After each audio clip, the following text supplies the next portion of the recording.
Hey truckers, here is part 5 of Villain Tricks Heroines into Hating the MC. Let's dive into the video. While he was on the way, Yi-Chin was informed of the guardian of the heavenly moon blossom, the lunar tiger. It is a massive white tiger with black stripes that stands at over 20 feet tall and possesses incredible strength, speed, and agility that far surpasses any other beast at the king realm. The lunar tiger is said to be able to move faster than the speed of sound, and its claws can cut through even the hardest of materials. It is fiercely protective of the heavenly moon blossom and will stop at nothing to ensure that no one else takes it. It is also highly intelligent and can communicate telepathically with those it deems worthy of its attention. However, it is notoriously difficult to gain the lunar tiger's trust, as it is highly suspicious of outsiders. Despite its fearsome reputation, the lunar tiger is also known for its sense of honor and loyalty. It will always keep its word and never back down from a challenge, making it a formidable opponent in any battle. Yi-Chin realized that triumphing over the lunar tiger would prove to be quite a formidable task. In fact, he recognized that it was imperative to vanquish a few beasts beforehand and subsequently place their corpses into the Chaos Essence bead in order to reinvigorate the pure essence of the bead. As the sun started to set, they arrived at the entrance of the cave, shrouded in darkness. Due to the lack of visibility, they decided to postpone exploring the cave until the next day. The disciples of the Lotus Blossom sect, relieved from their journey, gathered around a bonfire to chat with Yi-Chin. However, Elder Hua stood a little farther away with a watchful expression, disinterested in the small talk. Although Yi-Chin was eager to approach her and start a conversation, he knew that it would be inappropriate to do so in front of her disciples. He sensed that making a move at this point would only worsen his chances with her. Yi-Chin continued chatting with the disciples of the Lotus Blossom sect, enjoying their lively banter as they sat around the crackling bonfire. However, as midnight approached, it was time to call it a night and retire to their tents. Just as Yi-Chin was about to turn in, Elder Hua approached him and offered to show him a spot to set up his tent. Yi-Chin was surprised, as he had been considering pitching his tent right there. However, it quickly became clear that Elder Hua had other ideas in mind. Without showing any annoyance, Yi-Chin followed Elder Hua to the spot she had chosen for him. It was a peaceful area about half a mile away from the Lotus Blossom sect's camp. While Yi-Chin felt a twinge of disappointment at being excluded from their group, he didn't let it dampen his enthusiasm for the expedition. All of a sudden, Elder Hua's pupils dilated as she detected an unusual energy signature. She could feel a colossal spiritual power rapidly approaching their camp, and her expression turned grave. "Quickly, follow me," she ordered Yi-Chin urgently, her tone laced with anxiety. "The lunar tiger has sensed us and is on its way here." Yi-Chin didn't waste a moment and immediately ran after her, their feet pounding the ground as they dashed towards the camp. Fortunately, when they reached their destination, they found that the lunar tiger had not yet arrived. Elder Hua's eyes widened in shock and alarm as she saw a massive burst of light blue lunar energy hurtling towards them with tremendous force. Reacting quickly, she stepped forward with a determined expression and conjured a powerful barrier imbued with the laws of wind to intercept the incoming attack. However, the sheer power of the blast was overwhelming, and the barrier she had hastily formed was incomplete. In a blinding flash, Elder Hua was thrown back by the explosive impact of the attack. Meanwhile, Yi-Chin was utterly taken aback as he witnessed the sheer force of the lunar tiger's attack. He could hardly believe that a beast could possess such power. It was evident that the creature was far more formidable than a typical king realm beast. As they recovered from the shock, a thunderous voice echoed in their minds, sending shivers down their spines. It was the lunar tiger, and it was clearly not pleased with their presence. "How dare you humans invade my territory? You will all meet your demise." A majestic white tiger with black stripes emerged before them, standing over 20 feet tall. Its eyes held a peculiar calmness, belying the ferocity of its appearance. Elder Hua stood firm, brandishing her sword with determination etched on her face. "Respected lunar tiger, we humbly request a single petal of the heavenly moon blossom flower. We mean no harm and will leave immediately," she spoke with a composed and imploring tone. The lunar tiger let out a disdainful sneer, its powerful voice echoing in everyone's minds. "The heavenly moon blossom belongs to the lunar tigers. We have been its protectors for generations, and we alone are entitled to its benefits." Its words were laced with a fierce determination that made it clear it wasn't going to give up the prized plant without a fight. "Then fight we shall." With a loud roar, Yi-Chin leaped into action, unleashing his powerful whirlwind-attack from a safe distance. The attack was a stunning display of swordsmanship that launched a deadly flurry of razor-sharp blades towards the lunar tiger. But to Yi Chen's surprise, the lunar tiger effortlessly countered the attack with a blast of pure moon energy that obliterated the blades in an instant, leaving Yi Chen vulnerable to a deadly blow. Just as the lunar tiger was about to strike Yi Chen and kill him, Elder Hua stepped forward and intercepted the attack with her sword, her eyes blazing with determination.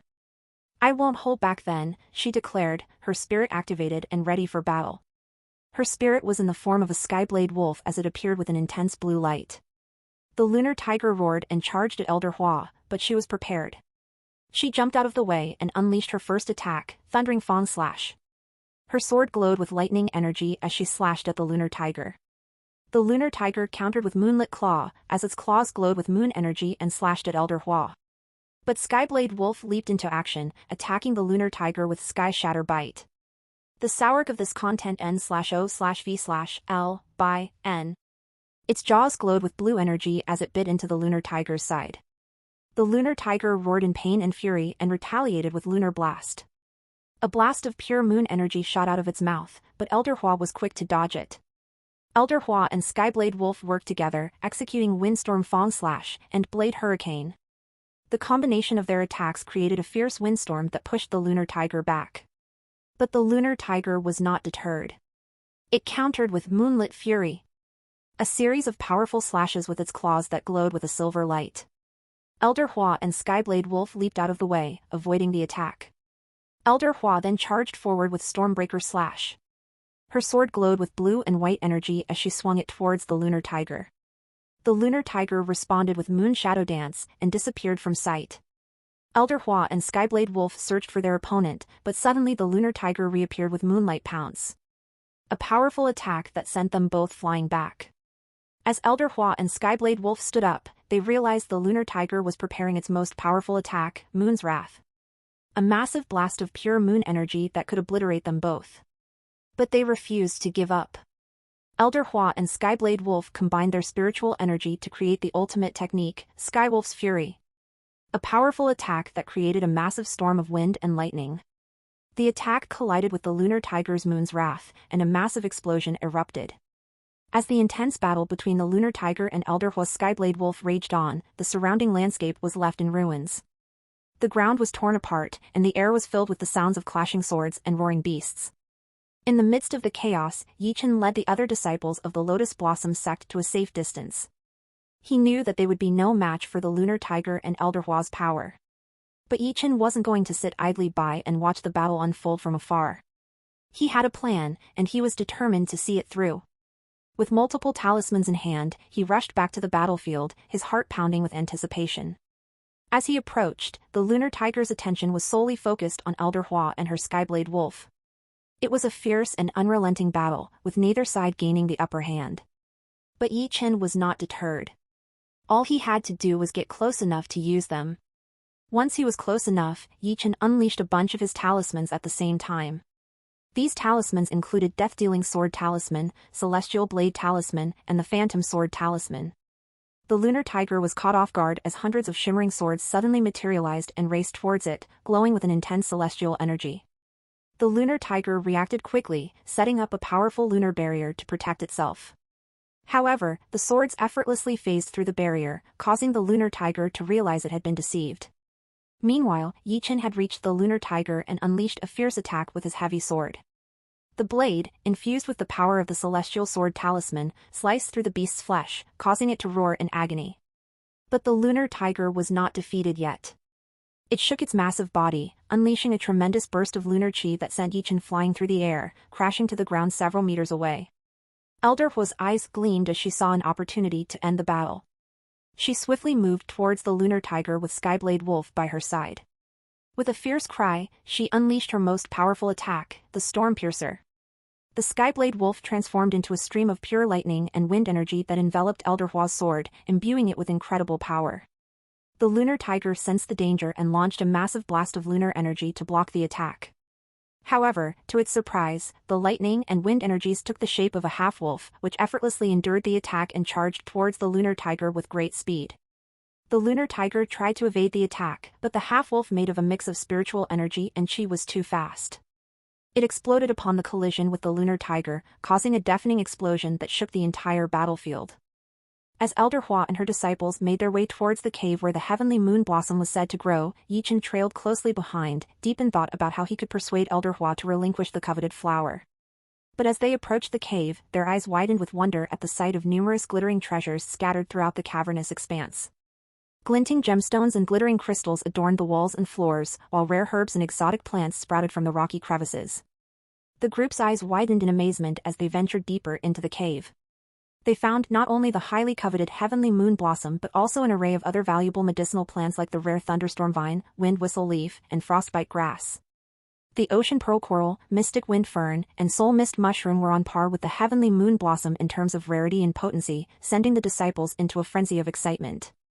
As they scanned their surroundings, they realized that the cave also housed piles of ancient bones, which sparked curiosity about the cave's past. The tomes they discovered were filled with secret techniques and ancient knowledge that could unlock unparalleled power for the wielder.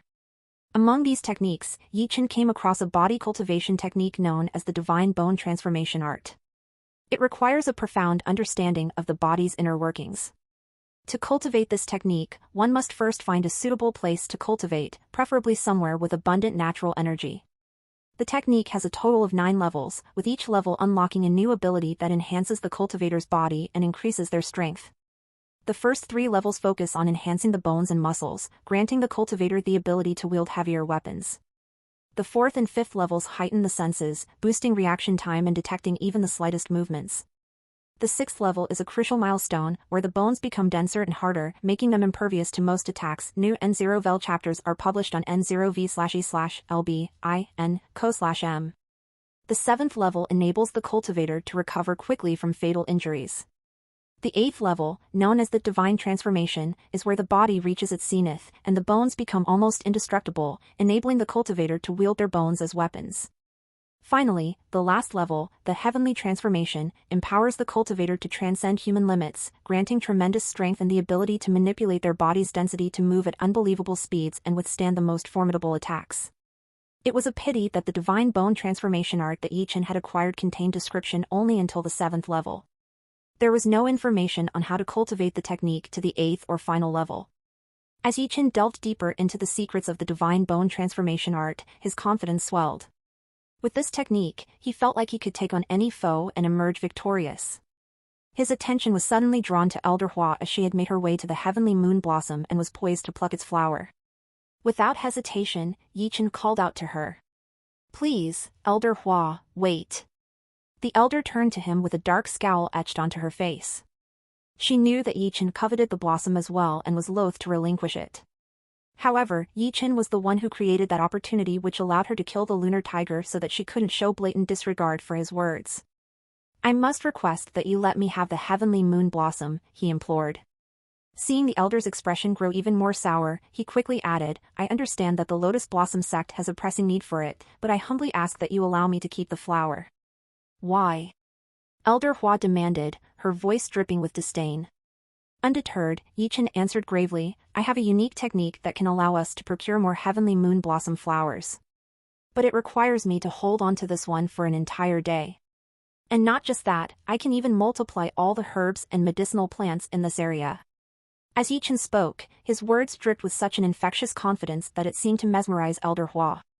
Her initial ruthlessness began to waver, and for a moment, she found herself wanting to trust him. The tension in the air was palpable as her disciples watched with bated breath.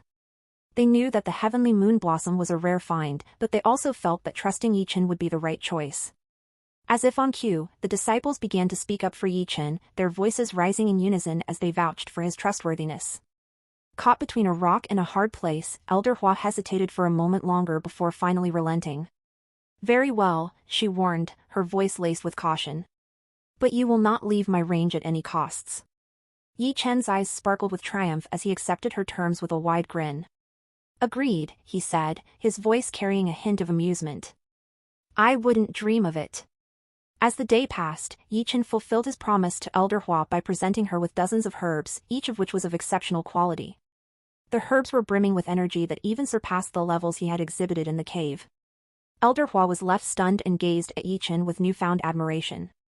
His reputation as a skilled cultivator was solidified in her mind, and she couldn't help but wonder about his true potential.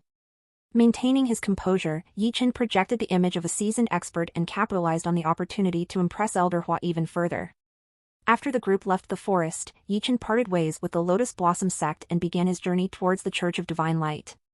Yichen made a swift return to the Church of Divine Light, and the Pope was taken aback by the sudden appearance of his energy within the church's boundaries. Just as the Pope was about to dispatch a deacon to investigate the situation, a bishop frantically barged into his chambers, bringing news of Yichen's arrival. The bishop informed the Pope that Yichen had arrived with a bountiful donation of rare herbs, which he wished to present as a token of gratitude to the church for their hospitality. Furthermore, he also wished to express his deep regret for any inconvenience he might have caused them. The Pope was taken aback by Yichen's magnanimous gesture and was impressed by his noble character. Intrigued by this sudden turn of events, the Pope immediately ordered the bishop to escort Yichen to his chambers. He was eager to hear more about Yichen's journey and how he came across these treasured herbs. It had been a couple of days since Wang Jian settled inside his new palace. He had been rather busy for these past few days. His primary task was to spend time with his wives. The secondary task was to send a servant with the petal of golden lotus to the Tao of Alchemy Society. He had already informed Xia Shiwei to concoct a thunderbolt lotus pellet for him. Xia Shiwei had responded that it would take a couple of days and Wang Jian was fine with the timeline. Meanwhile, an esteemed alchemist of the Tao of Alchemy Society had already been sent to the Jin family to cure Jin Meixiang's uncle and grandfather. This matter had been completed perfectly as Wang Jian received thousands of points from Jin Meixiang. She was extremely touched by his actions and had thanked him profusely. Actually, now that he had opened the notification center of the system, he began to check out the other notifications he had received. These notifications dated back to the time when Wang Jian was still on the way to Arya City, and he had tormented Xiao Ling, Bishi Shuyan, and Lady Zhuoran. All in all, he had acquired 290,000 destiny points from the three. This was a rather impressive number. Most points were actually provided by Lady Zhuoran. Well, it did make sense as she held the highest luck among the women who regained their heroine status. Status. Name, Wang Jian. Age, 20 years old. Destiny points, 321,346. Cultivation, first stage of the King Realm. Cultivation technique, Soaring Dragon Technique, level 4, requires 500,000 destiny points to level up. Skills, Origin Fist, Beam of Destruction, Mystic Force, Divine Shielding Iron Body, Enhanced Strength, Spiritual Sensitivity, Moonrise Fist, Lunar Shield, Moonshadow Step, Shadow Manipulation, Dark Fog, Eclipse Domain Annihilation, Tranquil Mind Divine Mantra, Black Castle, Elemental Genius, Dragon's Prestige, Enchantment Ability, Level 1. Ocular Abilities, True Eyes, Level 2, 200,000 Destiny Points. Bloodline, Blue Moon Eclipse Devil Bloodline. Second level, next level, 500,000 destiny points. Insight in Laws, Flame, mid-level, 2 million destiny points. Lightning, nil, 300,000 destiny points. Dark, nil, 100,000 destiny points. Physique, Chaotic Yang Body, dormant. Spirit, Dark Flame Double-Headed River Dragon, 7-star Spirit, mutated. Weaknesses, Holy Attribute. Solar Attribute. Wang Jian in his private chambers while utilizing the True Eyes. He had noticed that Kong Huiyan's loyalty was merely 30, and Han Shifeng's loyalty was even lower and was set at 26. He could understand the reason behind their dwindling loyalty. They were planning to use the growing strength of their respective tribes to escape his grasp. Wang Jian was naturally not going to allow that to happen. He had a plan that involved breaking them both physically and mentally. With a flick of his wrist, he summoned the two girls to his chambers. They appeared in front of him, both dressed in maid uniforms he had designed especially for them. The dresses were seductive, with short skirts that barely covered their thighs and tight bodices that accentuated their curves. It was clear that the dresses were designed to be both humiliating and arousing for the two heiresses. Kong Huiyan and Han Shifeng looked at each other, their faces flushed with embarrassment. They knew what was about to happen, and they knew that they had no choice but to obey Wang Jian's orders. The prince's voice was low and dangerous as he addressed them. "I know what you two have been plotting," he said, his eyes blazing with anger.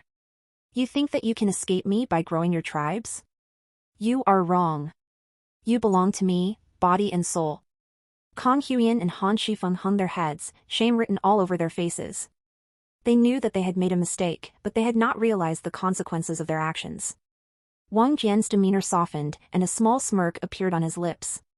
But, perhaps, we can come to an understanding, he said, his voice honeyed. I am willing to forgive your transgressions on one condition. The two maids looked up at him, their eyes wide with hope. Perhaps there was a way out of this after all. Wang Jian leaned closer to them, his breath hot against their skin. You must learn your place, he said, his voice low and menacing. And I will teach you. I will show you what it means to be loyal. With a wicked grin, Wang Jian's eyes roamed over Kong Huiyan and Han Shifeng, their bodies glistening with sweat and their expressions a mix of fear and pleasure. You two can't resist me, can you? He taunted, his voice low and commanding. No matter how much you try to fight it, your bodies crave my touch. Kong Huiyan and Han Shifeng exchanged nervous glances, their minds a haze of conflicting emotions. But as Wang Jian approached them, they found themselves unable to resist his magnetic pull. He reached out and grabbed Kong Huiyan by the hair, pulling her towards him, and she let out a small whimper.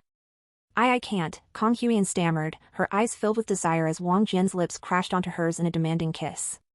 She melted into his embrace, her body responding to his touch, her nipples hardening as he groped her breasts.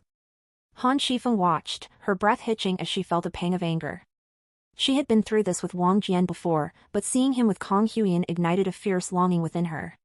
She tried to suppress her desires, but her resolve crumbled as Wang Jian pushed her to the ground, delivering sharp spanks to her backside. She moaned, her body arching into his touch despite her protests. Wang Jian's dominance was intoxicating, and the two women found themselves losing control of their carnal desires. He positioned Han Shifeng on her hands and knees, thrusting into her with primal force, and she couldn't help but gasp at the sensation. Her body responded eagerly, her moans growing louder as he pounded into her relentlessly.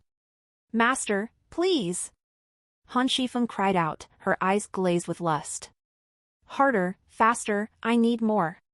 Wang Jian obliged, increasing the pace of his thrusts, and Han Shifeng's body convulsed with pleasure. Her inhibitions vanished as she begged for his seed, her voice filled with need. Visit novilbin.c/m for the L-test updates. Kong Huiyan watched, her own body aching with desire. She tried to resist, but her body betrayed her as Wang Jian turned his attention to her, taking her into a doggy-style position as well. She moaned as he yanked her breasts, a mixture of pain and pleasure coursing through her. Please, master, Kong Huiyan gasped, her voice filled with desperation. Take me, use me as your own. I'm yours. Wang Jian smirked, relishing in his control over them. He pounded into Kong Huiyan with unrestrained force, her body yielding to him completely. The two women's inhibitions were shattered, and they fell deeper into depravity, their expressions twisted with pleasure as they begged for more. This was just the start to the next dozens of rounds that Wang Jian spent with them. In the evening, he stood up while gazing over the two women triumphantly, their bodies spent. He knew he had claimed them completely, and they were now at his mercy, obedient to his every command. Remember, Wang Jian said with a sinister chuckle, you belong to me now. Your bodies, your desires, everything. You can't resist me, and you'll come crawling back for more. Kong Huiyan and Han Shifeng nodded eagerly, their eyes glazed with submission. They had fallen into a dark, carnal world with Wang Jian as their master, unable to escape the intoxicating pull he had over them. After indulging in some fun with Kong Huiyan and Han Shifeng, Wang Jian decided it was time to have a conversation with the two women. He didn't seem to care that they were still naked, as he sat on the bed in the middle of them. Their voluptuous bodies hugged him as they laid their heads on each of his shoulders. Now then, ladies, let's have a little chat. I want to know why you had the foolish idea of thinking you could escape from me, Wang Jian asked, a sly smirk playing at the corners of his mouth. Han Shifeng spoke softly, her voice barely above a whisper. We received a message from the third prince 2 days ago. He claimed to have conducted a thorough investigation on us and learned that our tribes were once esteemed clans in the empire before they were banished to the remote Jingguan region. Wang Jian's eyes narrowed, a sneer forming on his lips. Is that so? He muttered. It seems that third brother Chen did not reach out to the Night Dagger clan, or else Fan Shuang would have informed me of it. However, as he pondered deeply, Wang Jian soon realized the reasoning. The difference in social standing between my wife, Fan Shuang, and my maids, Kong Huiyan and Han Shifeng, must have been the reason why the third prince didn't contact the Night Dagger clan. He probably assumed that persuading the two would be a simpler and less risky task compared to convincing my wife. I must admit, he is quite astute in his approach. Kong Huiyan whimpered, her fear palpable. Yes, she murmured. He said he would help us restore our clan's reputation and even elevate their status to what it once was in the empire. Wang Jian's lip curled into a sneer. And what did he want in return? He demanded, his voice low and dangerous. He requested that we join his faction in his campaign for the throne, Han Shifeng replied, her voice barely audible. Wang Jian chuckled darkly. I see. So the third prince thinks he can use you to further his own ambitions. How amusing. So, what did you say to him? He asked. We have yet to give one, Kong Huiyan replied, sensing Wang Jian's mistrustful gaze. We plan to contact him in a few days with our decision. A sly smile crept up on Wang Jian's face as he asked, so, what will be your response to him now? Han Shifeng rolled her eyes as she whispered softly, whatever you want it to be, my lord. That is a good answer, Wang Jian responded as his smirk widened. Wang Jian leaned forward, fixing his gaze on Han Shifeng and Kong Huiyan. Here's what we'll do, he said, his voice low and serious. You'll send a message to my third brother, letting him know that you can't join his faction, but you'll offer your support within my faction. Kong Huiyan looked up, eyebrows raised. And how should we explain why we can't join him? I have leverage over you too, Wang Jian replied, his tone cryptic. That's all he needs to know. Han Shifeng nodded in agreement, her expression composed. Understood, my lord. Wang Jian placed his arms around the two, a smirk playing at the corners of his lips. Good, he said. Let's see how my third brother reacts to that. Yes, my lord, the two women muttered at the same time. Soon, Han Shifeng asked Wang Jian with a worried tone, will you be angry with us for a long time, master? Wang Jian chuckled at her question and brought his arm down from her head while caressing her waist. Her soft skin was just lovely to touch and play with. He spoke with an amused tone, angry? I have never been angry at you too, my dear. In fact, I am glad that you would do this. This shows that you have thoughts, ambitions, and the courage to take risks. It shows that you have a strong personality. And I do like my women with strong personalities. Han Shifeng and Kong Huiyan seemed rather relieved to hear his words. Kong Huiyan promised, I would never think of betraying you again, master. Han Shifeng repeated that promise. Then let's have another round to commemorate your vows. Wang Jian spoke with a sly grin on his face. The day following the incident involving Kong Huiyan and Han Shifeng, a most unexpected visitor arrived at Wang Jian's palace, the esteemed saintess of the Church of Divine Light, Hong Meilin. Although taken aback, Wang Jian granted her and her entourage entry into his palace. They were escorted to the main hall, where Wang Jian was already seated on his imposing throne, perched atop a raised platform. Hong Meilin and her companions took their seats on chairs positioned below. A respectful bow accompanied by the sound of rustling robes interrupted the silence of the hall. Priest Pan, one of the teachers in the church, stood up and addressed Wang Jian with a formal tone. Your Highness, he began, the Church of Divine Light humbly offers gifts as a gesture of seeking your forgiveness regarding the matter with Yichin. He continued with an impressive oratory that could sway even the most skeptical, we implore your Highness to comprehend that the saintess was restrained by her moral code. As an accomplished practitioner, your Highness must be well aware that to attain expeditious accomplishments, one must remain steadfast to their convictions. Wang Jian's eyes narrowed in contempt as he turned his gaze towards Hong Meilin. Why do I hear a parrot's words instead of the one who truly committed the offense, he hissed. Is this your idea of sincerity, saintess? Making your lackeys beg for forgiveness on your behalf? The followers of the church, including Hong Meilin and Priest Pan, were taken aback by the disdainful words that escaped Wang Jian's lips. Priest Pan tried to defend himself by saying, Your Highness, I am a priest dash. Wang Jian's icy voice sliced through the air, cutting off Priest Pan's defense. Silence! Your prattle is but fuel to my anger, he declared with a chilling tone. He then turned his eyes towards Hong Meilin and spoke with a razor-sharp tongue, if the Church of Divine Light truly wishes to seek my forgiveness, then it is you, saintess, who must beg for it. Prostrate yourself before me and show true regret with a kowtow. His words were like a whip that lashed out at the followers of the church. They immediately erupted in protest, and the hall was filled with the sound of their angry voices. How dare you insult our saintess with such demands, you heretic? Your insolence is insufferable. Our holy saintess is above such humiliating acts. Blasphemy! You are no one to demand such a thing from the Church of Divine Light. The radiant God shall strike you down for your arrogance and lack of respect for the church and its followers. Such insolence!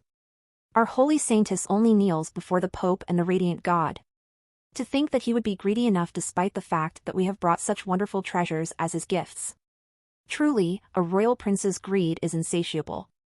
Wang Jian remained unmoved by their protests and continued to stare at Hong Meilin with an icy expression. Do not presume to school me on the intricacies of your customs and beliefs. You have committed a grievous offense against me, and I demand nothing less than a genuine apology. Your attempts to placate me with mere trinkets are insulting to my intelligence. Do you think I am so easily swayed by material possessions? The Church of Divine Light claims to uphold noble principles, yet your actions suggest otherwise. His words elicited a wave of shock and anger from the Church's followers, but before they could voice their protests, Hong Meilin intervened. Silence, everyone. We are here to seek forgiveness, not to provoke His Highness. Turning to Wang Jian, Hong Meilin spoke with conviction. You are mistaken, Your Highness. The Church not only claims to uphold noble principles, but we also act upon them. If it is your wish, I will humbly kowtow to you and seek your forgiveness. Hong Meilin, unlike her followers, understood the gravity of the situation. Having been scolded by the Pope, she knew how vital it was to obtain Wang Jian's forgiveness. To that end, she believed that kowtowing to Wang Jian in his palace was a small sacrifice to make. Wang Jian's eyes widened in surprise as he heard Hong Meilin's compliance. He had anticipated a heated argument and fierce resistance from her, but her sudden submission caught him off guard. The scheming side of him had hoped to incite her and push her to commit another offense. In due course, Hong Meilin completed her act of deference towards Wang Jian, and he watched as she rose from her kowtowing position. Without hesitation, Hong Meilin issued a command, reveal the gifts. In response to her directive, a bishop who was accompanying her took a step forward and presented the gift to Wang Jian. It was a spatial pouch, a highly valued possession, and it contained the offerings. Such tremendous wealth. 3 holy blossom fruits. 3 phoenix flame fruits. Oh, wait, there is also a pendant. He muttered. Turning his gaze towards Hong Meilin, he asked inquisitively, what is this? With a foul expression, Hong Meilin explained, this is the Holy Aegis pendant, one of the most treasured items of the Church. It has 2 uses. The first ability allows you to conjure a powerful holy barrier that can block all attacks under an Emperor Realm expert, while the second ability allows your chi to gain or empower the holy attribute temporarily. In your Highness's case, it will allow you to gain the holy attribute. Wang Jian raised his brow in interest and asked, interesting. What are the limitations of this pendant? The pendant must be recharged by someone possessing holy chi, preferably a priest of the Church, Hong Meilin responded calmly. Wang Jian was deep in thought as he listened to her words, considering, this will be perfect for Han Shifeng then. It will also allow her to maintain the illusion in front of everyone that she can still use holy chi. Also, she can recharge this artifact by summoning her spirit as she can still use holy chi through this trick. Very well. This matter is hereby concluded, and there is no longer any grudge or animosity between me and the Church, Wang Jian declared. He was aware that prolonging the issue would only bring him harm. A collective sigh of relief escaped from the followers and members of the Church upon hearing Wang Jian's words. They had been on edge, anticipating that Wang Jian would continue to make things difficult for them, but he had surprisingly let the matter go. I would be honored if you all would join me for dinner. Wang Jian cordially extended the invitation to Hong Meilin and her followers. Despite Hong Meilin's desire to leave the palace as soon as possible, she knew it would be impolite to decline the prince's gracious invitation. With a beaming smile, Hong Meilin graciously accepted the invitation. We would be thrilled to join you. The group made their way to the dining hall, and as they entered, 2 tables caught their attention. One was opulent, adorned with exquisite tableware and glittering gold, while the other appeared shabby, with chipped plates and stained tablecloths. The sight of the luxurious table was too tempting for the group, and they gravitated towards it. Wang Jian's words cut through their excitement like a knife. The saintess will sit with me here, he declared, gesturing to the opulent table. His finger pointed towards the dingy table, and he barked out, the rest of you can make do with that one. Hong Meilin's eyes widened in shock, and her followers began to murmur amongst themselves. One of them spoke up, his voice tense with anger. Your Highness, is it not disrespectful to segregate us like this? Wang Jian's expression hardened. I think differently. I believe you are extremely insolent to sit at the same table as the saintess and me when you are not equal to our rank. Do not forget your place. Hong Meilin couldn't help but mutter as she stared at Wang Jian with a stern gaze, we are all equal before the eyes of God, Your Highness. Wang Jian's lips curved into a sardonic smile, his eyes sparkling with mischief. Ah, the elusive concept of equality, he chuckled. It's quite intriguing how the church preaches it yet fails to practice it within its own ranks. The group looked on with quizzical expressions as Wang Jian continued, Tell me, Saintess, how can you preach equality when you have created a hierarchy within your own organization? Surely, that creates disparity among your followers. New N0vel chapters are published on N0V/E/LB/IN/Co/M. Hong Meilin bristled with anger at Wang Jian's accusations. The church's ranks serve to organize tasks and responsibilities, not to create inequality among its members, she retorted. Wang Jian raised a brow, a look of amusement in his eyes. Is that so? Then answer me this, Saintess, how many of your followers are entitled to the same resources as you? The question hung in the air, and for a moment, Hong Meilin was flabbergasted. Even the most devout followers of the church were left stunned, their eyes fixed on Wang Jian in shock. Despite their deep-seated loathing for Wang Jian, they could not help but acknowledge the weight of his words. His logic was unassailable, and his argument struck at the very heart of the church's teachings. The expressions of shock and disbelief on the faces of the church's followers did not go unnoticed by Wang Jian. He savored the moment, relishing in the uncomfortable silence that had descended upon the group. The church preaches equality, but it's nothing more than a facade, he said with a sardonic smile. Even the Pope recognizes this truth. If he truly believed in equality, why would he have sent you here with these gifts to appease me? The room fell silent, the weight of Wang Jian's words heavy in the air. The church's followers exchanged uneasy glances, unsure of how to respond to the seventh prince's pointed criticism. Wang Jian continued, his voice low and measured. Let's not pretend that we're all equal. The reality is, I am the seventh prince of the empire, and even the church cannot afford to offend me. A moment of tense silence followed as the gravity of Wang Jian's words sank in.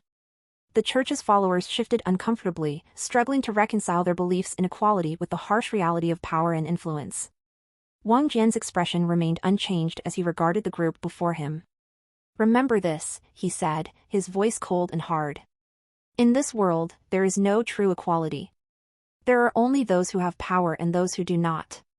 And I, for one, will always be among the former. Wang Jian's impassioned speech left a lasting impression on the group, and not a single follower of the church dared to make a fuss about the seating arrangements or the food that was served during dinner. Despite the luxurious spread laid out before them, the air was thick with tension and unease. The followers of the church ate their food in silence, stealing wary glances at Wang Jian every now and then. It was clear that his words had struck a chord, and they were all grappling with the implications of what he had said. Meanwhile, Wang Jian sat at the head of the table, watching his guests with a smug expression on his face. Once the dinner was over, the group quickly dispersed, eager to escape the oppressive atmosphere that had hung over the dining hall throughout the meal. Updates tnvel/by.com. As the group dispersed, Wang Jian made his way to the treasure chamber, where he retrieved a selection of exotic fruits and a few treasures. He soon headed to his private chambers, eager to relax after the tense dinner. As he entered his quarters, he called out to his maids, instructing them to gather Su Xian, Fen Shuang, Chen Yan, Kong Huyan, Han Shifeng, Xiao Ling, and Bishi Shuyan and bring them to his chambers. The maids scurried off to carry out their orders, leaving Wang Jian to settle into a plush armchair. Wang Jian's women arrived promptly, each one radiating a powerful aura. Wang Jian wasted no time in getting down to business, addressing his ladies with a serious expression. You have all made remarkable progress, but as you know, the road to cultivation is long and difficult. To aid you in your journey, I have brought with me a selection of exotic fruits that will infuse your bodies with powerful qi and help you advance even further. He reached for a tray of succulent fruits, each one infused with a unique type of energy that corresponded to the elemental affinities of his women. With a practiced eye, he distributed the fruits among his ladies, ensuring that each one received the perfect fruit for her cultivation needs. Xian, these 3 Arctic aurora fruits are for you, he said, handing her the plump, icy blue fruit. Shuang, these nightfall bloom fruits are for you, he continued, passing her a trio of dark, velvety fruits. Ian, I have saved these phoenix flame fruits for you, he continued, placing 3 fiery red fruits in her hand. Following that, Wang Jian distributed fruits to the rest of his women. Kong Huyan was next in line, receiving 3 crimson blaze fruits. These fruits contained pure flame energy that was on par with the phoenix flame fruits, except that they lacked slight insights of laws of flames. Han Shifeng received 3 holy blossom fruits, which were the same fruits that Wang Jian had acquired from the church. Following them was Xiao Ling, who was handed 3 frostbite blossom fruits. These fruits were known for their icy cold energy, much like the Arctic aurora fruits. The relationship between these two types of fruit was similar to that of the phoenix flame fruits and the crimson blaze fruits. Lastly, Bishi Shuyan received 3 whirlwind gust fruits. As she possessed the wind element, these fruits were perfect for her. The gust of wind energy contained in these fruits could be absorbed and used to enhance her cultivation. After Wang Jian finished distributing the fruits to his wives, he dismissed everyone except for Su Xian, Chen Yan, and Fan Shuang. He then handed each of them a life-saving treasure and a weapon to enhance their power. Su Xian's eyes lit up with excitement as she accepted the gift. "Thank you, husband. It is a wonderful present," she said. She had received ice attribute bangles known as the glacial frost bangles. One of them possessed the ability to create an ultimate defense that could seal the user's body in a special ice possessing laws of ice. To break it required the strength of an Emperor Realm expert. The second bangle possessed the ability to launch a powerful ice blast that could freeze the opponent. This attack would possess the laws of ice. The only disadvantage was that each of these bangles required a month to recover their essence. Chen Yan couldn't contain her happiness either. "This weapon is amazing. Thank you so much, Jian," she said with a big smile. She had received a fan known as the Inferno Control Fan that could shoot off and control flame tendrils. This was its normal ability. However, this fan had a secret ability through which the user could easily burn all their surroundings with intense fire possessing laws of flame. Considering that this fan had no method to protect her, Wang Jian had attached the flame barrier talisman that could utilize the fan's essence to create a protective dome around Chen Yan if she ever required it. Fan Shuang also expressed her gratitude. "Thank you, hubby. I'll make sure to use this treasure to protect our family," she said with determination in her voice. Last, but not the least, Fan Shuang had received a pair of boots. These were known as the wind drifting boots. The ability of these boots was rather simple. It allowed the user to walk on the wind as if they were walking on land. The more qi they infuse within the boots, the higher their altitude would be.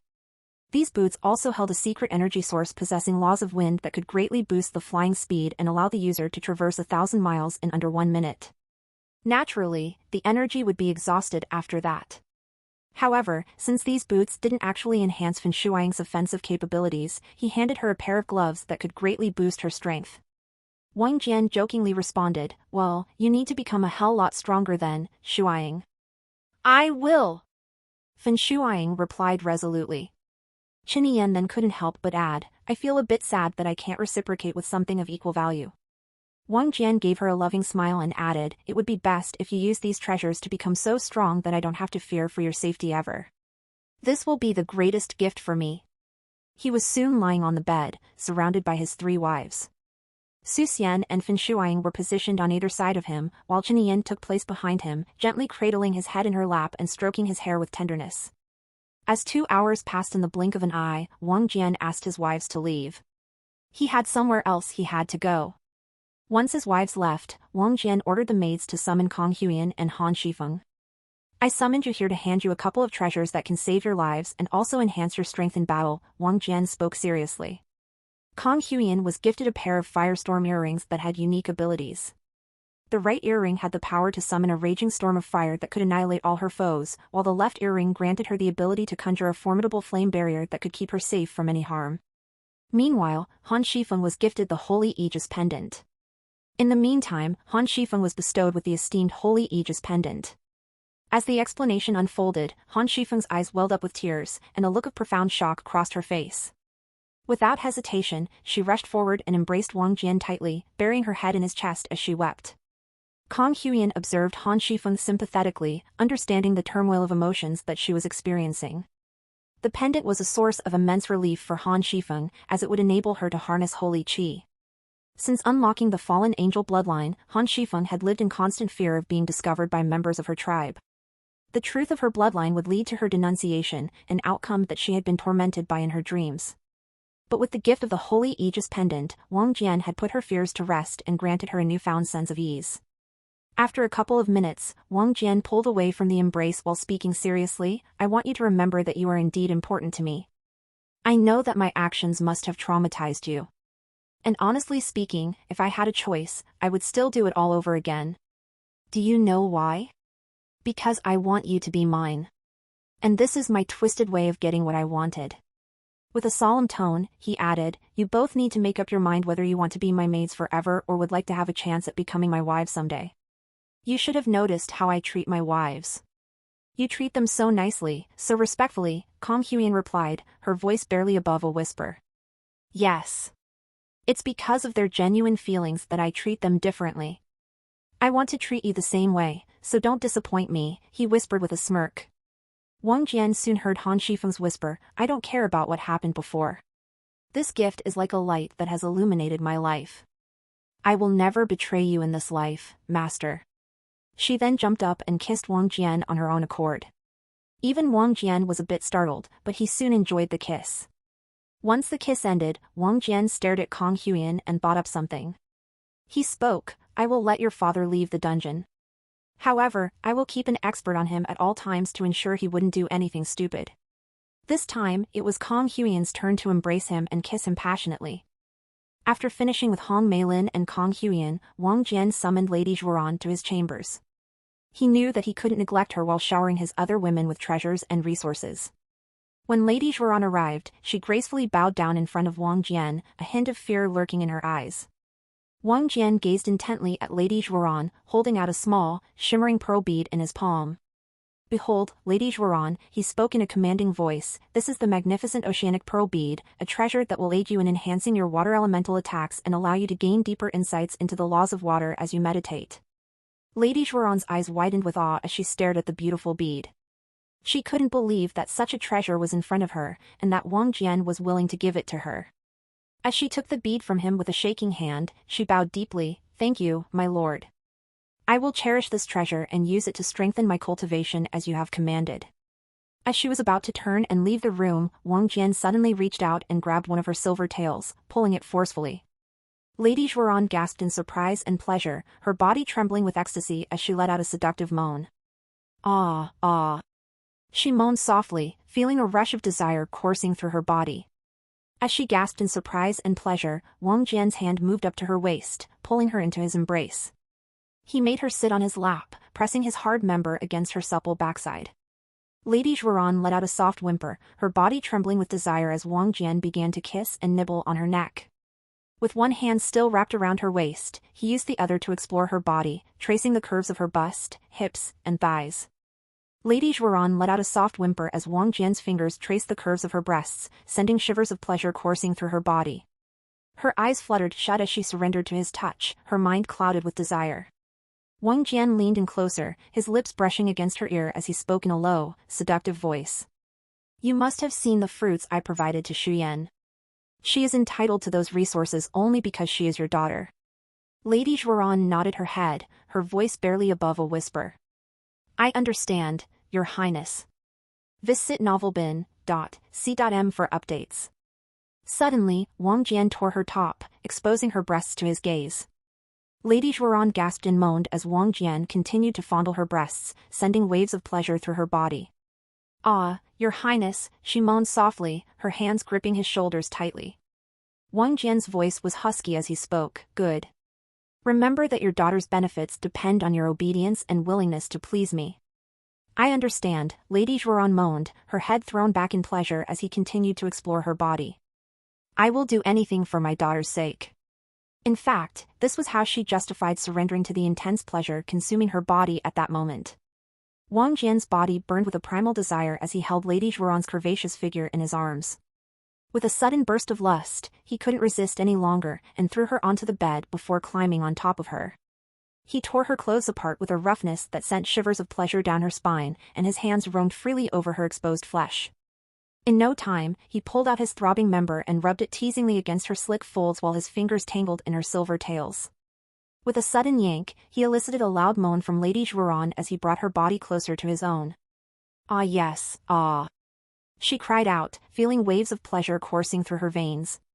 Without warning, Wang Jian plunged into her, groaning as he felt the tight walls of her pussy clenching around him. It was an indescribable sensation of pure bliss that made him lose control and thrust harder and harder, relishing in the euphoria of their mutual pleasure. Lady Zhuoran moaned uncontrollably as Wang Jian's thrusts became rougher and more forceful. She felt as if she was being consumed by his raw, primal desire, and she welcomed it eagerly. Wang Jian's hands gripped her hips tightly as he pounded into her, relishing the sound of their flesh slapping together. Lady Joran's moans turned into screams of ecstasy, and her nails dug into his back, leaving deep scratches. He yanked on her silver tails roughly as he continued to thrust deeper and harder, pushing her towards the edge of her pleasure. The bed shook violently under their combined weight, and the room was filled with the sounds of their wild, animalistic lovemaking. Wang Jian was lost in a haze of lust, consumed by the need to possess her completely. As they caught their breath, Lady Joran's mind raced with the knowledge that this was just the beginning. She knew from experience that Wang Jian was insatiable, and that there would be many more rounds to come. Each one that was more thrilling and debauched than the last. The thought sent a shiver of excitement down her spine as she gazed up at Wang Jian, his eyes dark with desire. She couldn't wait to see what he had in store for her next, eager to submit to his every whim and desire. The following day, a servant from the Tao of Alchemy Society arrived at the palace, bearing a small but precious item, the Thunderbolt Lotus Pellet. Wang Jian had been eagerly anticipating the arrival of this pellet, knowing its potent effects on the body. With great reverence, he accepted the delivery from the servant and thanked him before quickly retreating to the privacy of his courtyard. Once there, he carefully inspected the tiny pellet, marveling at its delicate form and the power it held within. Without hesitation, he popped it into his mouth, feeling the bitter taste spread across his tongue. He closed his eyes and waited for the pellet to take effect, feeling a surge of energy coursing through his veins as it began to work its magic on his body. The lightning element within him surged to new heights, its strength amplified to an incredible degree. Where before his lightning could only generate sparks, he now possessed the power to conjure thunderbolts that could vanquish even a Lord Realm expert. Wang Jian immediately opened his status screen. It was during this time that Wang Jian noticed he had 24 of notifications unread. About 1/4 of these notifications came from Hong Meilin, Xiao Ling, and Bishi Shuyan, while 3/4 came from Lady Joran alone. Hong Meilin provided Wang Jian with 5,000 destiny points as he had shaken her belief in the core values of the church. Regarding the notifications from Xiao Ling and Bishi Shuyan, it appeared that they were delighted to receive cultivation resources and increase their strength. Thus, their positive feelings towards Wang Jian rose a bit and provided him with a total of 31,000 destiny points. Meanwhile, Lady Joran had provided destiny points to Wang Jian for multiple reasons. The first was to receive such a precious treasure from him. The second was when she heard that her daughter received a gift because of her. This did increase her favorable feelings towards Wang Jian as she liked that he was treating her daughter so well. The next 16 notifications were due to her getting lost in the pleasure during her rough intercourse with Wang Jian. In total, Lady Joran had provided Wang Jian with a total of 141,000 destiny points. Status: Name: Wang Jian. Age: 20 years old. Destiny points: 498,346. Cultivation: First stage of the King Realm. Cultivation technique: Soaring Dragon Technique, Level 4, requires 500,000 destiny points to level up. Skills: Origin Fist, Beam of Destruction, Mystic Force, Divine Shielding, Iron Body, Enhanced Strength, Spiritual Sensitivity, Moonrise Fist, Lunar Shield, Moon Shadow Step, Shadow Manipulation, Dark Fog, Eclipse Domain Annihilation, Tranquil Mind, Divine Mantra, Black Castle, Elemental Genius, Dragon's Prestige, Enchantment Ability, Level 1. Ocular Abilities: True Eyes, Level 2, 200,000 destiny points. Bloodline: Blue Moon Eclipse Devil Bloodline. Second level, next level, 500,000 destiny points. Insight in Laws, Flame, mid-level, 2 million destiny points. Lightning, nil, 150,000 destiny points. Dark, nil, 100,000 destiny points. Physique: Chaotic Yang Body, Dormant. Spirit: Dark Flame Double-Headed River Dragon, 7-star Spirit, Mutated. Weaknesses: Holy Attribute. Solar Attribute. The price to acquire an Insight and Lightning element has been halved. This trick really works. However, now that his points were so close to the 500,000 mark, Wang Jian felt that it would be better to wait and upgrade his cultivation technique. He spent the day with his wives, assisting them in managing their respective groups. Wang Jian devoted himself to helping Su Xian train her disciples, informing them that experts from the Lotus Blossom sect would be arriving in a few days to guide them. Once their training was complete, they would be ready to gain battle experience by venturing into the nearby woods to hunt beasts. Meanwhile, Wang Jian helped Fin Shuiang create 2 teams, as he had previously discussed with Su Xian. These teams were promptly dispatched to accept missions from local towns and to spread the word of their clans. Wang Jian watched intently as Chen focused on the inferno control fan in front of her. Her delicate fingers moved with precision as she summoned forth the flames, coaxing them into tendrils that danced and twisted at her command. As she worked, Wang Jian stepped closer, his eyes never leaving her graceful movements. He could feel the heat emanating from the flames, but he paid it no mind as he focused solely on his wife's progress. He offered her pointers, guiding her on how to better control the tendrils and weave them into intricate patterns. With each passing moment, Chen confidence grew, and the flames responded to her with even greater obedience. Together, they continued to work, perfecting her technique until the tendrils moved with the fluidity of water, their heat tempered to a comfortable warmth. Satisfied with their progress, Wang Jian stepped back and watched as Chen continued to practice. A week had passed in the blink of an eye, and several significant events had transpired. Firstly, Yi Chen met with the second princess, Wang Ying. Secondly, experts from the Lotus Blossom sect arrived at Wang Jian's mansion. Thirdly, the third prince had received messages from the Crimson Mammoth tribe and the Miracle Angel tribe and was planning his next move. Lastly, Wang Jian received a sword forged by the Heavenly Blade sect. Now, let's delve into the first event that occurred, Yi Chen's meeting with the second princess. After settling matters with the church, Yi Chen stayed for some time, waiting for Hong Meilin's return. However, during his stay, he received a message from the second princess, requesting a meeting. The message included the time and location of the meeting. Though hesitant at first, Yi Chen eventually made the decision to attend the meeting, believing that it would be beneficial for furthering his ambitions within the empire. Therefore, Yi Chen departed from Yuelu City and embarked on his journey towards Jinhua City. The location for meeting with the second princess was set to take place at the illustrious Jin clan's mansion. It was communicated to him that he must carry the note with him, for without it, he would not be allowed entry into the premises. Yi Chen's journey to Jinhua City took a mere day, thanks to the cloud-soar falcon he rode on. This majestic creature was one of many tamed and trained by the beast taming community to serve as transportation for travel agencies and organizations across the everlasting Mystic Empire. Under an agreement with the beast taming community, travel agencies received these beasts at a high cost, but the investment was worth it for the speed and convenience they offered. The community ensured that the beasts were obedient and safe for passengers, using special training centers to tame and condition them for use in transportation. Despite having a few days before the scheduled meeting, Yi Chen felt an urgency to reach Jinhua City without delay. He harbored doubts about the intentions behind the invitation and could not shake off the suspicion that this might be a trap set up by either Wang Jian or the second princess Wang Ying.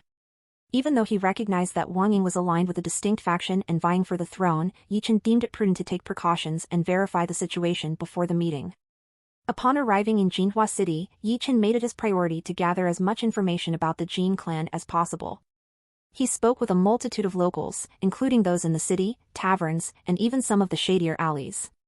After conducting extensive research, Yi Chen discovered that there had been no unusual activity or rumors of any trap set by the Jin clan.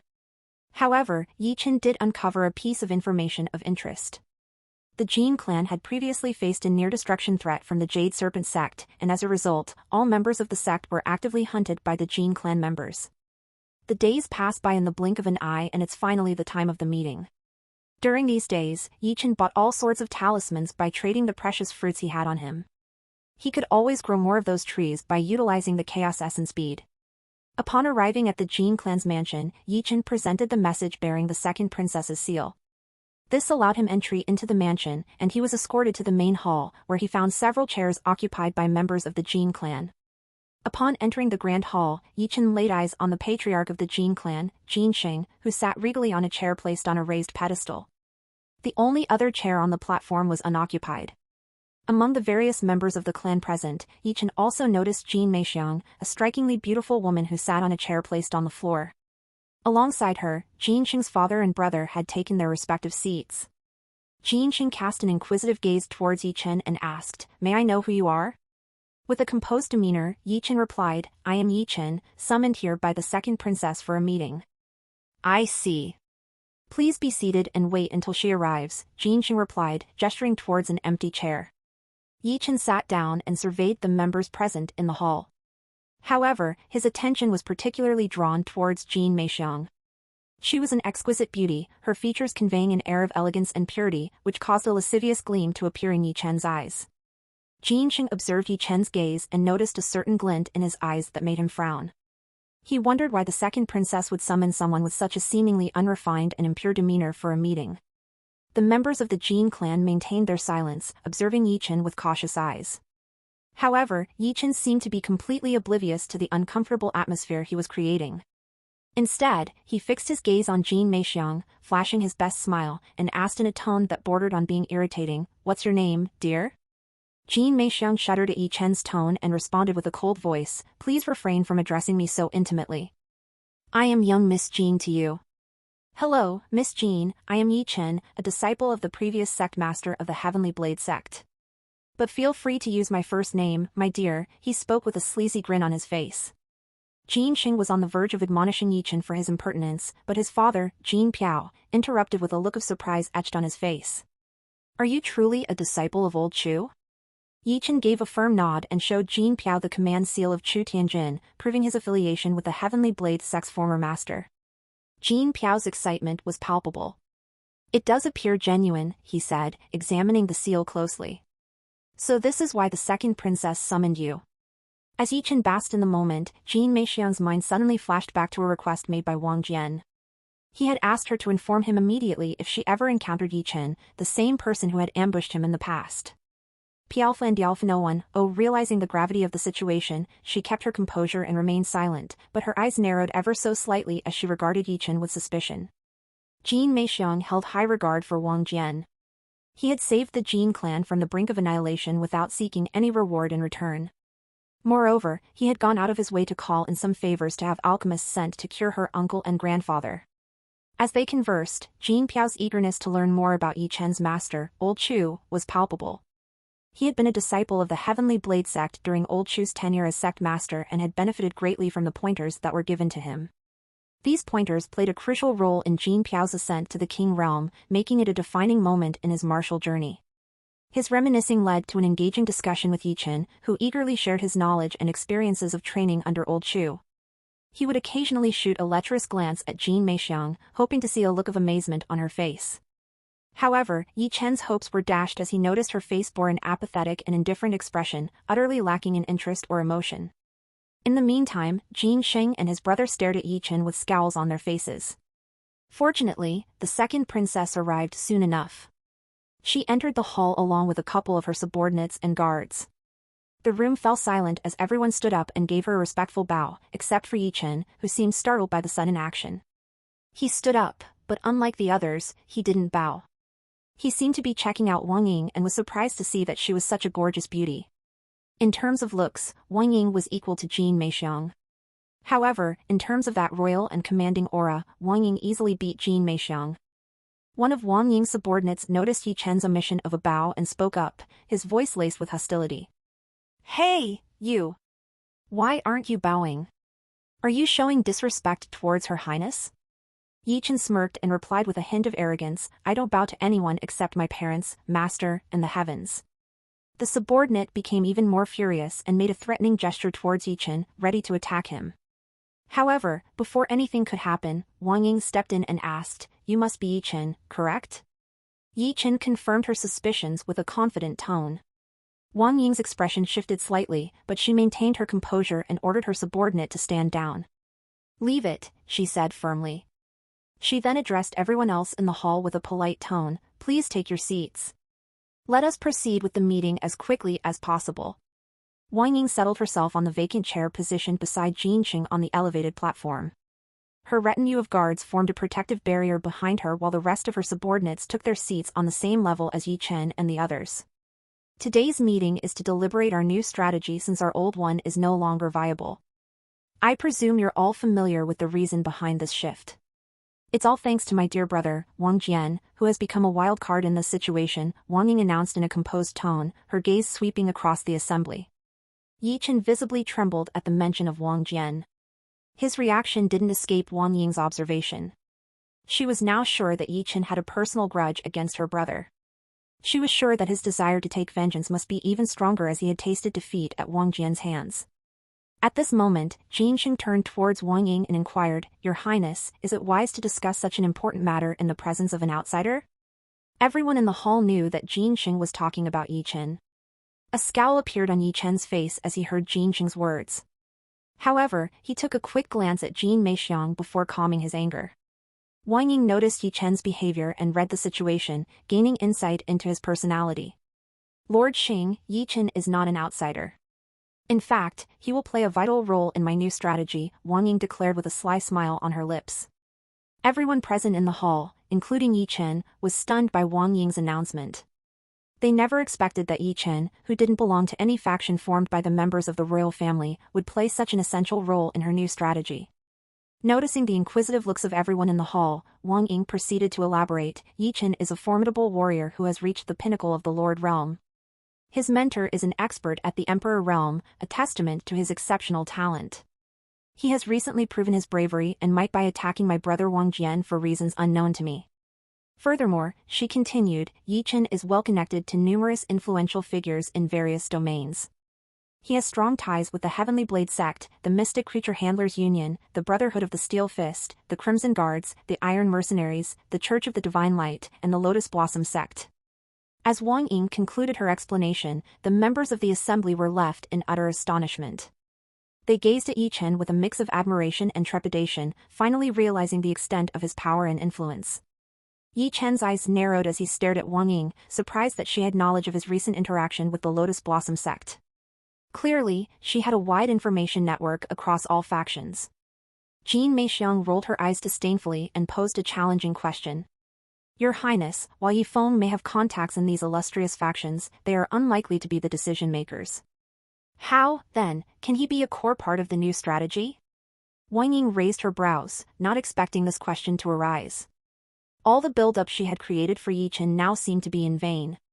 The other members of the Jin clan were also beginning to realize the questionable nature of her decision. Even Yi Chen had a dark complexion as he heard that question.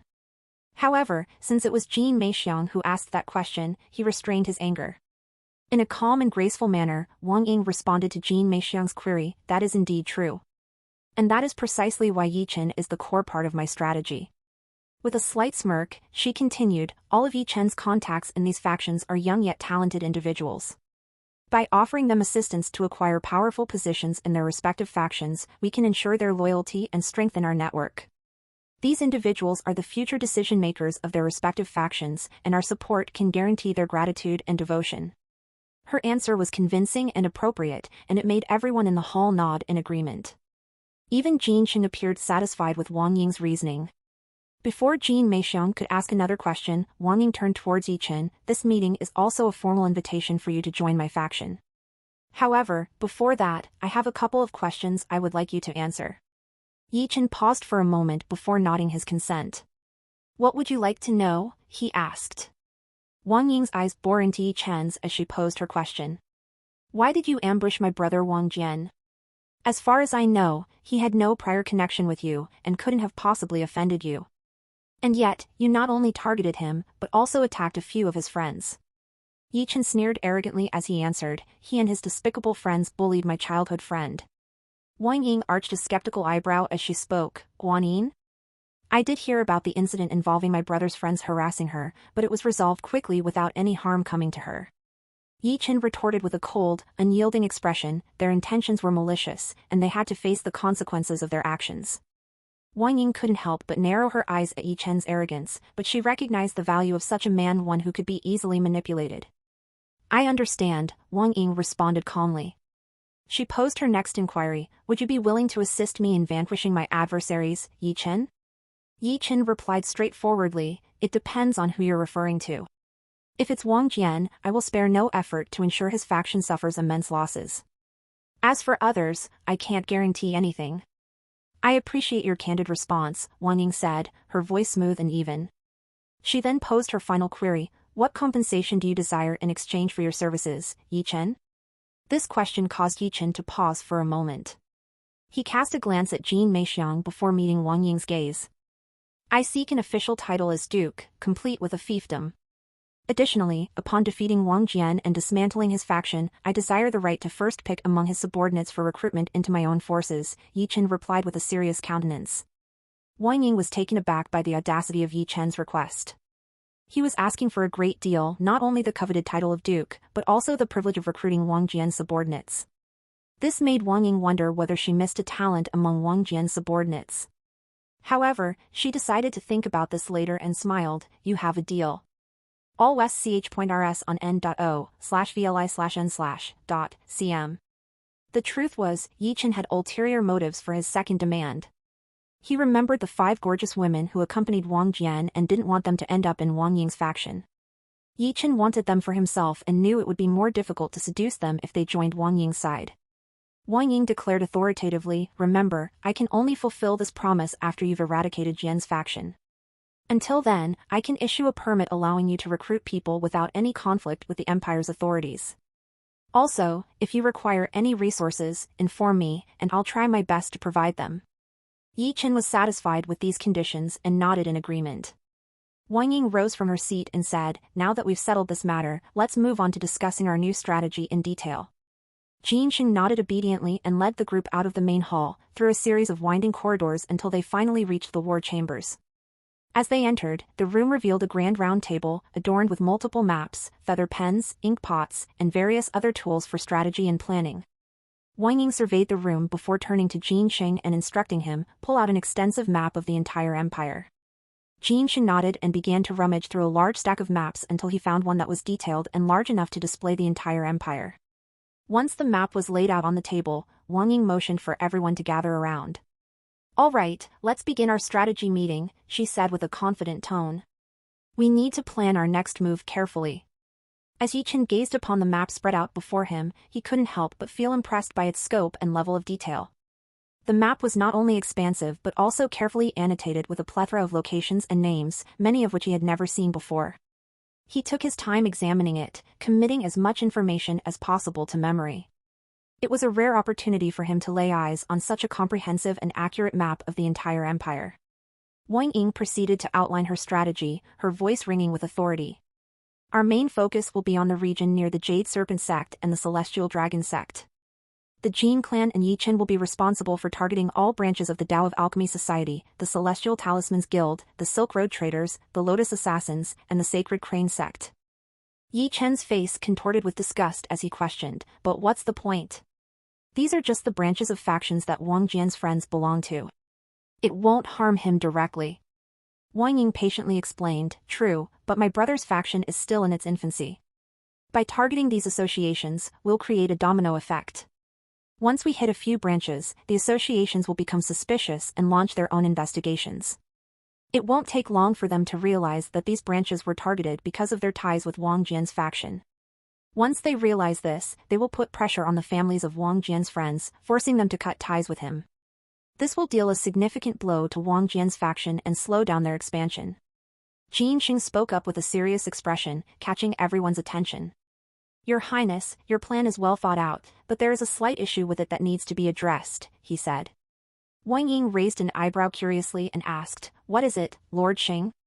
Jin Xing's voice remained firm as he spoke, "Your Highness, with all due respect, I cannot allow a single member of the Jin clan to take part in targeting His Highness Wang Jian's faction." Wang Ying and the others in the room were shocked by his statement. "What do you mean, Lord Xing?" asked Wang Ying, her tone becoming cold. Jin Xing responded with a calm and steady voice, "Wang Jian is the benefactor of our clan. He saved us from the brink of destruction and didn't ask for anything in return. In fact, he even sent an alchemist to cure my brother and father. Attacking his faction directly would be a betrayal of my clan's honor." Wang Ying took a moment to process Jin Xing's words before replying, "Your words are both admirable and frustrating, Lord Xing. I am impressed with your sense of honor and loyalty, but at the same time, it makes our task more challenging." She then turned to Yi Chen and assured him, "Since the Jin clan won't participate in this mission, I will ask another clan to assist you in your mission." Yi Chen nodded in agreement, understanding the situation. Wang Ying gestured to a specific location on the map, which was located near the Emerald Mist Mountain. "I want your clan to focus your efforts on this area," she commanded Jin Xing in a commanding tone. "Subjugate the clans in Shinshu City and Jilia City and take control of the trade routes leading to the Emerald Mist Mountain. Additionally, any bandit camps or outposts in the region must be eliminated." She then added, "There are 3 prosperous cities over this Emerald Mist Mountain. If we gain control of the trade routes leading to the mountain, we can extend our influence on those cities and earn significant profits." Jin Xing listened carefully and replied confidently, "The Jin clan won't let you down, Your Highness. Wang Ying nodded approvingly but added a warning. Be cautious. I've heard that there are 3 King Realm experts in the area, each belonging to a different clan. However, I have no doubt that your clan will be able to handle them. Jin Qing's expression remained unchanged as he replied, I will send a few teams and conduct thorough research before taking swift action. That would be the best approach, Wang Ying affirmed with a nod. Afterwards, the group delved into various other important topics. They discussed the distribution and transfer of resources and weaponry, along with the logistics of their transportation. The conversation went on for a considerable amount of time, with each member providing their input and expertise. Finally, they concluded the meeting inside the war chambers, confident in their plans and ready to set them in motion. In the midst of the week, the second notable event occurred as experts from the Lotus Blossom sect made their way into Wang Jian's grand palace. Greetings, Elder Qiu, Wang Jian respectfully welcomed the elder, who was accompanied by a group of disciples. I am grateful for your presence and assistance in this matter. Please follow me, he spoke, leading the group to where Su Xian trained her disciples. Elder Qiu smiled warmly and replied, It is our pleasure to assist you, Your Highness. Lead the way. As they approached the training area, Elder Qiu cast a critical eye around the room. She was renowned for her expertise in spiritual arts and combat, and her middle-stage King Realm status made her a formidable figure in the martial world. She gave a brief nod before speaking her mind. Their form is commendable, but their movements lack fluidity. With a day's worth of training, I can guarantee you a marked improvement. Wang Jian's curiosity was piqued, and he asked eagerly, Is it a significant issue? Elder Qiu reassured him with a smile. Not at all, Your Highness. We can easily rectify the issue with some focused training. With that, the group settled in for a productive day of training, with Elder Qiu's expertise and guidance proving invaluable to Su Xian's disciples. Throughout the day, Elder Qiu and her disciples demonstrated a range of fighting styles to Su Xian's disciples, helping them to refine their basic techniques. The impact of this training was significant, not only for Su Xian's disciples but also for Su Xian and Meng Xiangyi. Until then, their exposure to different combat styles had been quite limited, primarily focused on the techniques used by Su Xian, Meng Xiangyi, and the members of the 3 tribes. The new techniques demonstrated by Elder Qiu and her disciples expanded their horizons and gave them a fresh perspective on martial arts. They learned how to incorporate different movements and styles into their existing techniques, creating a more dynamic and versatile fighting style. Su Xian was particularly impressed by the fluidity and grace of Elder Qiu's movements, and she was grateful for the opportunity to learn from such an accomplished expert. Even Wang Jian was somewhat impressed by Elder Qiu's teaching method. It was a dynamic rather than a static or theoretical process. At the end of the day, Elder Qiu approached Wang Jian to report on the progress made by Su Xian's disciples. Your Highness, I am pleased to inform you that I have corrected their forms. While there are still some minor issues that require battle experience to resolve, they have made remarkable progress, said Elder Qiu in a calm tone. Wang Jian's face lit up with gratitude as he replied, Your assistance has been invaluable, Elder Qiu. Your training exercises have truly opened my eyes. As someone with no teaching experience, I cannot help but admire how effortlessly you impart knowledge. Hearing his words, Elder Qiu couldn't help but feel flattered. She turned her face away, trying to hide her blush as she replied, It's just a matter of experience, Your Highness. I have spent many years honing my skills. Indeed, said Wang Jian, nodding in agreement. I must thank Lu Yu for sending such a talented expert to assist us. You flatter me, Your Highness, responded Elder Qiu.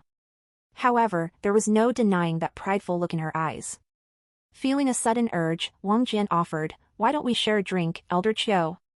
I would love to discuss the matter of payment and perhaps some other matters. Of course, replied Elder Qiu as they made their way to a scenic pond area. The moon was casting its silver glow on the placid water, illuminating the entire area with its ethereal light. Wang Jian and Elder Qiu took their seats on lavish chairs and a round table nearby, surrounded by nothing but the tranquil sounds of nature. As they sipped their drinks, Wang Jian spoke, This area is quite peaceful, isn't it, Elder Qiu? I often come here to clear my mind and escape the chaos of the palace. Elder Qiu nodded in agreement, Indeed, it's a beautiful spot. Your Highness has an excellent taste in choosing such a serene location. A moment of silence followed as Wang Jian savored his drink, and then he said, Regarding your payment, Elder Qiu, I would like to offer something more than the agreed-upon amount. I appreciate your hard work and dedication in training my men, and I believe it's only fair to compensate you accordingly. Elder Chio's eyes widened in surprise, but she quickly regained her composure and replied, "Your Highness, your generosity is too great. I couldn't possibly accept more than what was agreed upon." But Wang Jian persisted, "Please, Elder Chio, consider it as a token of my appreciation." He then threw a spatial pouch towards her. Elder Chio glanced inside the pouch by utilizing her spiritual energy and noticed there were precious gems inside. These gems were all filled with precious qi and elemental qi. These were just a part of what Wang Jian owned, as he had gained 3% of the church's income, which was just astronomical. "This is around twice the price that we initially agreed upon. There is indeed a reason I am being so generous, Elder Chio," Wang Jian spoke somberly. "I would like to keep the presence of these disciples a secret.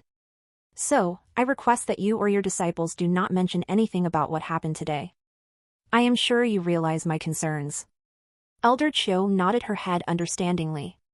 She spoke calmly, "Your faction is still new. You don't want to alert your enemies of the new force you are developing."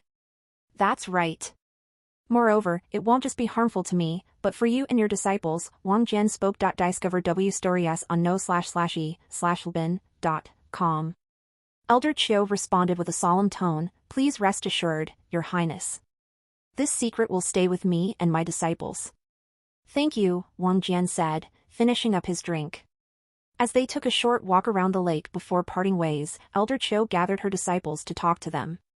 Meanwhile, Wang Jian sought out Su Xian and hugged her from behind. "How did your task go?" Wang Jian asked softly. She agreed, Su Xian responded with a smile. In reality, while Wang Jian was talking with Elder Chio, Su Xian had a conversation with Lan Yu, one of Elder Chio's disciples. Su Xian had successfully bribed Lan Yu to plant a spy in the Lotus Blossom sect who would keep them updated on Yi Chen's activities. Lan Yu had already received an advance payment in the form of a spirit-empowering pallet. Su Xian reported, "Lan Yu informed me that Yi Chen encountered one of the teams that were exploring the Crimson Canopy Woods. Elder Hua led the team on a mission to acquire a heavenly moon blossom flower growing in a secret cave in the forest. However, when they returned, they had 4 heavenly moon blossom flowers. It appears Yi Chen was the reason behind the multiplication of the herbs." Wang Jian looked intrigued at this new information. It seems he possesses a treasure that can multiply herbs. Su Xian nodded in agreement, "Yes, and it appears that he also developed a close relationship with all the disciples in the team led by Elder Hua." Well, Wang Jian wasn't surprised by this information. He would be more surprised if this weren't the case.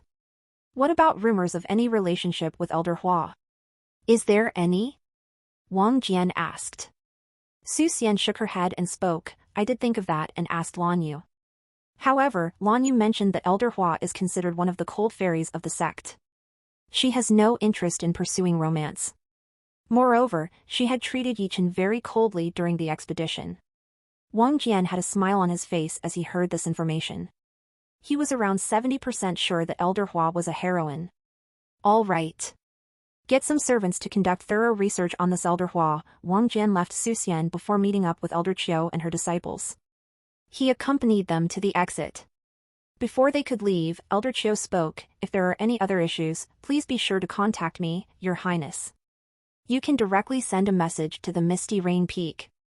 "I will be sure to remember that, Elder Chio. Once again, thank you for your wonderful services," Wang Jian spoke politely. This second event occurred somewhere in the first few days of the beginning of the week. It was a major event as Wang Jian had successfully planted a spy within the Lotus Blossom sect while also providing a proper training exercise for the women training under Su Xian. Most importantly, it also informed him a bit about Yi Chen's cheat's abilities and his current actions. "All right. According to what I know, Yi Chen possesses a rare insight into the laws of sword despite being in the Lord realm. However, it's not because his weapon is special or nothing. It felt rather normal. Secondly, he has a special artifact through which he can multiply herbs. I wonder what the cost of growth is. Can it multiply other resources such as ores?" Yi Chen had accompanied Hong Meiling's group to the cathedral. From there on, he went to the Crimson Canopy Woods and came across Elder Hua's team. After that, he returned to the cathedral. That's his last known location. On the 4th day of the week, the third notable event took place. It occurred in the chambers of Wang Chen, the third prince of the everlasting mystic empire.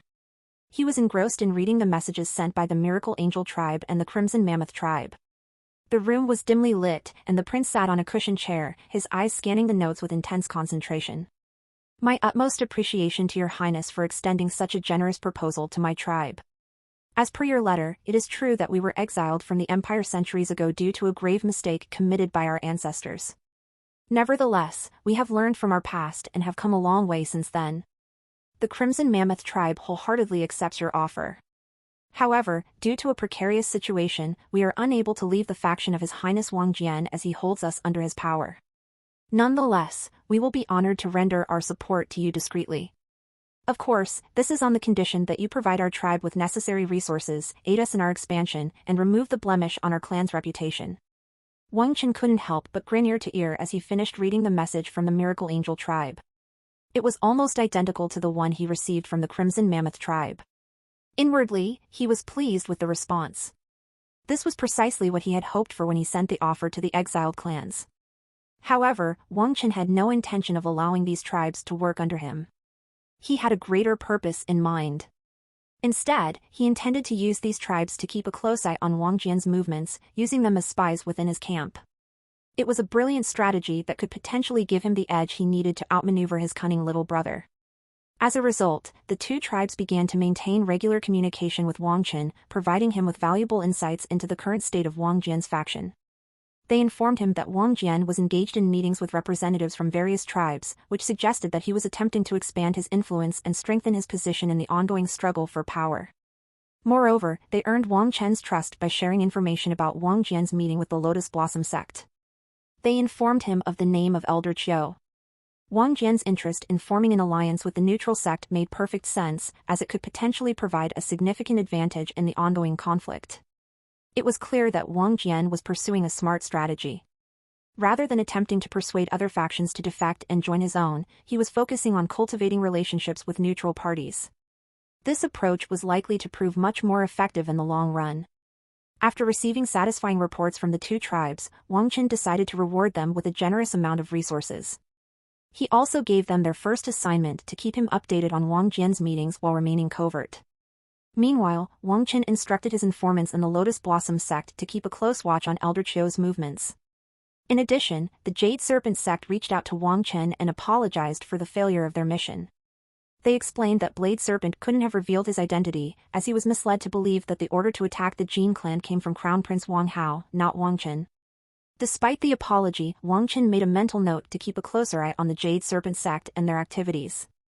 Meanwhile, inside Wang Jian's palace, he received intelligence regarding the resources that Wang Chen had discreetly sent to the Crimson Mammoth tribe and the Miracle Angel tribe.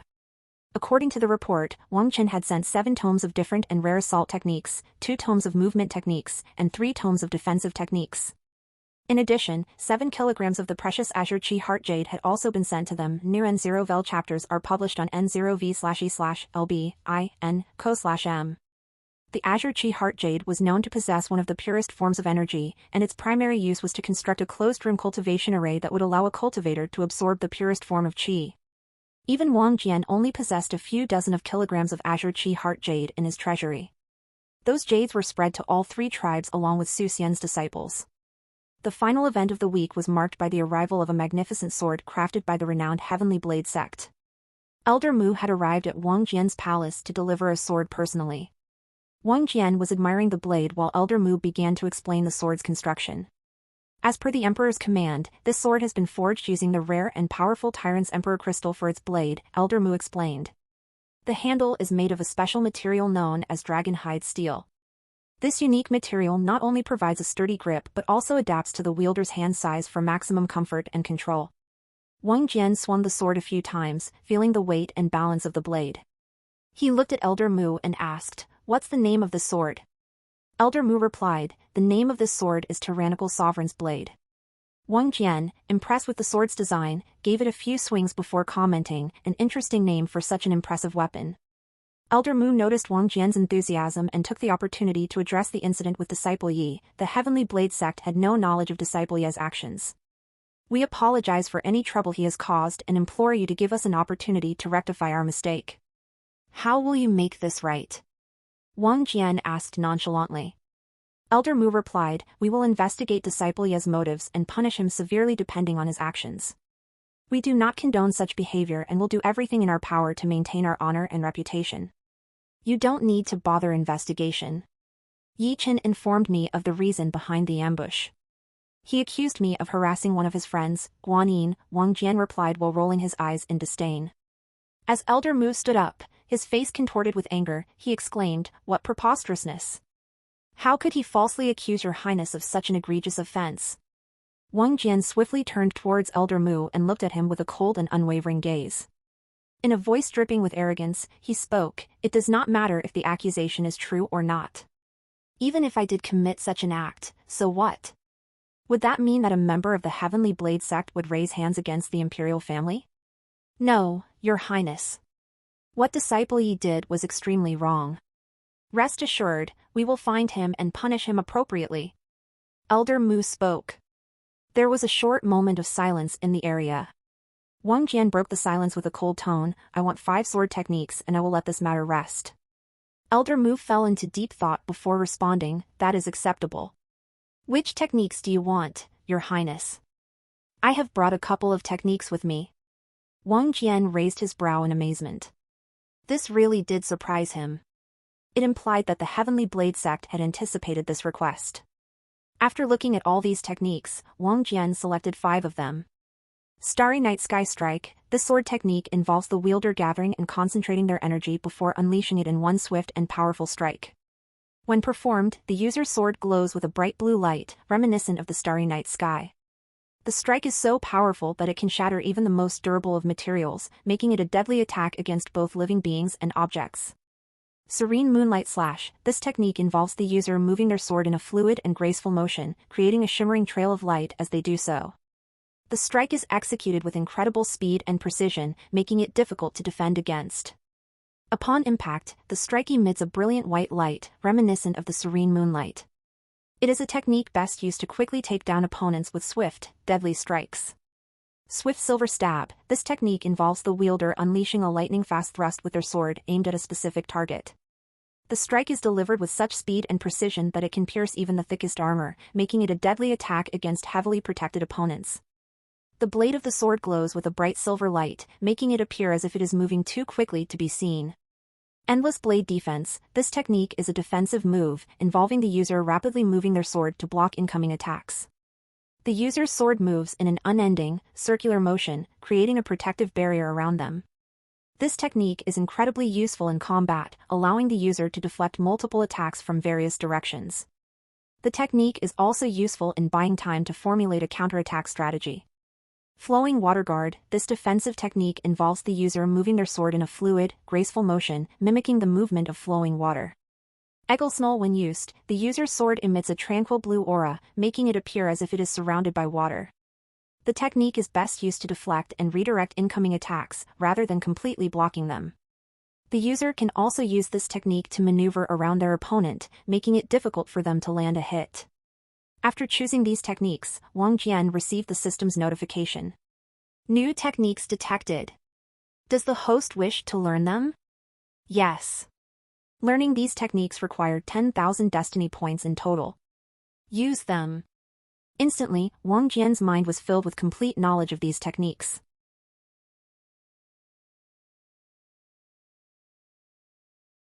In this week, Wang Jian had naturally spent his nights with his women. He was already gentle to his wives and had become gentler with Kong Huiyan and Han Shifeng, considering that their hatred for Wang Jian was reducing every single day. However, Wang Jian's nightly activities with Xiao Ling, Bishi Shuyan, and Lady Zhuan remained rough. Through his efforts, Wang Jian had amassed 35,000 destiny points. This brought his destiny points to 533,346. However, after learning those sword techniques, 10,000 destiny points were deducted. Thus, his current status screen showed. Status. Name, Wang Jian. Age, 20 years old. Destiny points, 523,346. Cultivation, first stage of the King Realm. Cultivation technique, Soaring Dragon Technique, level 4, requires 500,000 destiny points to level up. Skills, Origin Fist, Beam of Destruction, Mystic Force, Divine Shielding Iron Body, Enhanced Strength, Spiritual Sensitivity, Moonrise Fist, Lunar Shield, Moonshadow Step, Shadow Manipulation, Dark Fog, Eclipse Domain Annihilation, Tranquil Mind Divine Mantra, Black Castle, Elemental Genius, Dragon's Prestige, Enchantment Ability, Level 1, Starry Night Sky Strike, Serene Moonlight Slash, Swift Silver Stab, Endless Blade Defense, and Flowing Water Guard. Ocular Abilities, True Eyes, Level 2, 200,000 Destiny Points. Bloodline, Blue Moon Eclipse Devil Bloodline. Second level, Next Level, 500,000 Destiny Points. Insight and Laws, Flame, Mid-Level, 2 million Destiny Points. Lightning, Nil, 150,000 Destiny Points. Dark, Nil, 100,000 Destiny Points. Sword, Nil. Physique, Chaotic Young Body, Dormant. Spirit, Dark Flame Double-Headed River Dragon, 7-star Spirit, Mutated. Weaknesses, Holy Attribute. Solar Attribute. This time, Wang Jian felt it would be best to upgrade the Soaring Dragon technique. After Elder Mu's departure, he decided to utilize the points he had earned and make the most of his training. As Wang Jian focused his mind, he sensed a mysterious energy coursing through his body. The energy flowed with newfound vigor and ferocity, causing his muscles to tense and his senses to sharpen. The path of the qi was now completely different, much quicker and fluid than before, and Wang Jian felt a sense of serenity as he observed the changes in his body. As the upgrade completed, Wang Jian sensed a layer forming over his physique, creating beautiful azure scales made of pure qi. This was the true Dragon Scales ability, a new power that significantly boosted his offensive and defensive capabilities. The scales felt like a second skin, and Wang Jian marveled at their intricate patterns and their responsiveness to his movements. As Wang Jian was studying the changes in his body, a notification from the system interrupted his thoughts. The host's cultivation technique has significantly stimulated the chaotic young body. It can now be unlocked by utilizing 1 million destiny points. The sudden notification took Wang Jian by surprise. He had long given up hope of awakening his physique, thinking it was impossible. He had even considered releasing Yu Qing from the Divine Spirit prison to seek her help, but he knew the risks involved. Discover Yu chapters at novelby.co. Yu Qing would never forgive him for imprisoning her and might even seek revenge for what he did to Zhang Fei. Thus, Wang Jian had to create a situation where he could release her without the fear of getting killed. Or, he would have to keep on utilizing the enchantment ability on her until it worked. However, the system's notification stating that it would require 1 million destiny points caused Wang Jian to sigh. It would be really hard to gather so many destiny points just by using Xiaoling, Bishi Shuyan, and Lady Zhuoran. The destiny points they were providing him was reducing. Egglesnell, even if he made these 3 women fall in love with himself, Wang Jian felt that he would barely be able to gather 500,000 destiny points. He had to think of something else. Target Yi Chen or one more of his heroines. Well, Wang Jian didn't spend too much time thinking about it. He would see how it goes. Meanwhile, a branch of the esteemed Tao of Alchemy Society had been viciously attacked. Xia Hui, the Grand Elder and a highly respected figure in the society, was present at the branch as he was guiding and mentoring the young alchemists. With his exceptional skills, Xia Hui fiercely fought against the assailants, but unfortunately, he was overwhelmed and rendered unconscious. His condition was alarming, and none of the healing pellets were having any effect on his spirit and soul. The alchemists in the society were perplexed, and it took them a while to identify the root of the problem. Finally, they discovered that the Grand Elder had been afflicted with a potent poison that was lingering over his spirit. The alchemists immediately recognized the poison as the work of Huan Yi, also known as the Poison King. Huan Yi was a notorious figure from one of the vassal kingdoms of the everlasting mystic empire, known for his extraordinary talent in concocting deadly poisons. The grave condition of Xia Hui, Xia Shiwei's grandfather and the powerful Grand Elder of the Tao of Alchemy Society, had created a power vacuum that threatened Xia Shiwei's family. With Xia Hui's influence in the Alchemy Society at stake, other elders and even the leader saw an opportunity to seize power. Xia Shiwei's father, once a respected member of society, was now excluded from the inner circle of decision-makers, while the family's control over valuable pellets was being eroded. Protests from Xia Shiwei's family were met with vague promises, signaling that society was no longer on their side. With the Alchemy Society turning against them, Xia Shiwei's family knew they had to act fast to protect their wealth and influence. In desperation, Xia Shiwei turned to Wang Jian's palace seeking assistance to avert the looming crisis. Xia Shiwei sat nervously in the elegant hall of Wang Jian's palace, his mind clouded with worry. The weight of his family's future hung heavy on his shoulders. "What should I do, Jian?" If grandfather doesn't recover soon, our family could lose all its remaining influence. Xia Shiwei spoke out his concerns, his voice laced with desperation. Wang Jian frowned, deep in thought as he contemplated the dire situation. This is not good news, my friend. It seems we must act fast. Xia Shiwei's eyes widened in hope. Do you have any ideas, Jian? Wang Jian sighed heavily. It won't be easy, but I might have a solution. However, it comes with great risk. What is it? Xia Shiwei leaned forward, his eyes twinkling in hope. I require a sample of your grandfather's blood first, stated Wang Jian. Xia Shiwei had anticipated this request and promptly retrieved a vial of blood from his pocket. Here you go, he said, handing it to Wang Jian. Wang Jian examined the blood closely and then gave a command to the system in a low voice, run a thorough analysis and provide details of the poison. This service requires 100 destiny points for a comprehensive analysis. Without hesitation, Wang Jian agreed to the fee, and the system quickly began to provide him with detailed information about the poison. Dream-weaving poison. This poison creates a dreamlike state in the victim's mind, making them lose consciousness while it slowly weaves a web around their spirit, leading to eventual death. The poison possesses a bit of demonic qi that had been concealed very intelligently with appropriate holy herbs. Is there any cure to this poison? Yes. There are 3 ways to cure this poison, according to the current data within the system. However, this information will cost 1,000 destiny points to the host. Use them. The first method is to utilize the 9 heaven root. Use 9 heaven root, heavenly cloud fruit, and sky thunder mushroom to create a powder that can alleviate the poison's effect on the spirit. The second method is to use venomous transfusion. Introduce the soul eater venom inside the victim's body. This potent poison will swallow the dream-weaving poison. Then, use a combination of frost lotus and nirvana seed to expel both poisons from the body. Ghost fire cleansing. Ignite a type of ghostly flame that burns at an extremely high temperature and then submerges the poisoned body into the flame. The heat of the flame burns away the poison, and the holy herb called Dragon's Heart heals the damaged cells. From these 3 methods that the system had provided, Wang Jian could only choose the second method. The Soul Eater venom was available and could be bought from the Lotus Assassins. He also held the Frost Lotus and Nirvana Seed, so it would indeed be possible to cure Xiahui using this method. Go and get the Frost Lotus and Nirvana Seed ready. I will visit your mansion tomorrow and cure your old man. I know an expert who can treat this poison, Wang Jian spoke. Xia Shiwei was startled upon hearing those words. He immediately nodded and spoke sincerely, thanks, Jian. If this goes through, I will make sure that my entire family joins your faction officially. After Xia Shiwei was gone, Wang Jian decided to visit his mother's palace. He asked her of 2 things. One was to procure the Soul Eater venom for him. The second was to send one of her personal alchemists with him to Xia Shiwei's mansion. He knew that if he went alone, it would be impossible for Xia Shiwei's family to let him administer the Soul Eater poison to Xiahui. However, it would be a different matter if an esteemed alchemist were to suggest this remedy. It didn't take long for Bai Liqin to acquire the Soul Eater venom for Wang Jian. She had a couple of contacts in the Lotus Assassins who are rather notorious for coating their weapons with this poison. Although the Soul Eater venom is much stronger compared to the dream-weaving poison, it was easier to cure as it could be easily analyzed. However, the same couldn't be true about the dream-weaving poison. It was weaker, but there was no way to figure out the hint of demonic attribute within this poison due to the presence of holy attribute herbs. Thus, it became really challenging to cure the dream-weaving poison.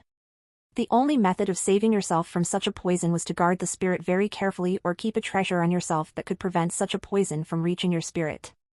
The following day, Wang Jian paid a visit to Xia Shiwei's mansion. Having informed his family beforehand about the arrival of an expert who could heal Xiahui, the entire family eagerly awaited Wang Jian's arrival. Accompanying Wang Jian was an elderly man, instantly recognizable to the family as Wen Jia, an esteemed alchemist who had pledged his lifelong services to Bai Liqin. His devotion to her was a result of her having saved his life and nurtured him into the alchemist he was today. As they entered the mansion, Xia Chang, Xia Shiwei's father, rushed to greet them. Thank you for coming, Your Highness, and bringing Master Wen Jia with you.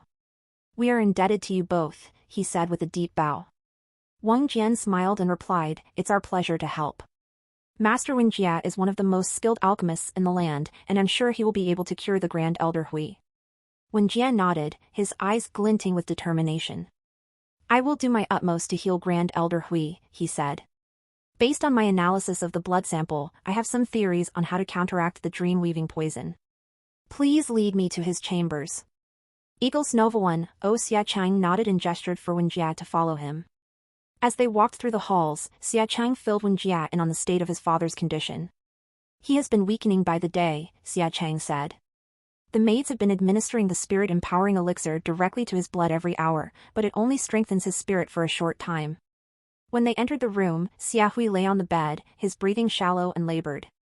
When Jia approached the bed and examined Xia Hui closely, get the latest chapters on n/velbin.com.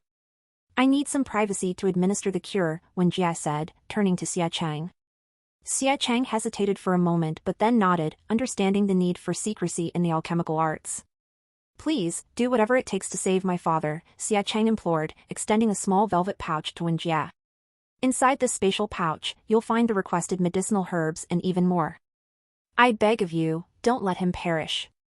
Wen Jia accepted the pouch, feeling its weight and nodding solemnly. I will do everything within my power, he promised, before Xia Chang bowed and left the room.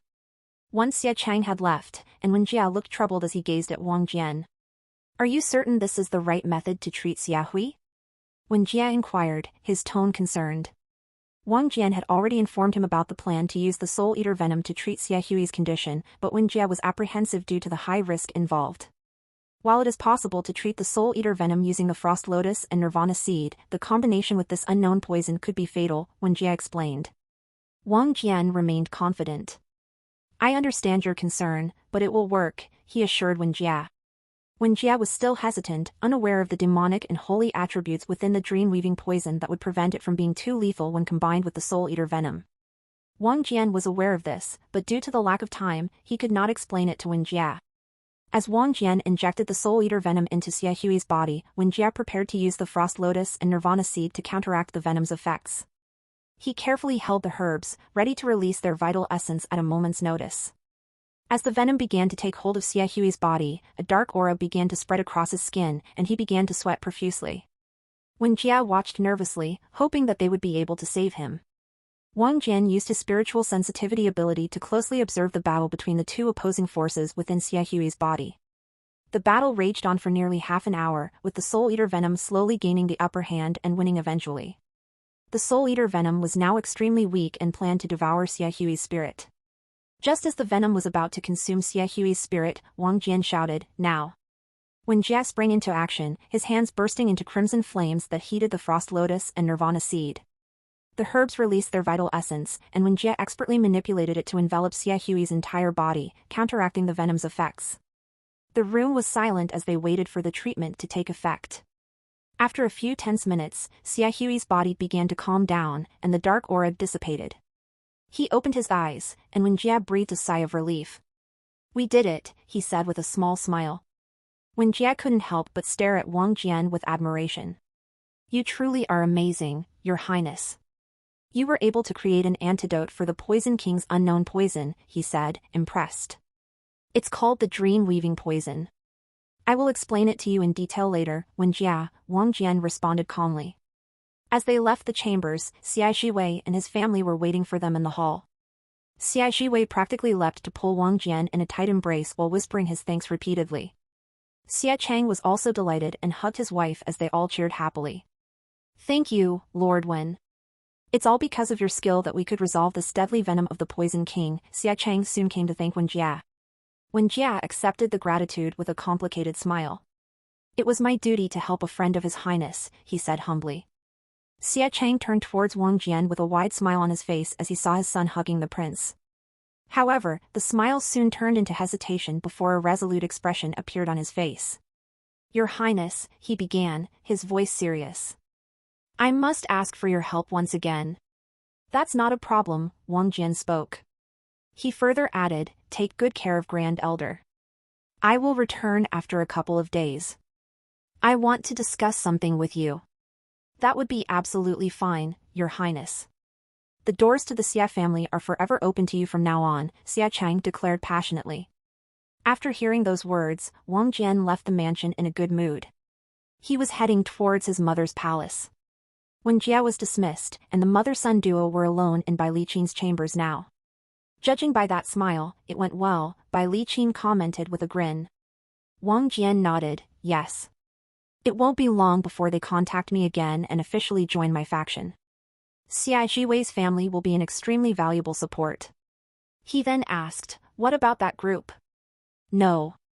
They received payment from an anonymous individual in a tavern in the Bihai town. They will never know that the one who paid them to attack Xia Hui was us, Bai Liqin uttered. Wang Jian nodded with a wicked smirk on his face, good. He took his leave from his mother's palace soon enough. As anticipated, Xia Jiwei's family contacted Wang Jian soon after Xia Hui's recovery. Xia Chang paid a visit to Wang Jian's palace to discuss a matter of great importance. Greetings, Your Highness. I am here to discuss a serious matter with you, Xia Chang said upon arrival. Wang Jian, already aware of the topic at hand, welcomed Xia Chang and invited him to the living room. After they both took a seat, a maid was called in to bring tea and snacks for the guests. Xia Chang then spoke with a solemn expression, Your Highness, the Xia family would like to officially join your faction. Wang Jian calmly responded, as I stated earlier, Lord Chang, I would have saved Grand Elder Hui's life simply because he is my friend's grandfather. I do not want you to feel compelled by this incident and make a hasty decision. Xia Chang, with conviction in his voice, replied, No, Your Highness. This is not a hasty decision. I have given it much thought, and it is the right decision for the Xia family. I have even discussed it with my father, and he has given his approval. He then explained, I am sure you won't deny that this attack occurred because of Jiwei's association with you. Wang Jian nodded hesitantly, yes, I had my suspicions as well. My eldest brother, second sister, or third brother might be responsible. Only they have the resources and intelligence to orchestrate such an attack.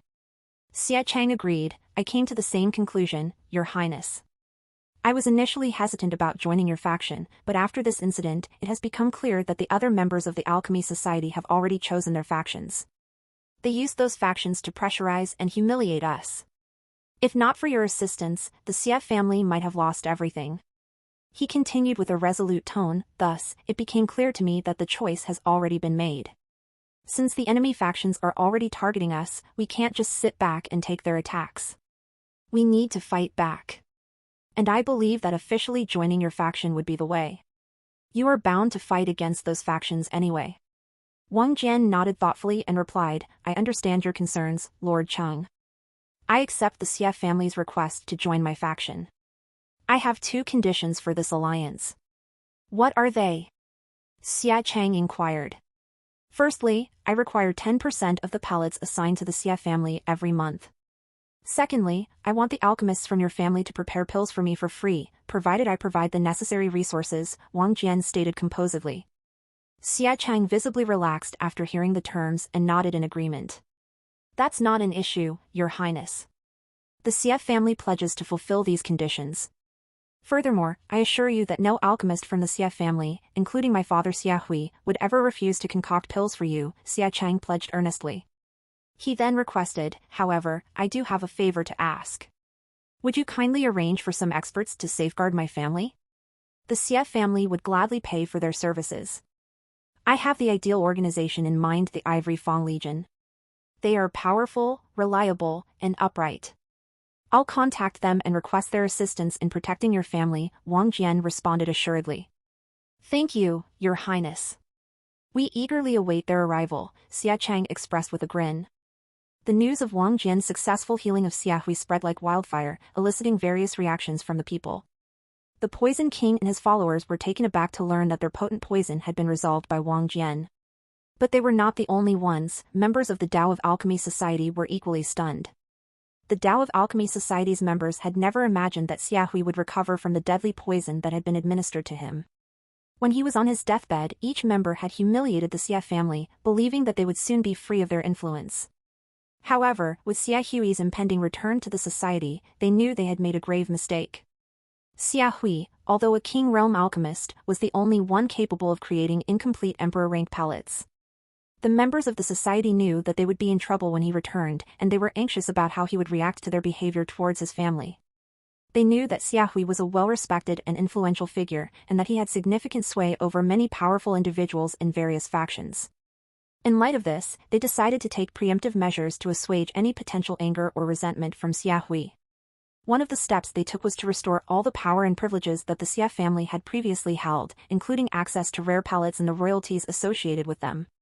In fact, the society went even further this time, granting the Xia family even more privileges and rights than they had before. However, these two groups were not the only ones affected by this incident. The factions belonging to each of the members of the royal family fighting for the throne were the ones most impacted. While the crown prince was still involved in his battle against the demons and had yet to return, his subservient groups were shocked to learn of Xia Hui's miraculous recovery. The second princess and third princess factions were the ones affected the most. Each one had planned to slowly target the Xia family to ensure their collaboration with Wang Jian resulted in a great loss. However, someone else had acted before they could even begin their plans, and the Xia family had fallen directly into Wang Jian's lap. With the Xia family now firmly aligned with Wang Jian's faction, the balance of power in the kingdom was shifting, and those vying for the throne were forced to reevaluate their strategies. It didn't take long before the conditions of Wang Jian's partnership with the Xia family were leaked, a move that was deliberately orchestrated by Wang Jian himself. He had informed the Xia family beforehand of his intentions. The reason behind this move was simple: to broadcast to the entire empire that he had gained access to vast quantities of rare pellets through the Xia family's affiliation. This announcement rendered him a prime target for factions seeking pellets, but it also held an allure for organizations that required these precious substances but couldn't purchase them in the open market. Such organizations included those that had been outlawed by the Empire, such as the Crimson Cult, the Phantom Brotherhood, the Black Hand, the Shadow Warriors, and the Demons. It was only known to a select few individuals in the upper echelon that there were demons with extremely rare bloodlines that possessed a human-like form scattered across the Empire. These demons were strategically located in various parts of the empire to secure resources for their kind. After a few days, Xia Hui had made a full recovery and was able to return to the Tao of Alchemy Society.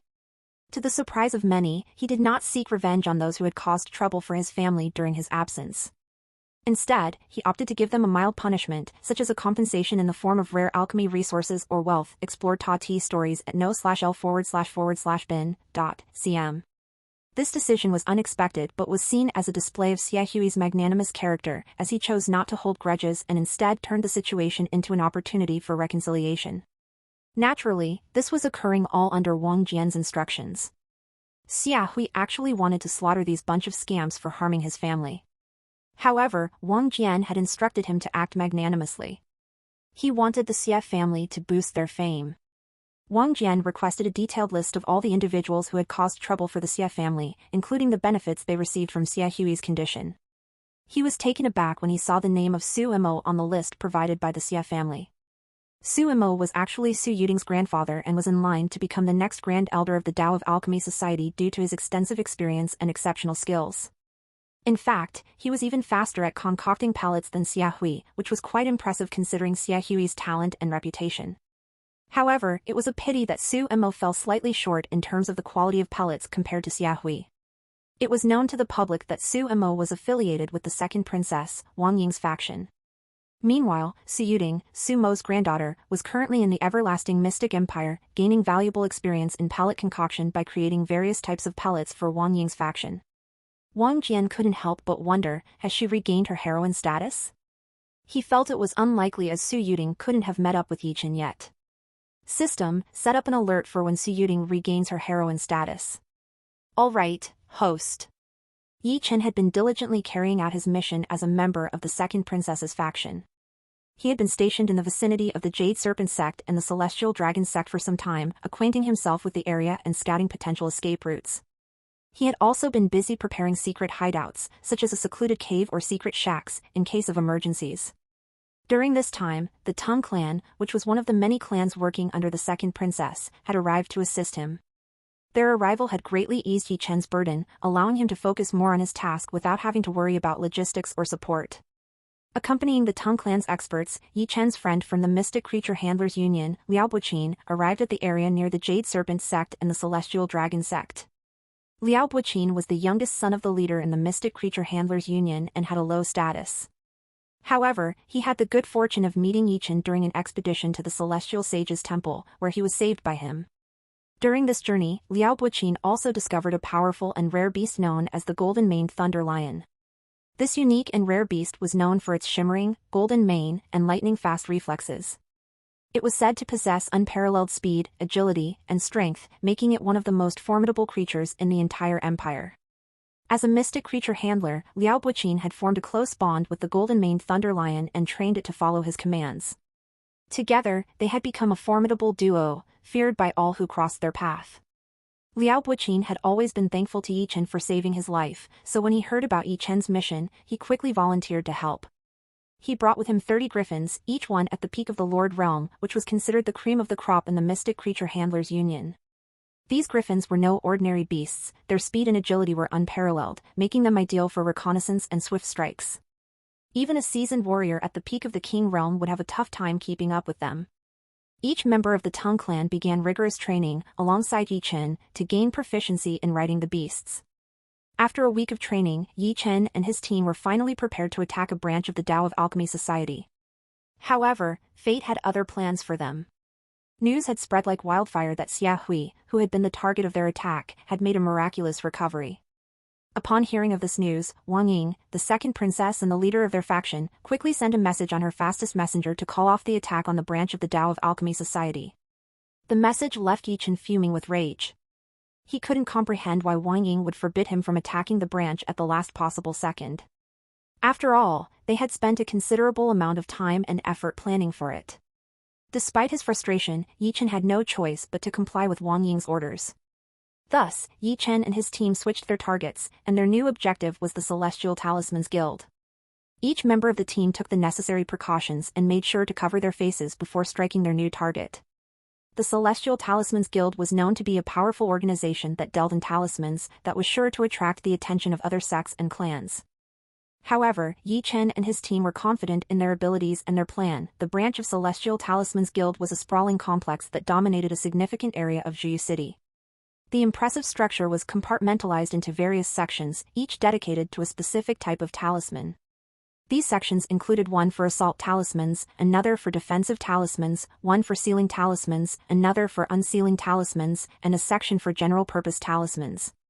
The Celestial Talismans Guild was heavily guarded, but Yi Chen and his team had carefully planned their attack and swiftly made their way to the guild master's office.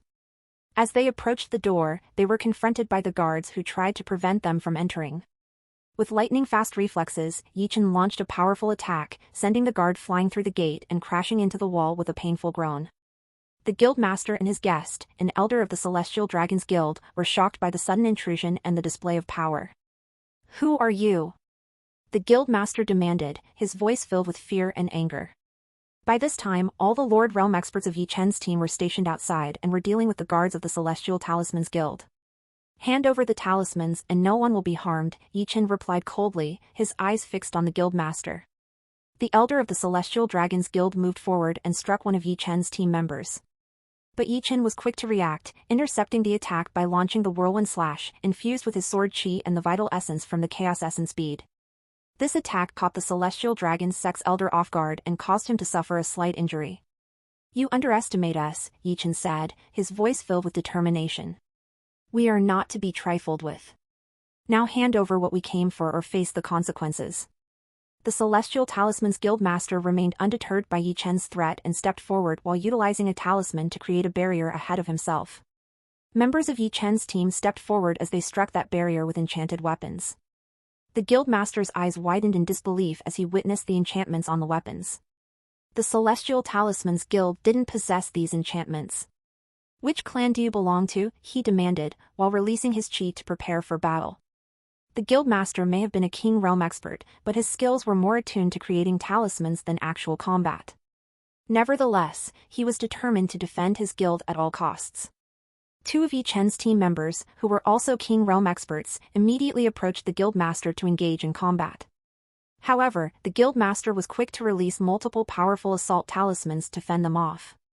The talismans managed to drive the two warriors away, but they didn't give up. Instead, they regrouped and planned a more strategic approach. Meanwhile, the remaining two King Realm experts of Yi Chen's team fought fiercely against the Celestial Dragon Sex Elder. The sound of clashing swords and explosions echoed through the room as the two groups engaged in a heated battle. "Your efforts are futile," the elder of the Celestial Dragon sect sneered as he unleashed a powerful attack. But Yi Chen's team members were not easily defeated. They dodged and countered with their own attacks, gradually wearing down the elder's defenses. As the battle continued, it became clear that Yi Chen's team had the upper hand. Meanwhile, the Celestial Talisman's guild guards rushed towards the commotion, but it was too late.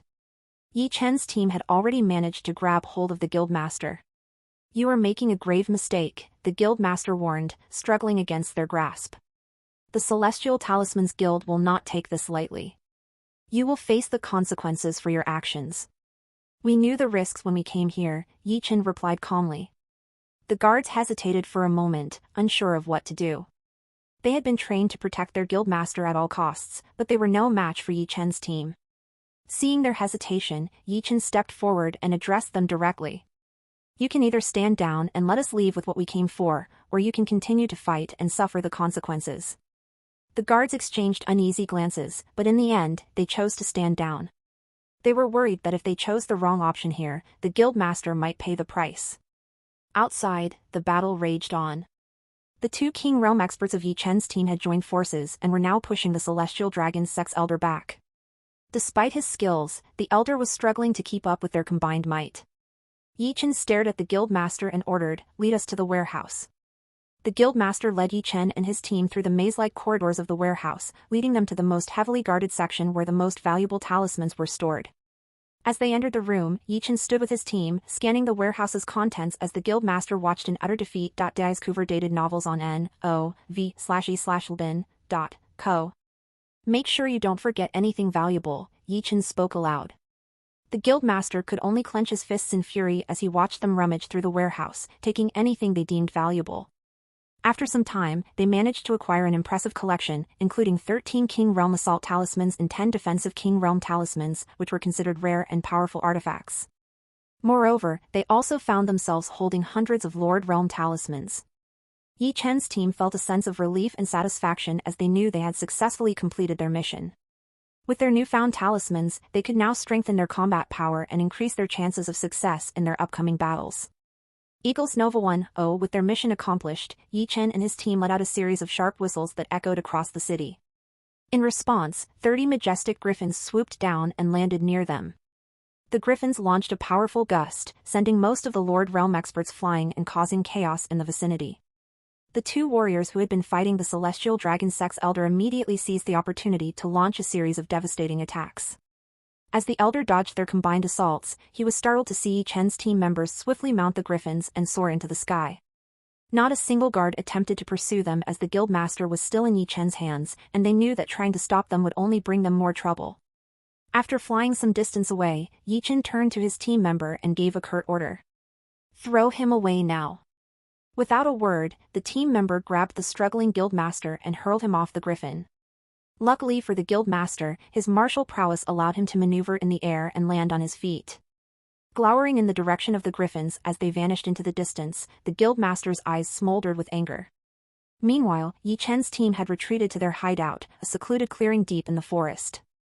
With adrenaline still pumping through their veins, they eagerly examined the talismans they had acquired. "Wow, we hit the jackpot this time," one team member exclaimed as he marveled at the King Realm Assault Talismans. Another member grinned as he inspected the defensive King Realm Talismans. "These will come in handy for sure." Yi Chen leaned back against a tree, a sense of satisfaction washing over him. "We did well today. No casualties, and we got what we came for." As the team reveled in their success, congratulating each other on their first mission without any casualties, Yi Chen sent a message to the second princess's palace to inform them of their victory. Along with the message, he sent some of the talismans they had acquired as proof of their success. Little did they know that their celebration would be cut short.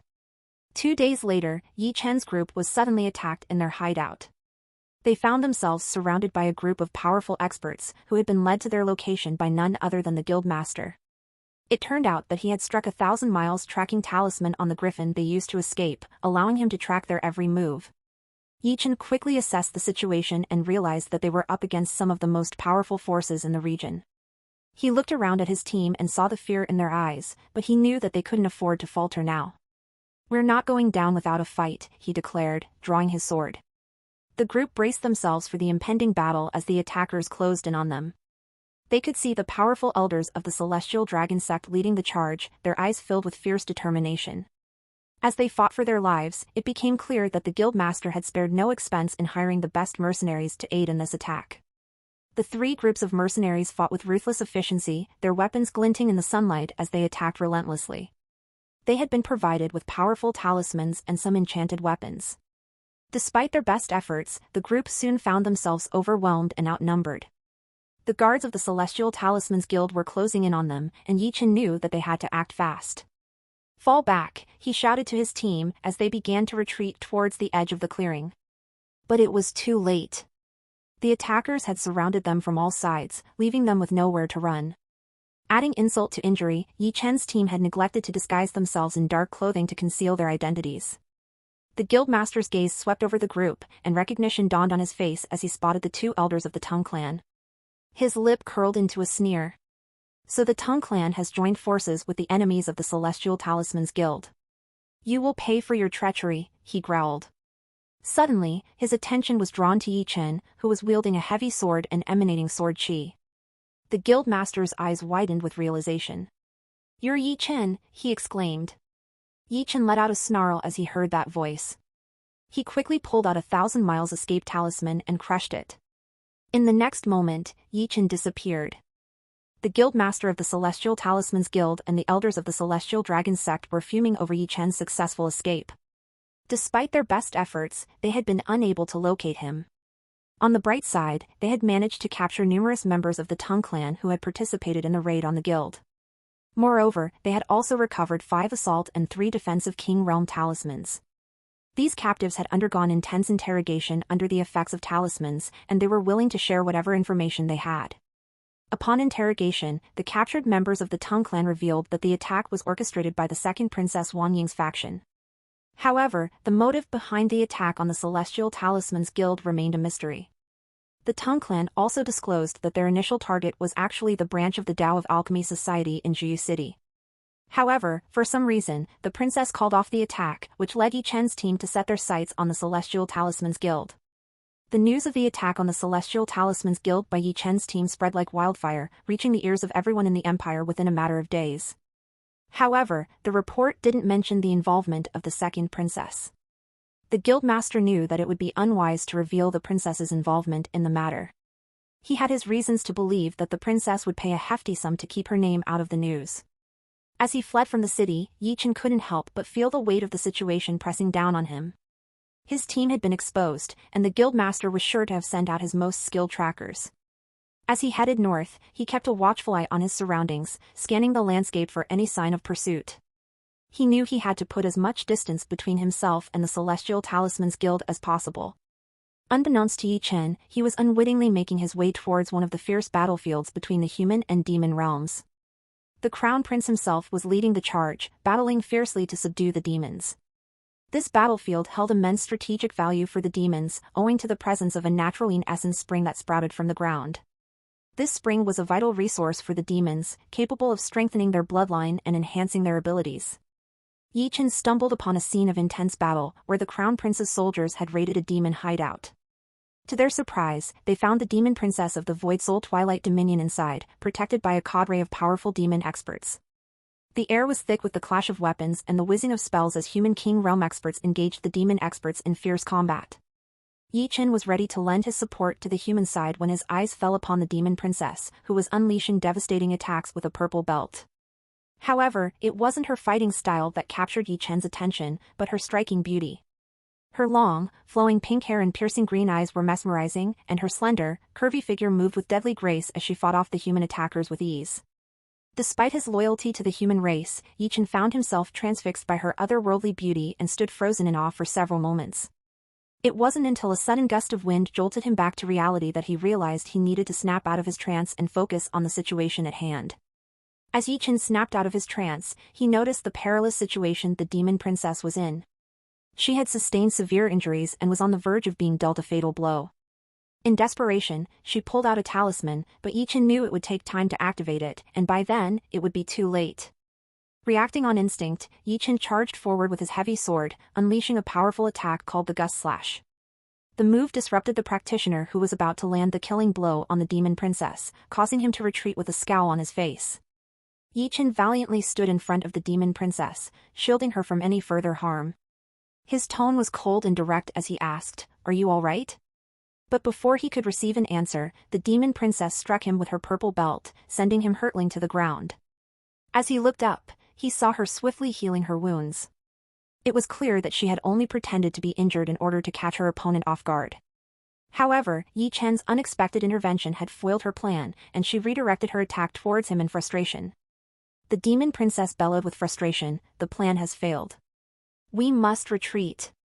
Upon hearing her command, all the demons quickly scattered and fled deeper into the demon territory. The human experts, knowing the danger of venturing further, gave up on chasing them. However, some of them turned their attention to Yi Chen and questioned his actions earlier. They wondered why he had chosen to protect the demon princess, who was their enemy. "Who the hell are you? Why did you interfere? We could have killed that devil if not for you," he yelled with indignation, his face twisted in anger. The others chimed in with mocking comments. "Looks like we have a devil lover here," one of them sneered. "Seriously, what were you thinking?" another scoffed. "Helping the enemy is just foolish." Despite the derogatory comments thrown his way, Yi Chen kept his composure and got up, brushing off the dirt from his clothes as he began to walk away. But his attempt to leave was interrupted by the human experts who surrounded him, their expressions a mix of disbelief and suspicion. "Wait a minute," one of them said, stepping forward. "We can't just let you go like that. Why did you protect the demon princess? Are you in league with the demons?" Yi Chen looked at the group, sensing their hostility and mistrust. He spoke calmly, trying to reason with them. "I assure you, I have no affiliation with demons or any other enemies of humanity," he said. "We'll be the judge of that," a human expert sneered, using his King Realm Chi to intimidate Yi Chen.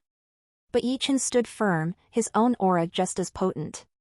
"If you want to stop me, then you'll have to defeat me first," he declared, brandishing his heavy sword.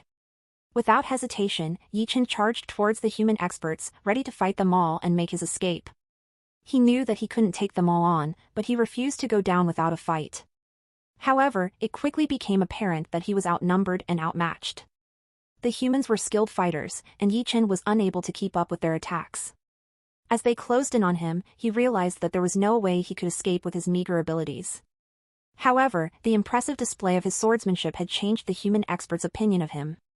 They were impressed by his skill and wondered who he was and where he had come from. Visit no.v3lb/n.cm for new OVL.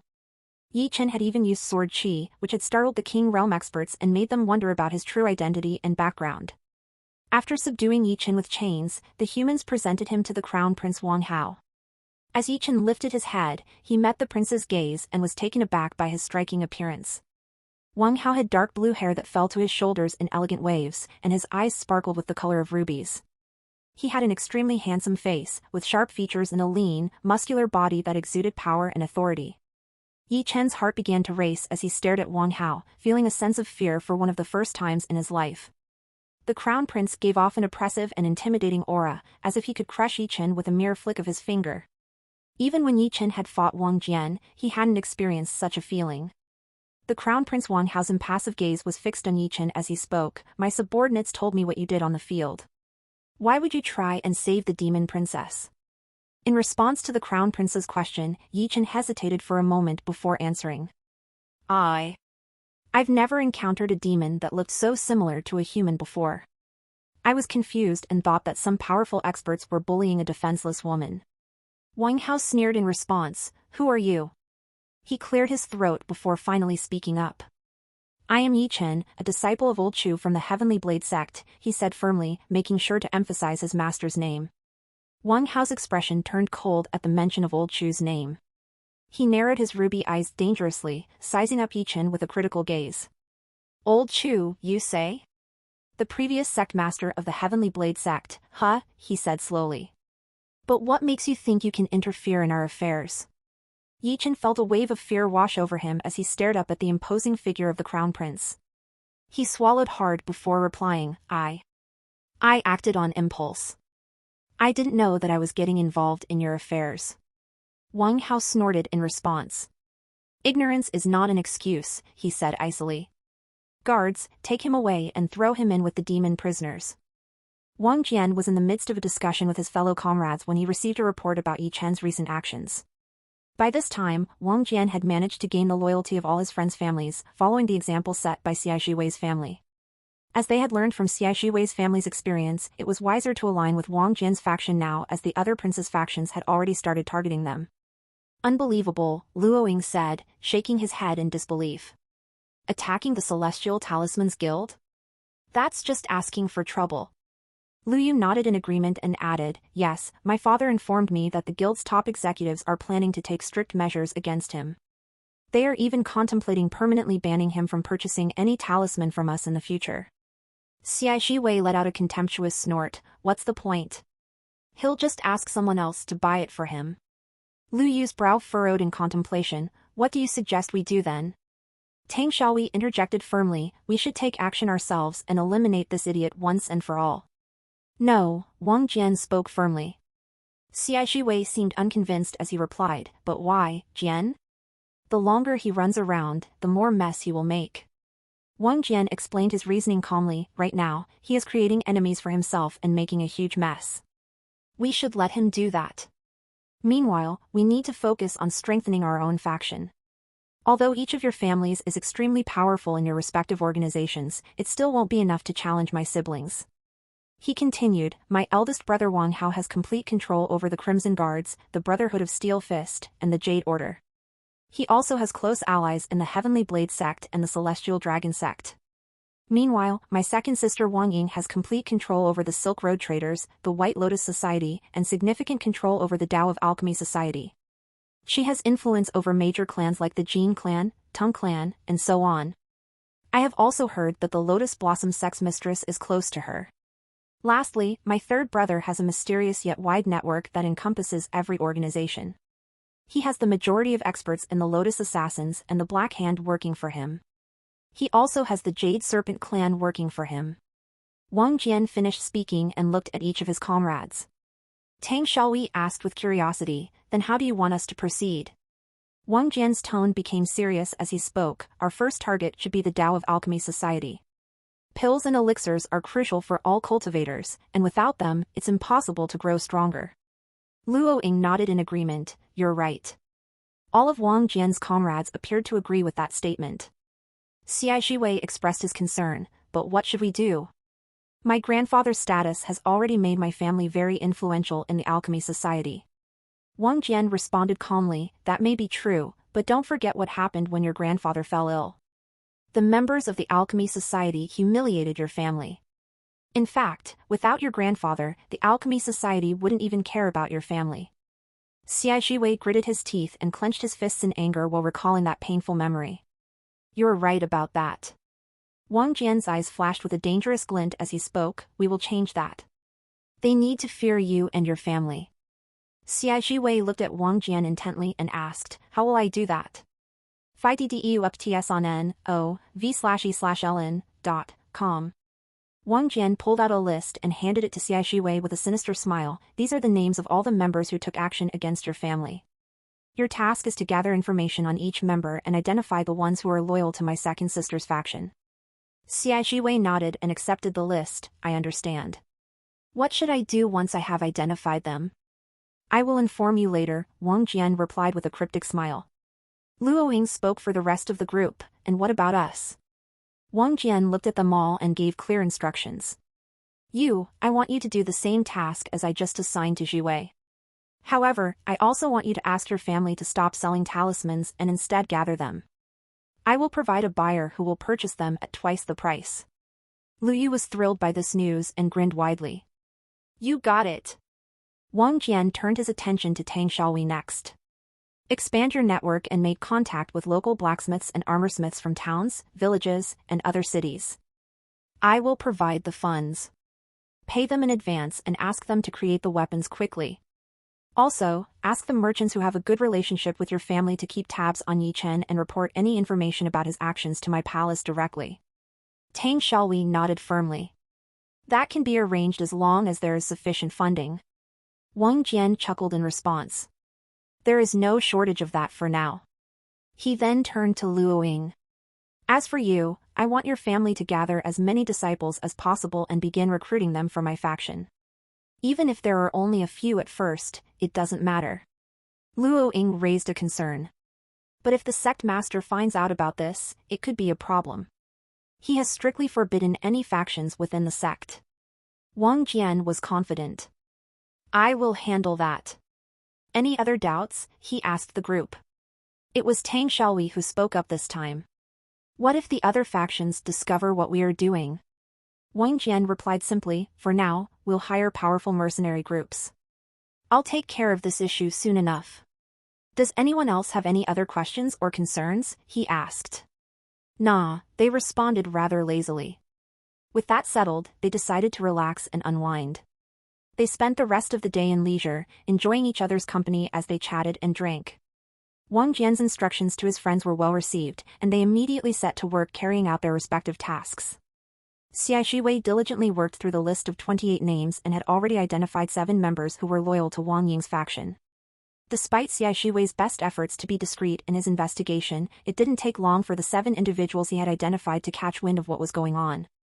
They were outraged to hear that Xia Shiwei's subordinates were asking questions about them both in the Alchemy Society and on the streets and wasted no time in expressing their displeasure to the Xia family. They stormed into the Xia family's estate, demanding to know why they were being investigated. Xia Shiwei remained calm despite his family's scolding in front of the faction members. After they left, he revealed that the investigation was carried out on Wang Jian's orders. The Xia family was taken aback by this revelation and pressed him for more information. Xia Shiwei, however, had no further information to offer, leaving the family to wonder what Wang Jian's motives could be. Their curiosity led them to investigate further, and they discovered that Wang Jian had accompanied Luo Ying to the Sacred Crane sect. It seemed that he would be away for a while, leaving them with no choice but to wait for his return. Meanwhile, Lu Yu and Tang Xiaohui had already started their tasks. Lu Yu followed Wang Jian's instructions and asked his family to withhold their share of talismans that they received from the Celestial Talismans Guild. His family was thrilled when they learned that Wang Jian would provide them with a buyer who would pay double the price for the talismans. However, they were curious about the buyer's identity, suspecting that they must be someone with a sensitive identity to pay such a high price. On the other hand, Tang Xiaohui used his father's influence to gather various merchants, craftsmen, blacksmiths, armorsmiths, tailors, hunters, and others. He informed them to prepare large quantities of supplies and provided them with a part of payment as advance. Additionally, Tang Xiaohui also informed them to send any information related to Yichen directly to Wang Jian's palace. As Wang Jian reached the Sacred Crane sect, he found out that Old Chu, the former sect master of the Heavenly Blade sect, had left for the Crown Prince's camp in a hurry. The reason behind his sudden departure was that Yichen had fought against the Crown Prince's subordinates and saved the demon princess. Upon hearing this news, Wang Jian couldn't help but think to himself, as expected. He was pleased that his plan was unfolding as he had anticipated. With a sly grin on his face, he swiftly penned a letter to his palace, instructing his men to use this information to ruin Yi Chen's reputation and destroy his popularity. At roughly the same time, the second princess Wang Ying was also informed of Yi Chen's actions. She was utterly astonished and couldn't resist slapping her forehead in exasperation. The news had deeply disappointed her, and she felt a profound sense of frustration at Yi Chen's behavior.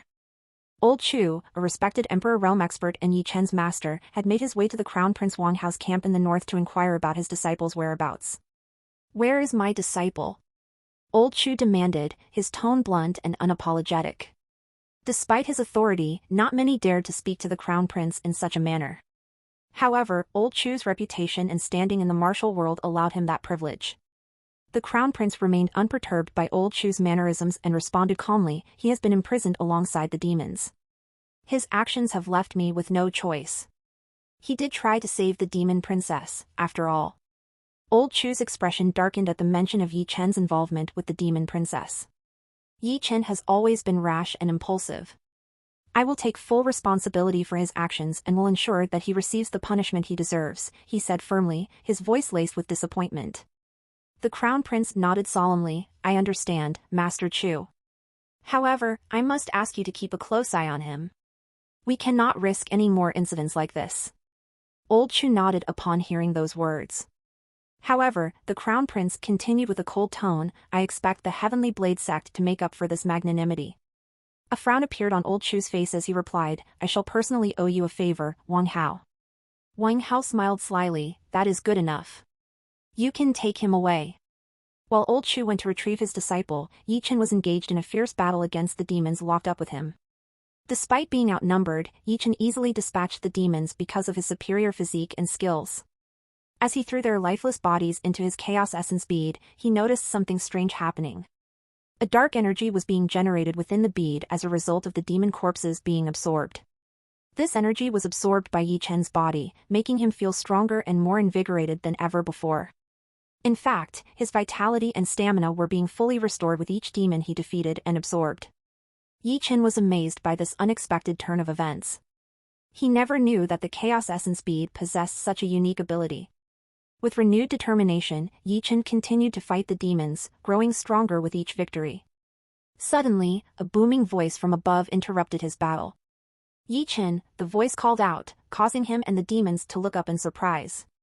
They saw Old Chu flying in the sky, his powerful Emperor realm aura causing the demons to shrink back in fear. Old Chu landed in front of Yi Chen, his face stern and serious. Yi Chen, what were you thinking? He scolded. Your actions have brought shame to the Heavenly Blade sect and endangered our relationship with the royal family. Yi Chen hung his head in shame. Master, I know I have made a mistake. I am willing to face any punishment.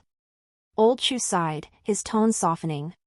Yi Chen, you have always been impulsive, but I hope you learn from this incident. We will deal with the consequences later, but for now, we need to escape this place. Get latest level CHDers on NVE/LBJ/N.C/M. Yi Chen nodded in agreement, his eyes brimming with gratitude towards his master. Thank you, Master Chu. I will make up for my mistakes. Old Chu gave a nod and waved his hand, breaking the shackles that restrained Yi Chen's cultivation. With that, Old Chu and Yi Chen flew out of the barrier, leaving the demons trembling in fear. As they flew towards the Heavenly Blade sect, Yi Chen couldn't help but feel a sense of relief wash over him. He was grateful to be out of that prison and to have his freedom back. As they soared towards the Heavenly Blade sect, Old Chu fixed Yi Chen with a piercing gaze. Enlighten me, Yi Chen, he demanded with a stern edge to his voice. Why have you been making such reckless choices? Firstly, you ambushed the 7th Prince Wang Jian. Yi Chen quickly replied, eager to explain himself. Master, that bastard Wang Jian and his friends had bullied Guanyin. They treated the matter as if it were nothing. I couldn't just stand by and let them get away with it. Old Chu's expression remained unyielding. And what of your involvement in the attack on the Celestial Talismans Guild branch in Jiu City? Yi Chen's face tensed with regret. I acted on orders from the second princess. My participation was intended to remain confidential. Old Chu snorted derisively. And yet your name has still surfaced. What about the demon princess? Why did you involve yourself in her rescue? Yi Chen hesitated briefly before answering, I believed her to be a human in need of aid. I couldn't simply stand by and watch her be mistreated. Old Chu shook his head in exasperation. Yi Chen, your impulsivity could lead to your ruin.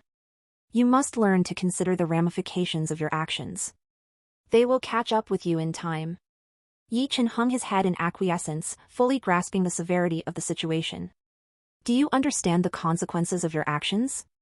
Old Chu asked, his voice heavy with disappointment. The Heavenly Blade sect has paid a steep price to calm the factions affected by your rash decisions.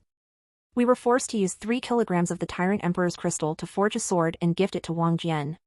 Yi Chen's eyes widened in shock at the mention of the Tyrant Emperor's crystal, one of the most valuable treasures of the Heavenly Blade sect. He knew that only a select few could afford to forge a sword from it, and even the sect master was not among them. To gift it to Wang Jian was a huge loss. His frustration was palpable as he realized that it was all because of his ambush on Wang Jian. Old Chu's next words only added to Yi Chen's distress. The repercussions of your actions have extended even further, he said with a scowl. The Celestial Talismans Guild has threatened to blacklist our entire sect unless we provide a reasonable explanation for your attack. No one from the Heavenly Blade sect will be able to purchase a talisman from them. Yi Chen felt his heart sink as he realized the gravity of the situation. The Celestial Talismans Guild was one of the most important sources of talismans for the Heavenly Blade sect, and being cut off from them would be a serious blow. Before Yi Chen could even come up with a solution, Old Chu added, as for this latest incident of you saving the demon princess, I have no doubt that this will cause everyone in the Empire calling out for your blood. Yi Chen felt a shiver run down his spine at the thought of the entire empire turning against him. Old Chu, noticing the fear in Yi Chen's eyes, decided to offer some reassurance. Fortunately, it seems that the news of this incident couldn't have spread very far, he said.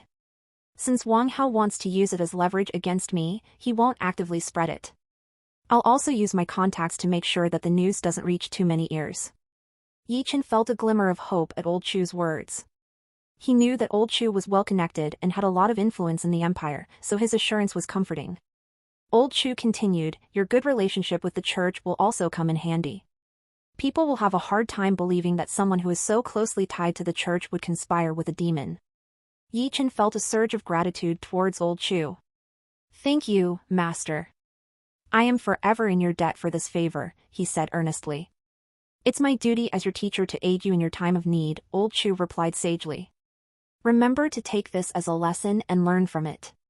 That night, Old Chu made an effort to contact his allies in an attempt to prevent the spread of the information. However, it quickly became evident that his efforts were in vain. To Old Chu's dismay, it was revealed that someone had already disseminated the news throughout the empire. It had been a calculated and premeditated attack on Yi Chen's reputation. As Old Chu dug deeper into the matter, his frustration grew, and he soon uncovered the culprit responsible for this heinous act, the seventh Prince Wang Jian.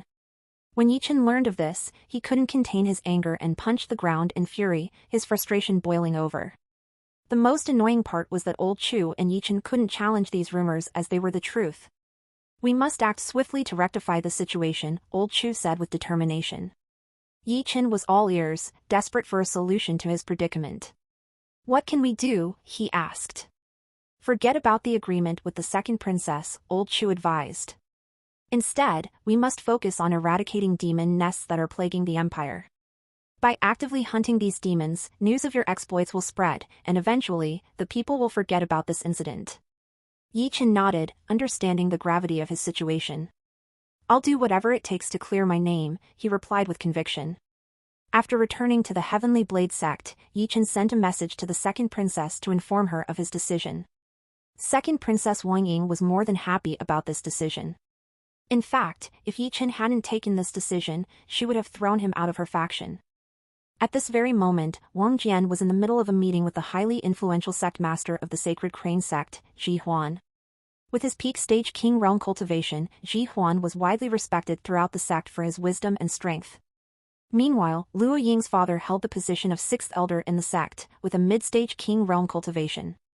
Although his status wasn't very high among the elders, he had enough clout to arrange a meeting between Wang Jian and the esteemed sect master Zhu Huan. Wang Jian and Zhu Huan sat on comfortable cushions on the ground, with a low table separating them. As they spoke, a young disciple entered the room, holding a tray with 2 cups of steaming tea. Zhu Huan gestured towards the cups and said, "Please try our tea. It's one of the specialties of our sect, made from the finest tea leaves we cultivate ourselves." Wang Jian picked up his cup and took a sip, his face breaking into a pleased smile. "This is truly remarkable. The tea is smooth and refreshing." Zhu Huan chuckled modestly. "Our sect may have some skill in tea-making, but that is not why you are here, is it?" Wang Jian smiled. "Indeed not. I come to discuss a matter of mutual interest, Sect Master Zhu. Does this matter relate to the matters regarding your faction, Seventh Prince?" Zhu Huan asked rather politely. With a nod, Wang Jian confirmed his suspicions, "That's correct. I come here, bringing you with a proposition. Join my faction." Zhu Huan's expression turned sour. "Join forces? Or should I say, surrender to your faction? Your true intentions are transparent, Seventh Prince." Wang Jian shrugged nonchalantly. "I understand why you might think that, but I assure you that I have no plans to interfere with how you govern your sect. However, I do hope to have your sect on my side if a conflict arises." Zhu Huan remained unconvinced. "And what guarantee do I have that you won't meddle in the affairs of my sect?" he asked. Wang Jian leaned back in his cushion, his expression serious. "I give you my word that I won't interfere in your sect's governance. I know the value of having allies in times of need, and your sect's strength and expertise would be invaluable to me." The sect master pondered Wang Jian's proposal for a moment. "What would you offer in return for our support?" he asked. Wang Jian's eyes gleamed with ambition. The resources and protection of my faction, he replied confidently. And I assure you that if you choose to join us, your sect will have a prominent position in my kingdom. Zhu Huan studied Wang Jian for a moment before replying, your offer is indeed enticing, 7th Prince. However, I must decline. You see, I have a strict policy of keeping my sect untainted by imperial factions. Wang Jian rolled his eyes and retorted, I am aware of your reasons. Your brother was killed 30 years ago when both of you joined my uncle's faction in the fight for the throne. Not only did you suffer the loss of your brother, but the future of the Sacred Crane sect was also jeopardized. Zhu Huan replied sarcastically, I am honored that the 7th Prince has taken the time to thoroughly investigate me. His annoyance was evident as soon as Wang Jian brought up the topic of his deceased brother. Wang Jian asked him, are you sure you won't change your mind? Zhu Huan spoke rather resolutely, yes. I have spent the past decades trying to rebuild the sect. I don't want to destroy it because of another battle for the throne. Taking another sip of the tea, Wang Jian spoke, do you know why the Sacred Crane sect never became one of the great sects of the empire? Do you know what you lack? Resources, Zhu Huan responded calmly. No. You lack resources and reach. And I am the only man who can provide it to you, Wang Jian spoke confidently. Zhu Huan rolled his eyes in disdain as he responded, if I must go against my principles to grow the sect, why should I join your faction? I believe it would be better for my sect to join the Crown Prince's faction. He has a much higher chance of winning the throne than all others. Did my uncle's defeat at my father's hands teach you nothing, Zhu Huan? My father was originally the 4th Prince of the Empire, yet he is the one whom you refer to as the Emperor now. So, don't judge too quickly, Wang Jian spoke. Zhu Huan sneered, you think you can fool me with that? The current situation is much different than that. You have no idea just how far ahead Wang Hao is ahead of you. He has the strongest sects, clans, and even the top associations working for him. There is no way he will lose in this battle for the throne. Never be so sure about this. But enough about that, I can't convince you to change your mind today, Wang Jian spoke calmly. A sly smirk appeared on his face as he added, I have another proposal that will definitely get you thinking about our cooperation. As you know, my faction is small and there are no sects allied to me. This means that if you join my faction, you will receive a much greater share than you will from any other faction. Let's hear it, Zhu Huan seemed interested as he spoke those words. Wang Jian nodded and began speaking, since you will be the first sect that will join my faction, I will give you the spot of the one of the 4 great sects if I do win the throne. But I guess that's for later and you might want something more direct. So, I will provide you with land, tax concessions, resources, and even the support of the local authorities. Oh really? Where? Zhu Huan asked sarcastically. The Silvercrest Dominion and the Windhaven Kingdom, Wang Jian responded instantly. Zhu Huan raised his brows in wonder as he heard those names. He instantly recalled that the Silvercrest Dominion was indeed assigned to Wang Jian's faction. It was Concubine Bai who was managing this region until now. Meanwhile, the Windhaven Kingdom was under the 9th Prince Wang Lan. However, Zhu Huan had heard information of how Wang Jian had once seized control of this kingdom from his brother. Read latest OVLS at nv/e/l/by.com. I will tell you after a discussion with my elders, Zhu Huan responded after contemplating the offer for some time. Send the answer to my palace, Wang Jian spoke as he stood up and prepared to leave. There was no longer any reason for him to stay here. From the start, Wang Jian knew that Zhu Huan was actually merely pretending to be disinterested in the offer. He knew that since Zhu Huan had joined up a faction belonging to the royal family once, he could do it again as well. Wang Jian just had to give him enough incentive. Right now, Zhu Huan had a pretty good deal, and no other faction could provide it. It was all because each one had already promised a lucrative deal to the other powerful sects. Wang Jian chose the Sacred Crane sect not because of its influence or techniques, but because he had someone on the inside he could trust to run the things in the sect. That was Liu Yu. It wouldn't take long before Liu Yu could start to actively recruit sect disciples and even elders for his faction. Well, this was just one fish done, though. There were a lot more sects that he had to target. While he was on his way back, Wang Jian's palace received more information from those merchants stating that Yi Chen was sighted in the Jinhua city 2 weeks earlier. It appeared that he headed to the Jin clan. This information interested him a little. After all, he had asked Jin Meixiang to inform him if Yi Chen came to visit her clan, yet she sent him no message. Did something happen between them? Wang Jian wondered as a sly smirk appeared on his face. For the following 2 days, Wang Jian journeyed towards Jinhua City. When he arrived, he landed his griffin a safe distance away from the city to avoid arousing any suspicion. He then proceeded to enter the city by making use of his moon shadow step technique, moving with stealth and agility.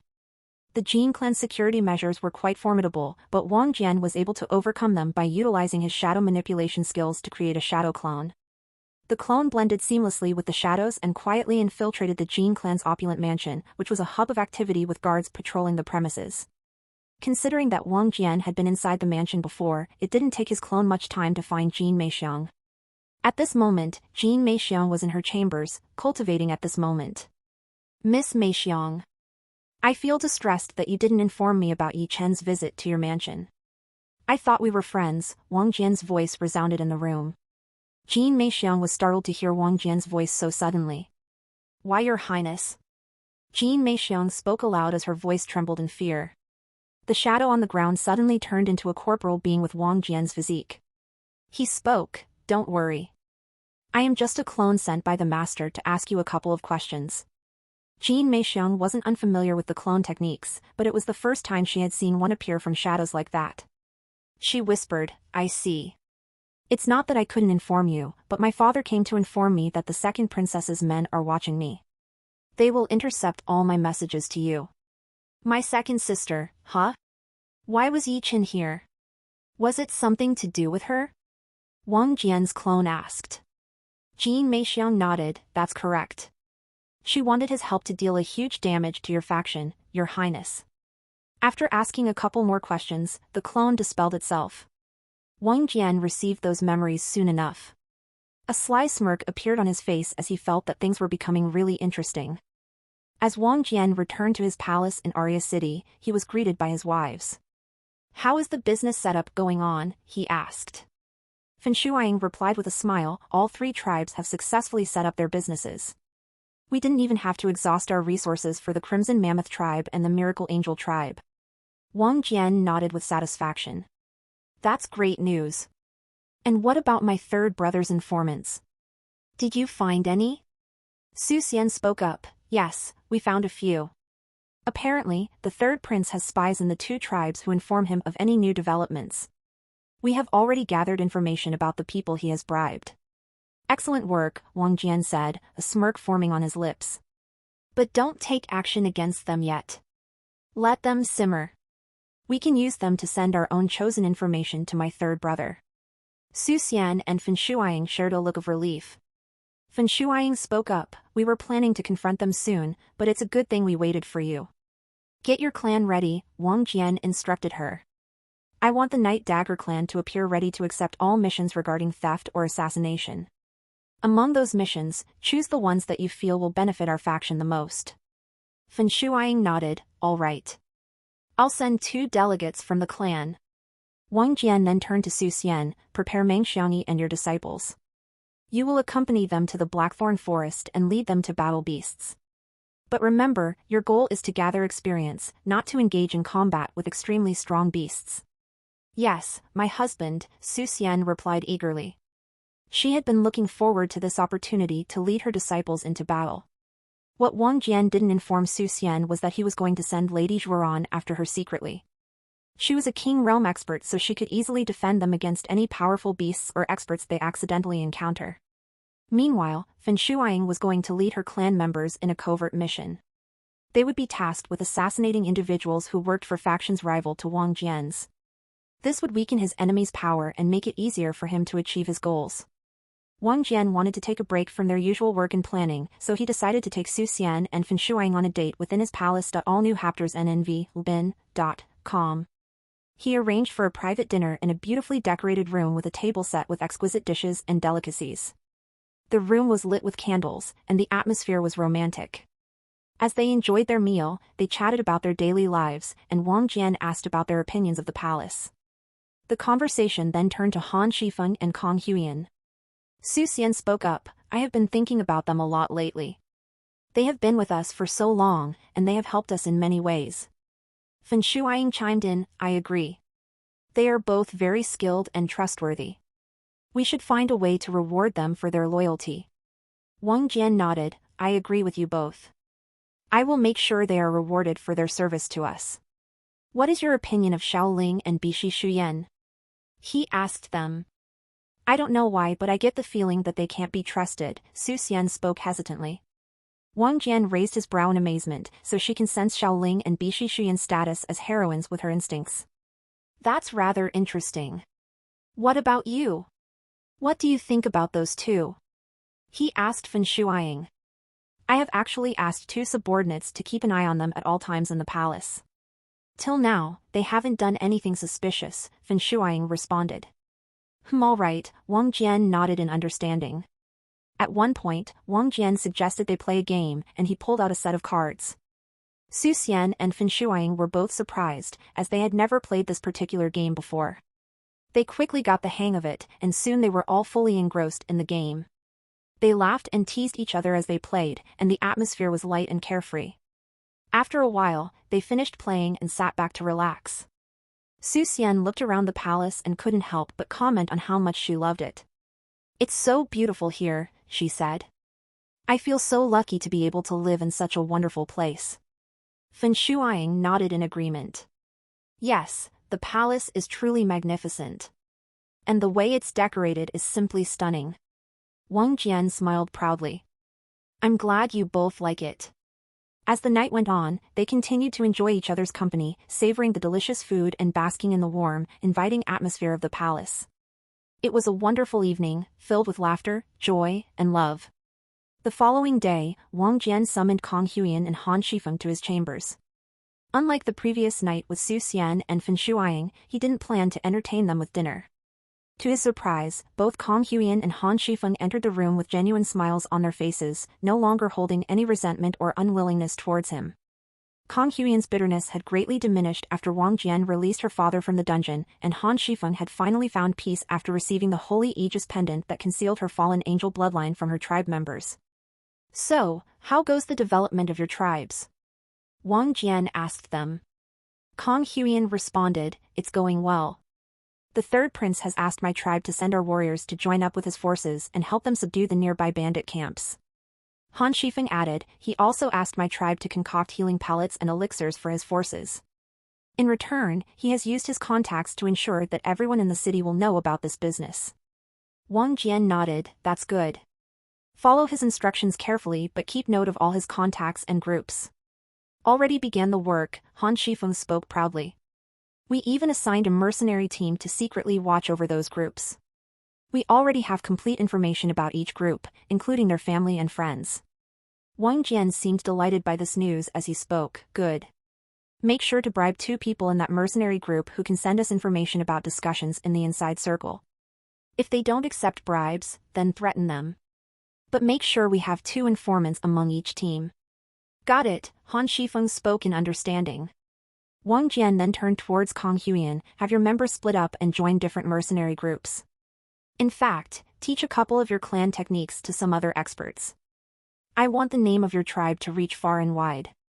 Once your tribe is sufficiently famous, we can set up that arena I promised you. I will get it done. Kong Huyan promised with a resolute face. What about the training? Do your tribes need anything else? Wang Jian asked curiously. Han Shifeng responded, Master, I actually checked out information regarding the Church of Divine Light and I feel that my clan has a profound connection to it. In our ancient records, it states that our tribe was a major part of this church. Interesting, Wang Jian's eyes widened slightly. Kong Huyan then spoke, my clan elders also informed me that my tribe has a history with a clan in this empire. It's the Chu clan. They are the reason my tribe was banished to the Xinguan region. That's the same clan as the previous sect master of the Heavenly Blade sect. It appears you have a powerful enemy, Wang Jian muttered solemnly. Kong Huyan nodded and spoke, yes, master. They framed my clan to be working with the rebellion groups. If possible, I would like to avenge the injustice my clan had suffered. Wang Jian responded with a serious tone, it is important to exercise patience before seeking revenge. The Chu family possesses an Emperor Realm expert, which makes it difficult to deal with them. For now, focus on the tasks I have assigned to you and on your personal growth. It would be ideal if you all could advance to the King Realm as quickly as possible. Kong Huyen replied respectfully, "Yes, master." Han Shifeng nodded in agreement and replied with a serious expression, "We will do our best, master." After the conversation was over, Wang Jian led them to the bed and slowly undressed them. Their seductive figures captured Wang Jian's attention as they indulged in a long and passionate night. Wang Jian made love to both of them repeatedly, passionately, and with roughness that left them both breathless. As the night progressed, the atmosphere in the room grew more intimate, with the soft glow of candles illuminating the surroundings. The scent of the burning candles and the fragrance of the two women filled the air, adding to the ambience of the room. Wang Jian's hands roamed over the curves of Kong Huyen and Han Shifeng's bodies, exploring every inch of their flesh. The three of them continued to indulge in each other, lost in the heat of the moment. Wang Jian took turns satisfying both of them, and they eagerly reciprocated. It was a night of intense passion, and they finally fell asleep in each other's arms, sated and exhausted. As if in a fleeting moment, a whole month had passed. During this period, Yi Chen had been confined to the Heavenly Blade sect. His master had imposed this punishment upon him, partly to discipline him, and partly to shield him from the outrage of the people. Word had spread like wildfire that Yi Chen was a demon's accomplice. However, there were still some who stood by him. Elder Hua and her followers, who believed in Yi Chen's integrity, were among his staunch supporters. There were also his loyal friends from different factions who refused to let the rumors tarnish Yi Chen's reputation. Unfortunately, their efforts at restoring Yi Chen's reputation yielded no good results. Lastly, the only member of the royal family who still had faith in him was the second princess, Wang Ying. As all of this unfolded, significant events were unfolding in the empire as well, with the triumphant return of the crown prince from the demon battlefront. Despite failing to capture the demon princess, his faction had succeeded in securing the coveted Yin Spring. This was a momentous achievement, and in honor of his son's victory, the emperor arranged for an extravagant feast upon the crown prince's return. The news of this event spread like wildfire, and the entire capital was abuzz with excitement and anticipation as they awaited the arrival of the victorious crown prince. Over the past month, Wang Ying had been making good use of Yi Chen's extensive network within different factions. With calculated steps, she had managed to infiltrate numerous organizations, engaging in secretive negotiations with several influential members of the Mystic Creature Handlers Union, the Brotherhood of the Steel Fist, the Crimson Guards, and the Iron Mercenaries. Her efforts were aimed at forming alliances and strengthening her position in preparation for the political upheaval that seemed inevitable. After successfully securing alliances with several powerful organizations, Wang Ying wasted no time in putting her newfound connections to work. She began to create chaos for her rivals' factions through two distinct strategies. Firstly, by using her discounts on the services of these organizations, Wang Ying was able to secure multiple trade routes.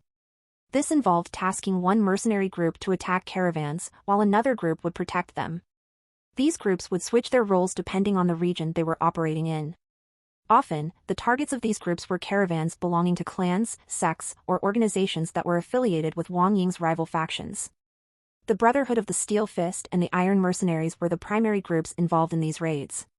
Secondly, Wang Ying used her informants within these organizations to stay ahead of her rivals by learning of their plans and targets before they could execute them. This kept her faction a step ahead and gave her an advantage in the ongoing power struggle. Wang Ying's rivals, particularly the Crown Prince's faction, soon became aware of her tactics and began planning to counter them. As for the Third Prince's faction, it remained relatively stagnant. Despite keeping a low profile, he was still actively supporting the growth of the Miracle Angel tribe and the Crimson Mammoth tribe. These tribes were slowly gaining strength and influence, and it seemed that the Third Prince was biding his time to make his next move. Notably, the faction of Wang Jian experienced some significant developments during this time. One of the most notable events was the expedition led by Su Xian and her team to the perilous Blackthorn Forest. Their objective was to retrieve 41 tusks from the ferocious crazy mammoths. This was a daunting task, as they had to live in the forest, build their own shelters, and subsist off the land. The first week was the most challenging, as they faced numerous obstacles such as obtaining food and water and managing their shifts. However, this challenging experience provided valuable opportunities for Su Xian to hone her leadership skills and direct her disciples effectively. Meanwhile, Meng Xiangyi played a crucial role as Su Xian's assistant, helping her to manage complex matters and serve as the group's second-in-command. Throughout the months that Meng Xiangyi had spent working for Wang Jian in the empire, she had gained a wealth of knowledge and experience. She was grateful for this opportunity, as it had opened her eyes to new perspectives and ways of doing things. One of the most surprising things she learned during her time with Su Xian was that she was originally from the Jingguan region. Su Xian regaled Meng Xiaoni with stories about Wang Jian, recounting his many acts of kindness and happy memories they had shared together. These stories slowly but steadily improved Wang Jian's image in Meng Xiaoni's mind, and she began to see him in a more positive light. Over their time in the Blackthorn Forest, Meng Xiaoni confided in Su Xian about her thoughts and feelings regarding Wang Jian and the events that had transpired in the Windhaven Kingdom. Su Xian was secretly thrilled to hear this, as she saw it as an opportunity to sway Meng Xiaoni to their side and bolster Wang Jian's faction. She went on to describe some of the ways in which Wang Jian had aided others.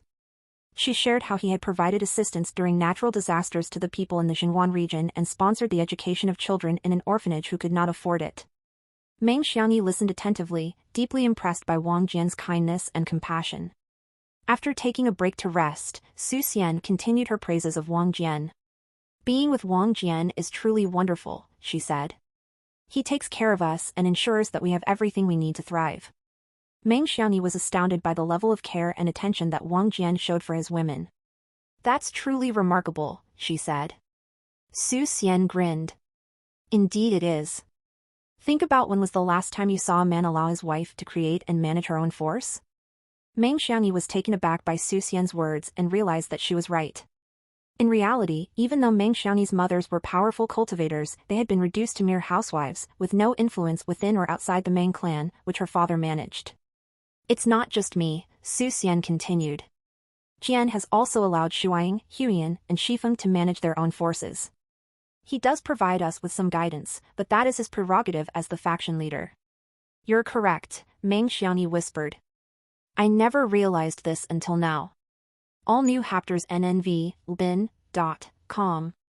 Su Xian went on to discuss the importance of teamwork and collaboration, explaining how Wang Jian valued input from everyone on the team.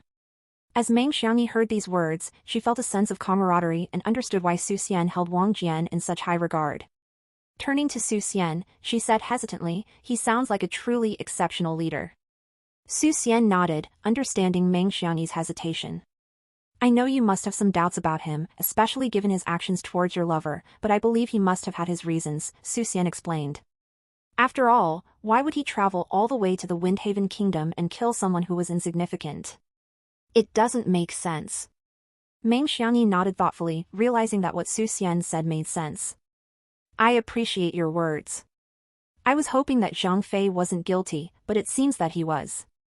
This is why His Highness Jian dealt with him so severely, even going so far as to eliminate his entire clan," Meng Xiaoni acknowledged. Su Xian sensed that Meng Xiaoni was on the verge of being convinced, so she continued to persuade her. When Jian returned from the Windhaven Kingdom, he mentioned that he had put a stop to a rebellion. "I strongly suspect that he was referring to Zhang Fei," she added, solidifying her argument. Meng Xiaoni's eyes widened at the revelation. "A rebellion?" she repeated, shocked. "Zhang Fei involved?" Su Xian nodded. "Yes, and that's why Wang Jian had to take such drastic measures. It was necessary to ensure the stability and safety of the kingdom." Meng Xiaoni's expression was conflicted as she thought about Zhang Fei's past behavior and arrogance. "Yes, you are right," she finally conceded. "It is difficult to believe, but it is not impossible." Su Xian smiled gently. "I'm glad you understand, Xiaoni." Following their lengthy conversation, Meng Xiaoni found herself growing much closer to Su Xian. The perilous moments they had faced together in the Blackthorn Forest, coupled with Su Xian's heroism in coming to her aid, only deepened Meng Xiaoni's adoration and respect for her. Unbeknownst to Su Xian's team, Lady Zhuoran had been ordered by Wang Jian to protect them secretly. Her strict orders were to keep a low profile and defend the team from all potential life-threatening attacks without revealing herself. However, she was only allowed to reveal her presence in the case of a king realm beast or warrior threatening Su Xian's team. The reason for Wang Jian's covert directive to Lady Zhuoran was to ensure Su Xian's confidence and trust in herself without putting her in actual danger. His intention was to provide her with a sense of security while still allowing her to experience the challenges of the journey. The concept of growth was intrinsically tied to a feeling of peril and uncertainty. Individuals needed to face challenges and difficult situations to develop and improve their skills and abilities. The next significant development in Wang Jian's faction was the Night Dagger clan's rise to prominence.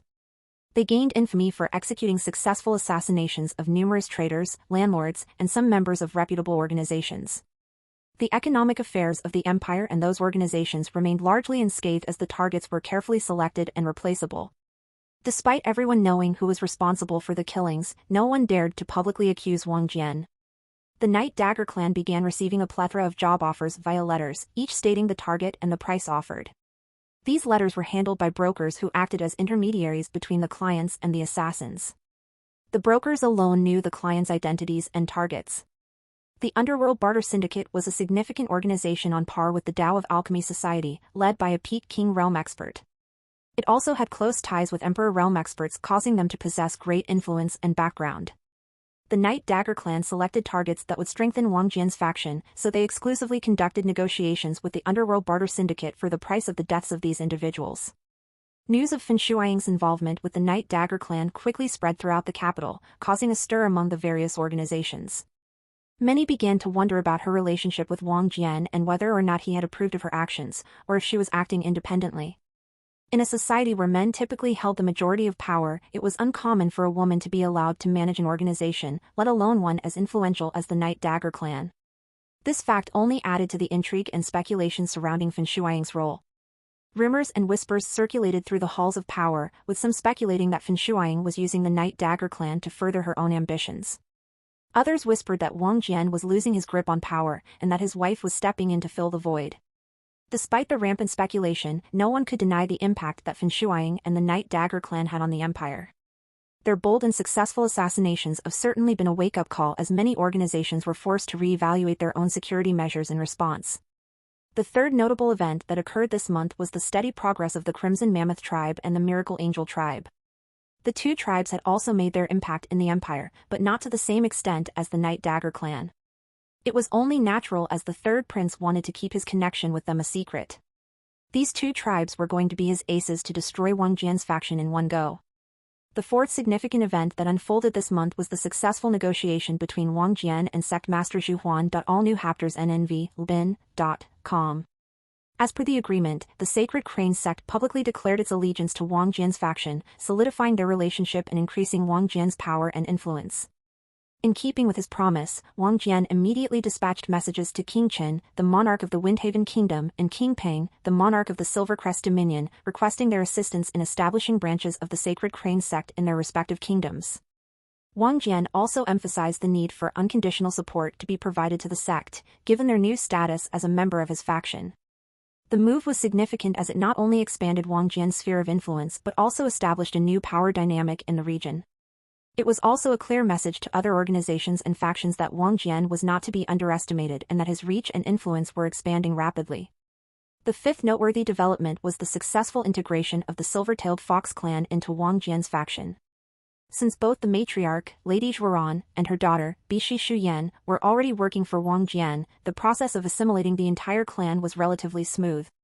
One factor that played a crucial role in winning over the clan was the generous gift of numerous beast cores brimming with rich essence. Wang Jian formed a new team of powerful warriors from the Silver-Tailed Fox clan and tasked them with exploring the region.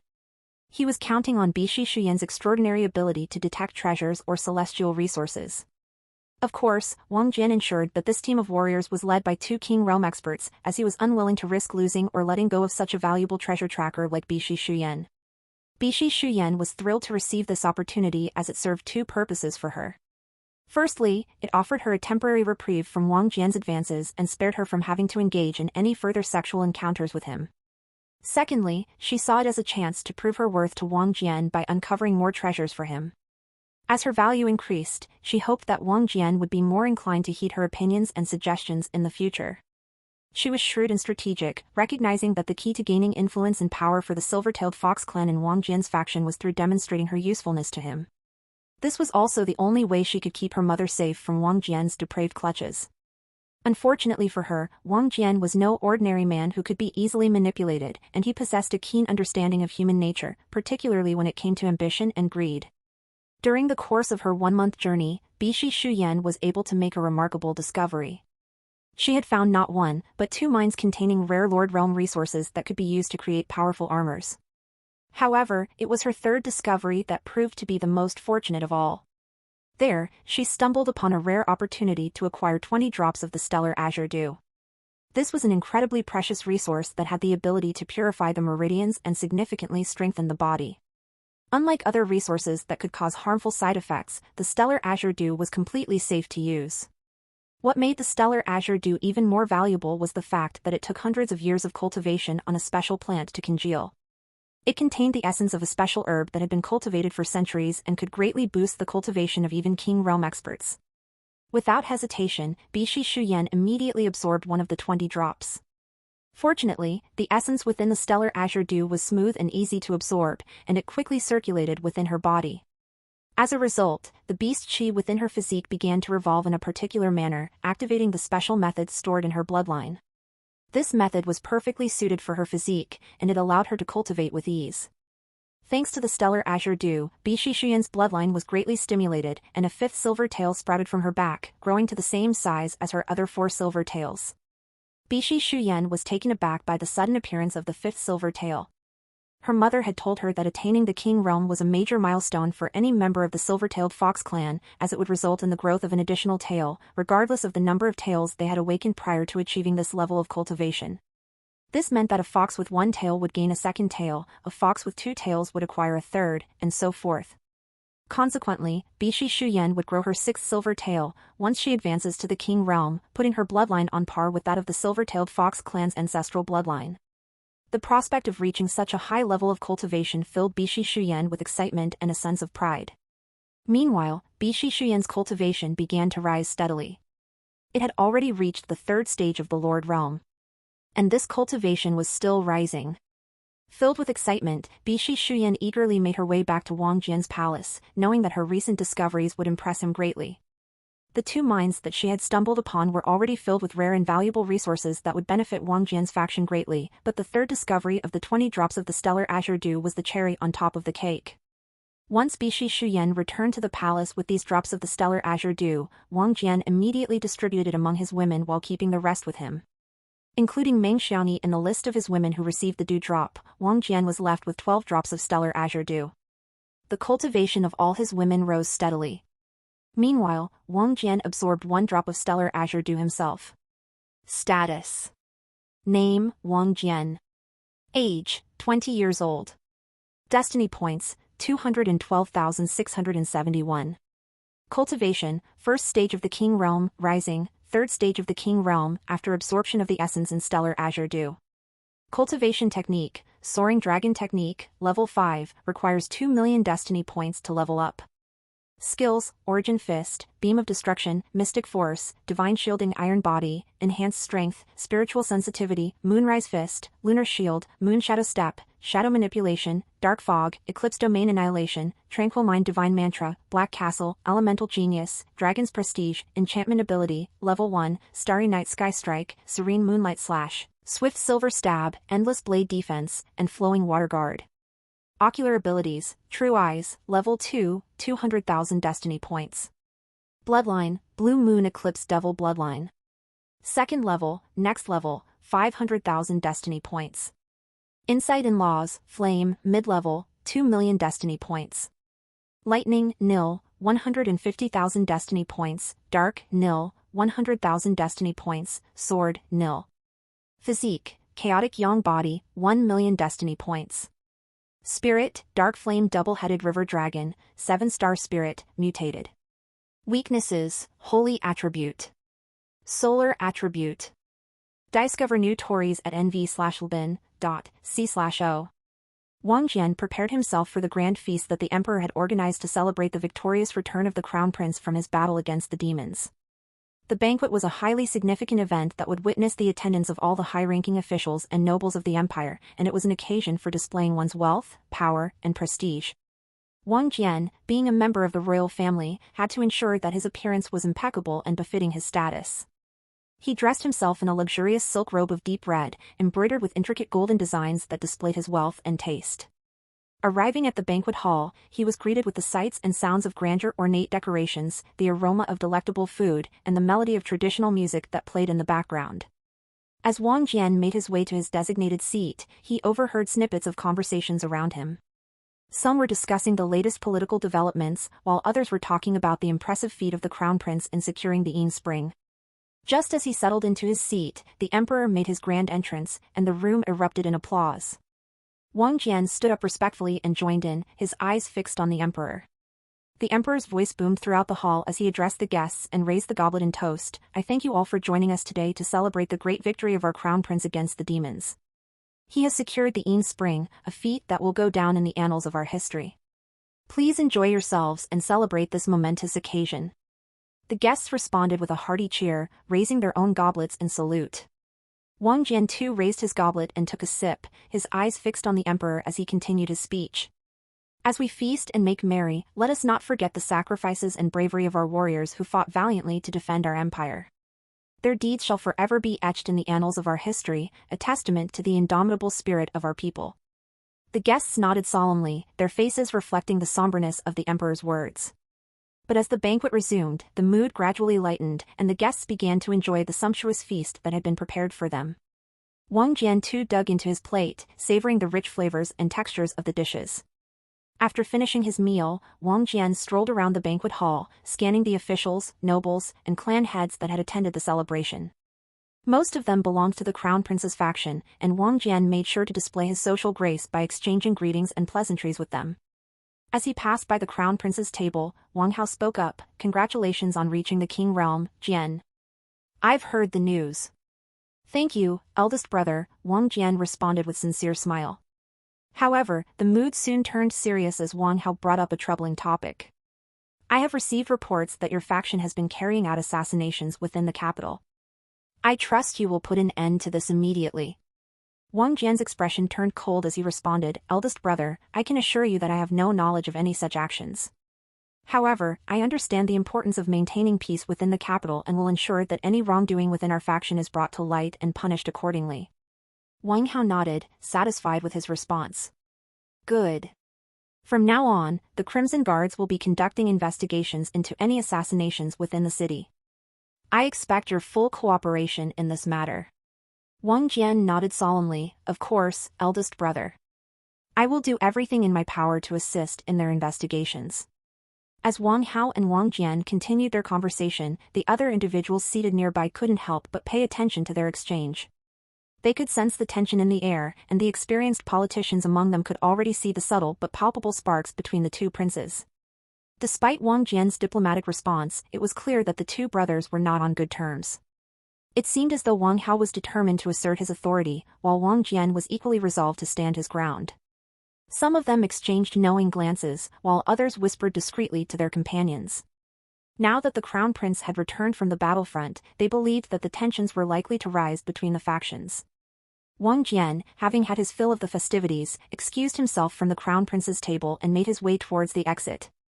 As Wang Jian strode out of the banquet hall, he heard the soft footsteps of someone following him. Turning around, he saw that it was his second sister Wang Ying, accompanied by her stunning aide. With a sly smirk on her face, Wang Ying spoke, "It appears that Hao got to you." Wang Jian's expression hardened as he replied, "What do you mean, elder sister?" "Please, Jian. Don't act naive," Wang Ying said, rolling her eyes. "Everyone in the empire knows that your faction is behind the recent strings of assassinations. And now that Hao has spoken up about it publicly in the banquet, his faction will surely take strict action against you." Wang Jian narrowed his eyes, "I have no idea what you're talking about." "Don't play dumb, Jian. You need my help," Wang Ying said, still wearing a sly smile. Wang Jian's tone was cold, "And why would I need your help, elder sister?" Wang Ying's smile turned into a smirk as she replied, "Because you know that I can be a powerful ally. Together, our factions can become unstoppable." Wang Jian shook his head, "I'm not interested in turning my faction into a weapon to be wielded by you, sister. I'll handle the situation on my own." Wang Ying shrugged, "Suit yourself, Jian. But just remember that I am here if you need some help." Wang Jian stared at his sister while wondering how he should subdue her. Her luck was extremely high, so it was impossible for him to be forceful with her. After a moment of deep contemplation, a sinister idea sprouted in his mind. He also created a trap for Major Guan Yin of the Crimson Guards. As Wang Ying and her aide Ro walked through the dimly lit corridors of the palace, the latter asked hesitantly, "Princess, what do we do about the seventh prince?" "Your plan to use him has failed." Wang Ying stopped in her tracks and turned to face Ro, her expression composed. This was to be expected. she replied coolly. I was merely testing the waters to see if Jian had been cowed by Hao's threats. Oh Ro nodded slowly but couldn't help but feel a sense of unease at her mistress's callousness. But what about the situation now? She asked tentatively. Wang Ying's eyes gleamed with a cold determination. It changes nothing, she said firmly. We will continue with our plan. We just need to eliminate a few key individuals and make sure the blame falls on Jian. Oh Ro swallowed nervously, knowing what her mistress was suggesting. The thought of sacrificing innocent lives for the sake of political gain made her stomach turn. But Wang Ying was resolute in her ambition. She would do whatever it takes to secure her power and influence, even if it meant deceiving her trusted subordinates. Only through such ruthless measures would the Crown Prince's faction turn against Wang Jian's faction. Wang Ying's eyes gleamed with malice as she contemplated her plan to frame Wang Jian's faction for more assassinations. She had been keeping a close eye on Wang Jian's actions, and she knew that he had yet to carry out any assassinations among the members of the Alchemy Society who had made things difficult for the Xie family. But she had a list of members who had acted against her family, and she was more than willing to sacrifice a few of them to achieve her goal. With a cold smile, she turned to her aide, Oh Ro, and said, It's time to take matters into our own hands. We'll have to assassinate a few of the elders on our list and make it look like it was Jian's Night Dagger clan that did it. Oh Ro looked at her with concern. But princess, won't that be too risky? What if we're caught? Wang Ying shrugged off her concerns, we have to take the risk. Once we succeed, we will greatly reduce Jian's fame. Even if he finds out that it was done by me, there won't be anything he can do without risking Hao coming after him. She knew that the Crimson Guards wouldn't be able to take action against a royal prince like Wang Jian, but they could easily go after his clan. And so, it would be Wang Jian's Night Dagger clan that would be their first target. With a devious smile on her face, Wang Ying began to plan her next move. Oh Ro, with a concerned expression on her face, asked, What are we going to do about Yi Chen? Wang Ying understood the gravity of the situation. Yi Chen, being a sensitive link to her faction, could lead to public outrage if news of their association was leaked.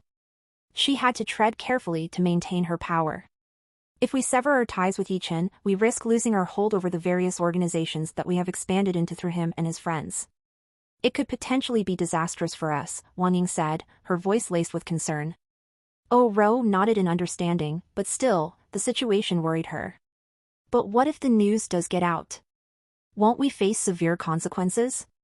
Wang Ying's face remained calm and collected as she responded, If the public does find out, we will have to take strict action against Yi Chen to quell their outrage. But for now, we must keep our alliance with him a secret and use it to our advantage as long as we can. She knew that it was a delicate balance she had to maintain. But with her strategic mind and cunning, Wang Ying was confident that she could keep control over the situation. During the same period, the Church of Divine Light carried out a series of well-coordinated raids on 3 Crimson Cult hideouts. The church forces displayed impressive combat skills and managed to defeat 4 King Realm experts of the Crimson Cult. Out of those 4, 2 were captured alive. Additionally, the church successfully apprehended nearly 30 more members of the Crimson Cult, who had lower cultivation levels. Hong Meilin had played a critical role in capturing them as easily swept the floor with them. However, just when the church officials were about to interrogate the prisoners, they noticed something was off. All of the captives were writhing in pain, their bodies covered in sweat, and their eyes bulging out. The cause of their agony soon became apparent, each of them had ingested a mysterious poison that had started to take effect. Despite the best efforts of the church's healers, none of the captives survived. Ne/W novel chapters are published on no/vel/bin.co/m. It was as if the Crimson Cult had taken measures to ensure that their members would rather die than reveal any sensitive information to the church. The church officials were taken aback by this development, and the news quickly spread throughout the city, causing widespread fear and outrage among the populace. The mysterious poison had become a topic of discussion everywhere, and people were speculating about its origin and effects. Ironically, the very fear of this deadly poison spurred the development of its antidote. However, time was not on their side, as the poison had a narrow window for treatment. The antidote would only be effective if it was consumed within a certain period after being poisoned. Thus, the antidote had to be carried by all members of the church at all times, as they were at risk of getting attacked by the Crimson Cult members who possessed this mysterious poison. The Crimson Cult had refrained from using the mysterious poison in their battles against the Church of Divine Light, as they were aware that it could lead to the development of an antidote. However, the rapid development of the antidote still caught them off guard. The success of developing the antidote could be attributed to the expertise of a talented alchemist, Wu Zong, who was a member of the church. Wu Zong was a middle-aged man with remarkable skill in alchemy. He quickly identified the ingredients of the poison and ran several tests on rare beasts to ensure its effectiveness. Once the tests on the animals were successful, the next step was to test on willing humans. Although no humans died during the testing, unfortunately, the same could not be said for the beasts. The poison and various antidotes had been administered to many beasts of different species in the process. The discussions regarding the poison and antidote that had been the talk of the town for some time were soon overshadowed by a new topic that caught everyone's attention. The deacons of the Church of Divine Light were gathered together to discuss recent events, and one of them voiced their thoughts. "We have discovered 7 secret vaults and managed to secure them. I can't help but wonder what kind of treasures are hidden inside." Another deacon chimed in, "I've heard rumors that the vaults contain fiendish pills that the Crimson Cult members used to gain immense power. And there were also offerings found, which they sacrificed to their supreme evil god." A third deacon added, "I caught a glimpse of some weapons in one of the vaults. They must be evil weapons of some sort." At this point, the leader of the deacons spoke up, "Yes, all of these items are in our possession now. My mentor is currently gathering them up and planning to set up a purification ritual. We will cleanse the evil chi within these items so that the church can use them as valuable resources." The other deacons nodded in agreement, and the conversation continued as they discussed the best methods to purify the items and the potential benefits the church could gain from them. Unbeknownst to the Church of Divine Light, 2 out of the 3 hideouts they had raided were primary resource bases for the Crimson Cult. These hideouts contained a vast array of resources, weapons, and supplies that the Crimson Cult relied on for their operations and growth. The loss of these valuable resources and weapons was a significant setback for the Crimson Cult, and they were forced to scramble to find new sources to replenish their depleted reserves. As news of the successful raid spread throughout the land, the Church of Divine Light was hailed as heroes, and their reputation grew even stronger. Since the banquet, 3 days had passed by without any major incidents. The Crimson Guards continued to monitor Wang Jian's faction, but their efforts proved futile as Wang Jian had given his organizations a well-deserved break. During this time, he decided to give his women an opportunity to cultivate their abilities by granting them each a drop of stellar azure dew for their closed-door cultivation.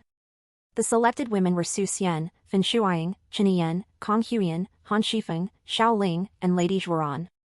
With the exception of Lady Zhuoran, all the other women experienced a significant rise in their cultivation due to the essence within the stellar azure dew. The essence within these dew drops possessed enough energy to boost their cultivation directly to the peak of the Lord Realm. It was just a matter of absorbing this essence properly. Considering the great potential of these women, it would take them a month to absorb these drops properly. Even Lady Zhuoran's cultivation rose by 2 stages, an achievement in itself, but it couldn't help her evolve her bloodline as her daughter could. While Wang Jian was contemplating his next move, he heard a knock on his chamber door.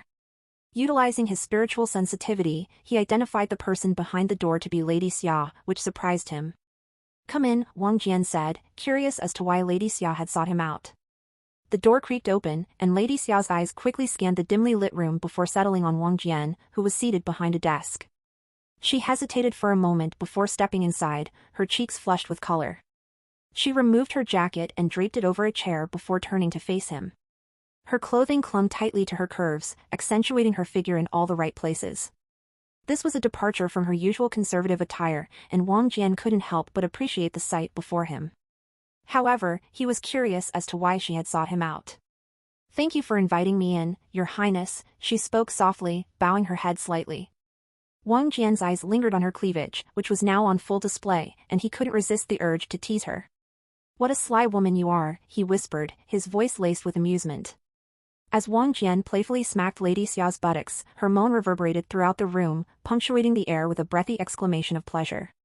Her eyes fluttered shut, and she let out a gasp, overcome with the sensation. "Ah, damn, so good, I miss this feeling," she whispered, her breaths coming out in short, ragged gasps.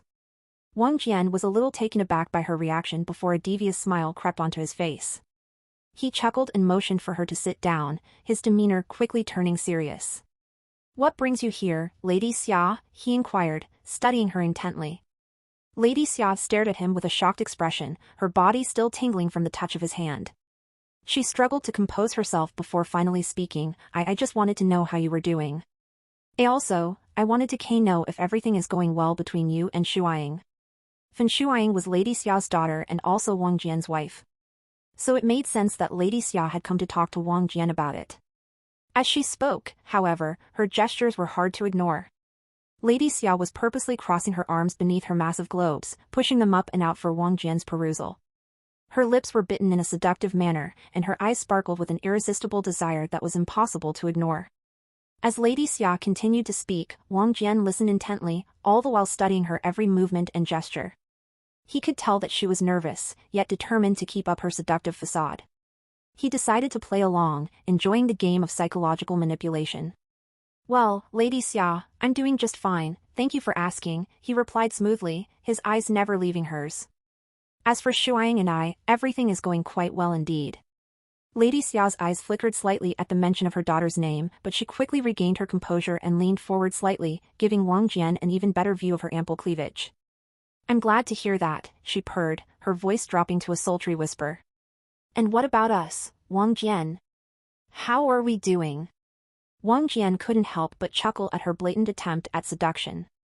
He leaned back in his chair, his expression amused. "Well, Lady Xia, I must say that you're looking quite lovely today," he said smoothly, his eyes dancing with amusement. "But I must ask, what brings you here, really?" Lady Xiao's cheeks flushed slightly, and she shifted uncomfortably in her seat. She knew that Wang Jian was onto her, but she couldn't bring herself to admit it. "I already told you," she replied, her voice slightly shaky. "I just wanted to check on you and Shuang." Wang Jian raised an eyebrow, his smile growing wider. "Is that so?" he asked, his tone teasing. "Because it seems to me that you came here for a different reason entirely." Lady Xiao's eyes widened in shock, and she took a deep breath, trying to compose herself. I don't know what you're talking about," she stammered, but her movements had become more erratic. Her heart was pounding in her chest as she struggled to keep her composure. Wang Jian, on the other hand, feigned a perplexed look as he responded, "Is that so? I guess I must have been mistaken then." Since he had already answered her questions, he felt that it was time for her to leave. "Since you have no other reason to be here, I suggest you leave now." "I need to go back to sleep," he said firmly. Lady Xia was flabbergasted to hear those words. With a rattled look in her eyes, she stood up and walked up to the door, trying to hide her disappointment and frustration. However, before she took even a single step outside, she spoke up with her back facing Wang Jian, "You are right, Your Highness. I did come here for another reason. I thought you would know, but it appears I was mistaken." As soon as she finished speaking, Lady Xia felt a strong smack on her buttocks, causing her to involuntarily moan in ecstasy. She turned around to see Wang Jian standing right behind her, his eyes dark with desire as he licked his lips dangerously. "Now, was that so hard to admit?" he asked, his voice low and seductive. Lady Xia felt herself getting wet as she saw that depraved smile on Wang Jian's lips. Lady Xia had been consumed by desire for weeks, ever since the last time she and Wang Jian had shared a night of intense passion. It had been more than a month ago, before he left for the Windhaven Kingdom. Since then, she had discovered that Wang Jian had found another mistress, Lady Zhuoran, and had seemingly replaced her with this woman. At first, she was relieved, as their relationship had never been consensual, she had been a sex slave to him. However, as time passed, Lady Xia couldn't help but dream about those unforgettable nights of pleasure. Finally, she had reached her breaking point. It was too much for her to bear. She had to have him again. So, she devised a plan to seduce him. Lady Xia didn't want to directly express her desires to Wang Jian. Lady Xiao's plan was a gamble, but she was willing to take the risk. She wanted nothing more than to feel his strong, muscular body on top of hers, thrusting into her with raw, forceful energy. She wanted him to dominate her, to take her without mercy. Regrettably, Lady Xiao's plan to seduce Wang Jian by wearing a revealing dress didn't succeed, and she had to confess her desires to him. But it wasn't a complete failure, as Wang Jian soon planned to have rough, forceful sex with her. Inside the room, Wang Jian grabbed Lady Xia by the waist and pulled her into a deep, passionate kiss. His hands roamed all over her body, exploring every inch of her skin. Lady Xia moaned as his tongue traced her lips, his roughness exciting her beyond belief. Wang Jian quickly undressed Lady Xia as he continued to kiss her. Before even realizing it, he pushed Lady Xia onto the bed and climbed on top of her. His hands were all over her, squeezing her breasts and pinching her nipples as he devoured her mouth. As he breaks the kiss, Wang Jian whispers in her ear, "You want me to take you, don't you? You want me to use you for my pleasure." Lady Xia nods eagerly, her desire growing with each passing moment. Wang Jian grins wickedly and flips her onto her stomach, pulling her hips up towards him. He enters her from behind, the force of his thrusts causing the bed to creak and shake. Lady Xia grips the sheets tightly as Wang Jian grips her hips, pulling her onto him with each thrust. As he continues to pound into her, Wang Jian reaches around to grab her breasts, squeezing and pulling at them roughly. Lady Xia moans with pleasure, the mixture of pain and pleasure driving her wild. Suddenly, Wang Jian flips her over, pushing her legs apart and entering her once again. He leans down to whisper in her ear, "Let's try something new, shall we?" He lifts her legs up and places them on his shoulders, entering her deeper than ever before. Lady Xia gasps at the sudden intensity, but Wang Jian doesn't slow down. He continues to thrust into her relentlessly, his hands gripping her thighs tightly. Lady Xia feels a wave of embarrassment wash over her as she realizes how exposed she is in this position. But the pleasure is too overwhelming to resist, and she surrenders herself to Wang Jian's rough touch. Wang Jian pulls out and flips her onto her back, spreading her legs wide and entering her once again. This time, he leans down to take one of her nipples into his mouth, biting down hard as he thrusts into her. Lady Xia cries out in pain and pleasure, the sensations overwhelming her. Wang Jian's hands roam all over her body, grabbing and squeezing her flesh as he continues to thrust into her with raw, primal energy. As he pulls out once again, Wang Jian grins down at her. "Ready for another new position?" Lady Xia nods eagerly, her body aching for more. Wang Jian pulls her to the edge of the bed and enters her once again, this time with her legs wrapped around his waist. He thrusts into her with even more force than before, his hands gripping her hips tightly as he drives her wild. Lady Xia can feel herself approaching orgasm, but Wang Jian isn't done yet. He pulls out and flips her onto her hands and knees, entering her from behind once again. Lady Xia feels exposed and vulnerable in this position, but the pleasure is too intense to resist. Wang Jian pounds into her relentlessly, his hands roaming over her body as he takes her to the edge and beyond. As Lady Xia experiences a wave of pleasure that crashes over her body, she lets out a primal cry of ecstasy. Her body quivers with delight as she reaches the height of her pleasure. Wang Jian looks down at her, a satisfied smile playing at the corners of his lips. "I'm just getting started, my dear," he says with a glint in his eyes. "We have so many more positions to explore together." Lady Xia looks up at him, her eyes shining with a submissive glint. "I am your loyal and devoted servant, master," she says in a soft voice. "My only desire is to please you and fulfill your every need." Vist and Velben.cm for new updates. "Wonderful," Wang Jian whispered huskily. As the first rays of sunshine filtered through the window, Wang Jian and Lady Xia were entwined in each other's arms, their naked bodies pressed against each other. Lady Xiao's curves molded perfectly to Wang Jian's chiseled frame, her eyes closed, and her lips slightly parted in contentment. As they slowly roused from their slumber, Wang Jian's hands began to roam over Lady Xiao's body, trailing over her curves and teasing her sensitive flesh. He toyed with her nipples, watching as she moaned and writhed beneath him. "I never thought you would become so bold as to beg me for sex," Wang Jian teased, a smirk playing on his lips. Lady Xia moaned and writhed beneath him, her body responding instinctively to his touch. "Ah, master. It's all because. Ah, that night was unforgettable. My body craved for it." Wang Jian chuckled and leaned down to kiss her, his lips hot against hers as his hands continued to explore her body. "Well, I aim to please, my dear. And there are so many more pleasures to be explored." Lady Xia gasped as he rolled her over onto her stomach, his hands sliding down her back and over her smooth, round buttocks. He caressed her there for a moment, reveling in the silky texture of her skin. As they entered the bathroom, the steamy air filled their lungs, and they both felt their pulses quicken. The cold water couldn't douse the heat between them, and Wang Jian couldn't resist taking her against the wall. He raised her left leg and shoved her against the tiles, positioning himself behind her. Lady Xiao's body tensed as he plunged his large, throbbing cock into her wet and tight pussy, eliciting a gasp of pleasure from her. "Oh, master," Lady Xia moaned as Wang Jian started thrusting into her with a raw, primal energy, his hands roaming all over her body. "You know just how to make me feel so good." Wang Jian grinned as he continued to pound into her, savoring the way her body yielded to him. "That's right, my dear. Just let go and feel the pleasure." Lady Xia did just as she was instructed. After 10 glorious minutes, Wang Jian reached his peak and spilled his seed inside her. As they both caught their breath, Wang Jian knew it was time to move on to the next stage of their morning routine. Now, my dear, it's time to clean up. I want you to use those luscious tits of yours to lather up my body, he commanded. Lady Xia eagerly obeyed, rubbing the soap onto her ample breasts and pressing them against Wang Jian's muscular chest. The sensation of her soft skin against his sent shivers down his spine, and he groaned with pleasure. As they soaked in the warm water, Lady Xia was still catching her breath from the intense passion they had shared just moments before.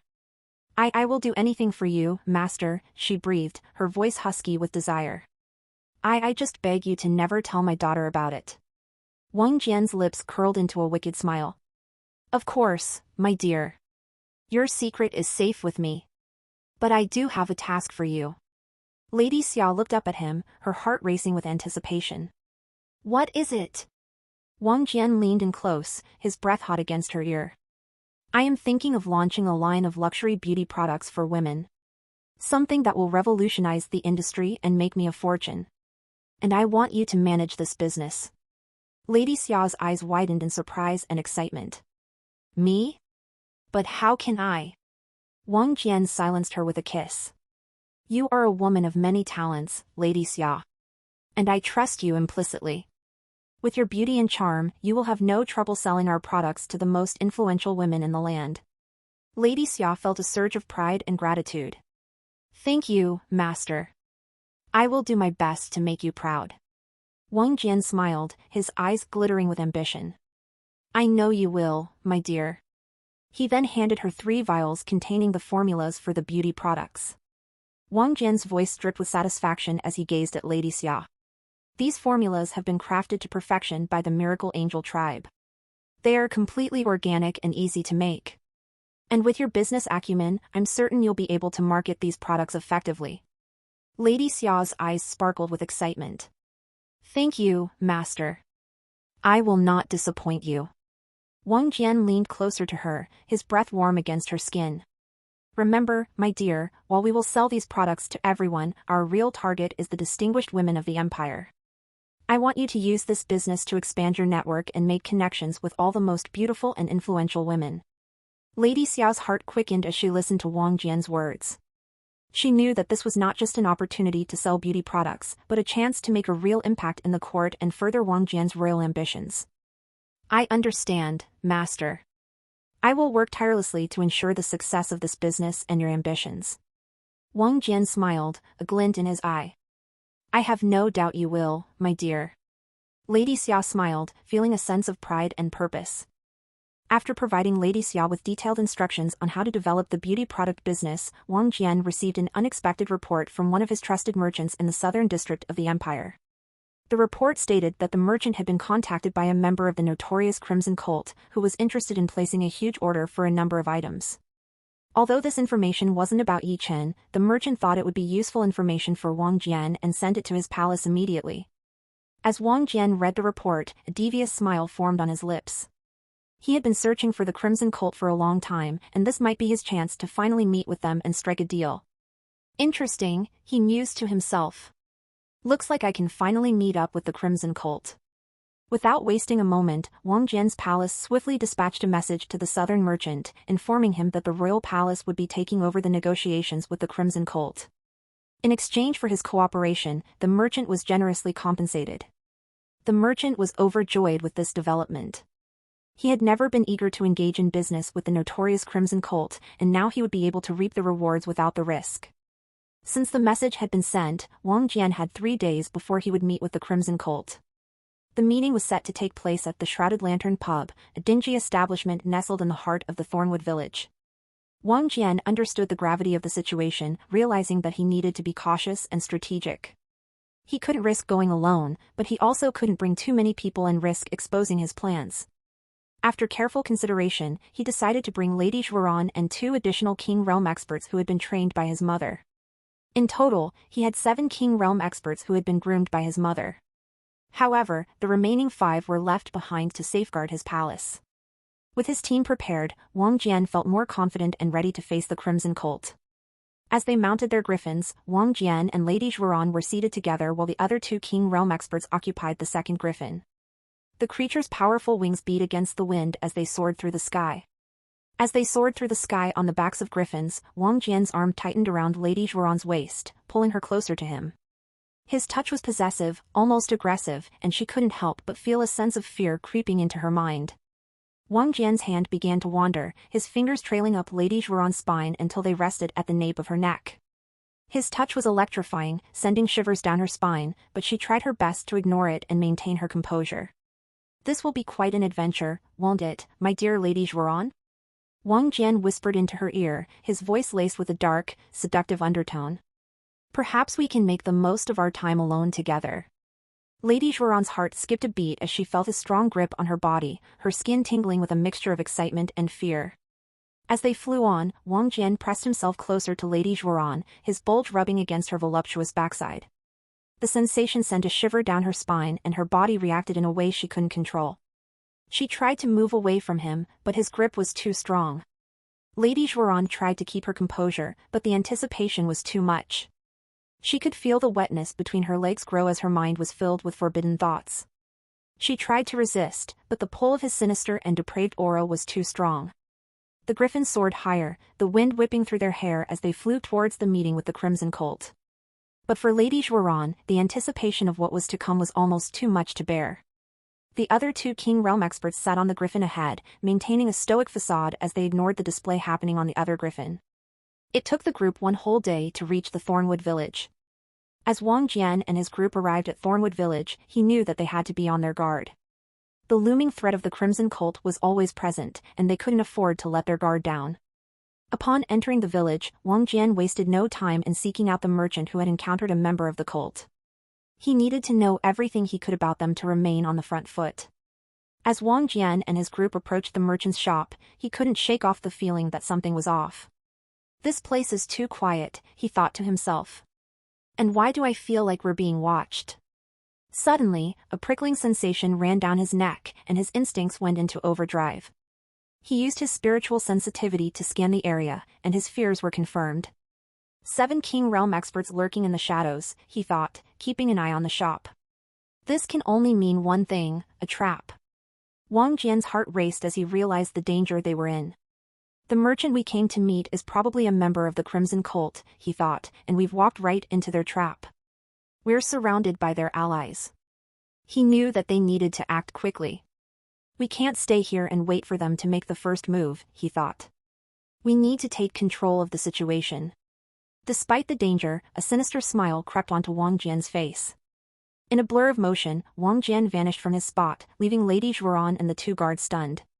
They caught a glimpse of him darting towards the left with an intense determination in his eyes. With a flick of his wrist, Wang Jian summoned a raging inferno of flames that he congealed into a mighty fist. He delivered a devastating punch that collided with the building, setting it ablaze with a searing intensity. The explosion was deafening, and the shockwave reverberated through the entire village. In the chaos, a piercing cry of agony could be heard as a man hiding on the rooftop was consumed by the blazing inferno. This inferno was extremely powerful as Wang Jian possessed middle-stage insight of flames. Thus, it managed to kill this individual who was enveloped by this attack. As the smoke cleared, the other members of the Crimson Cult quickly realized that their presence had been revealed. 6 King Realm experts closed in on Wang Jian's group, their eyes gleaming with a savage intent to kill. Meanwhile, dozens of Lord Realm experts rushed out of their houses, wielding weapons and spells as they charged at the group. It was only then that Wang Jian's group realized the true nature of the village.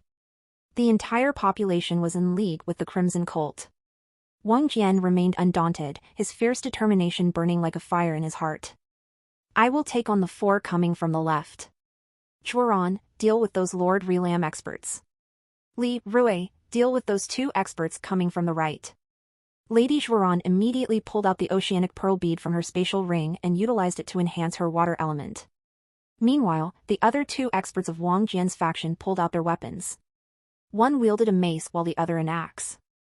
The battle between Wang Jian's group and the Crimson Cult was fierce and intense, with both sides unleashing powerful attacks upon each other. As Wang Jian engaged 4 King Realm experts at once, the first expert charged at him with a thunderous strike, a technique that sent a shockwave through the ground towards Wang Jian. But Wang Jian was quick to react, countering with his own Starry Night Sky Strike, a powerful sword technique that sent a wave of flames at his opponent. The second expert launched a lightning thrust, a fierce attack that aimed for Wang Jian's heart. However, Wang Jian's serene moonlight slash was too precise, cleaving through the air and cutting the enemy in two. The third expert summoned a barrage of fireballs with his Inferno Barrage, but Wang Jian was prepared, deflecting the attacks with his Endless Blade defense. He then followed up with the Swift Silver Stab, a lightning-fast thrust that impaled the enemy's heart. The fourth expert tried to escape with his shadowy retreat, but Wang Jian used his Moonrise Fist to shatter the ground beneath the enemy's feet and send him flying. Wang Jian then closed in with his Moonshadow Step and unleashed his Dark Fog, enveloping the enemy in darkness before incinerating them with flames. Meanwhile, Lady Zhuoran faced a horde of Lord Realm members of the Crimson Cult. One of the cult's members charged at her with a Whirlpool Charge, a technique that created a powerful whirlpool around him as he charged forward. But Lady Zhuoran summoned her Oceanic Pearl Bead and used her Water Dragon's Wrath to summon a massive dragon made of water that slammed multiple Lord Realm cult members into the ground. Get latest CHDRs on NVE/LBJ/N.C/M. A cult member attacked with a tidal wave slam, creating a massive wave that was aimed at crushing Lady Zhuoran. But she countered with her tidal wave takedown, creating a massive whirlpool that sucked in her opponents and battered them with the force of the ocean. A third cult member attempted to strike with a lightning bolt strike, a technique that sent a bolt of lightning towards Lady Zhuoran. But she used her Oceanic Spear Strike to summon a massive spear made of water that impaled the enemy with deadly precision. In the meantime, Wang Jian's guards, the mace-wielding Rui and the axe-wielding Li, were both experts in their own right, but they were facing off against two King Realm experts from the Crimson Cult who were equally skilled. The first of the Crimson Cult experts was named Shan, and he wielded a long sword.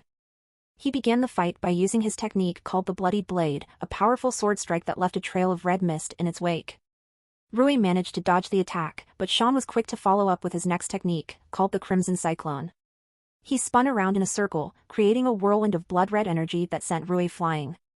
Meanwhile, the other Crimson Cult expert, a woman named Mei, was facing off against Li. She used her technique called the Dancing Flames, which sent a burst of fire towards Li. He managed to deflect the attack with his axe, but Mei was already moving in for her next strike. She used her technique called the Burning Blade, which covered her sword in flames, and struck Li with a powerful overhead swing. Li managed to block the attack with his axe, but the force of the blow knocked him back several feet. Rui recovered from the Crimson Cyclone and charged towards Shan, swinging his mace. Shan blocked the attack with his sword and countered with his technique called the Scarlet Flash, a quick strike that left a trail of red light. Rui tried to dodge the attack, but Shan was too fast, and his sword struck true. Rui stumbled back, wounded, and Shan took advantage of the opening to use his technique called the Bloody Rain. He pointed his sword towards the sky, and drops of blood fell from the blade, striking Rui and causing him to fall to the ground, dead. Li, seeing his comrade fall, let out a roar of anger and charged towards Mei. He used his technique called the Thundering Axe, a powerful strike that sent shockwaves through the ground. Mei tried to dodge the attack, but Li's axe struck her shoulder, leaving a deep gash. Mei winced in pain but managed to retaliate with her technique called the Fiery Whirl. She spun around, creating a tornado of flames that engulfed Li. He managed to protect himself from the worst of the flames with his axe, but he was left tired and disoriented. Mei took advantage of the opportunity and used her technique called the Inferno Blade, which sent a burst of flames towards Li. He managed to deflect the attack with his axe, but he was too tired to keep fighting.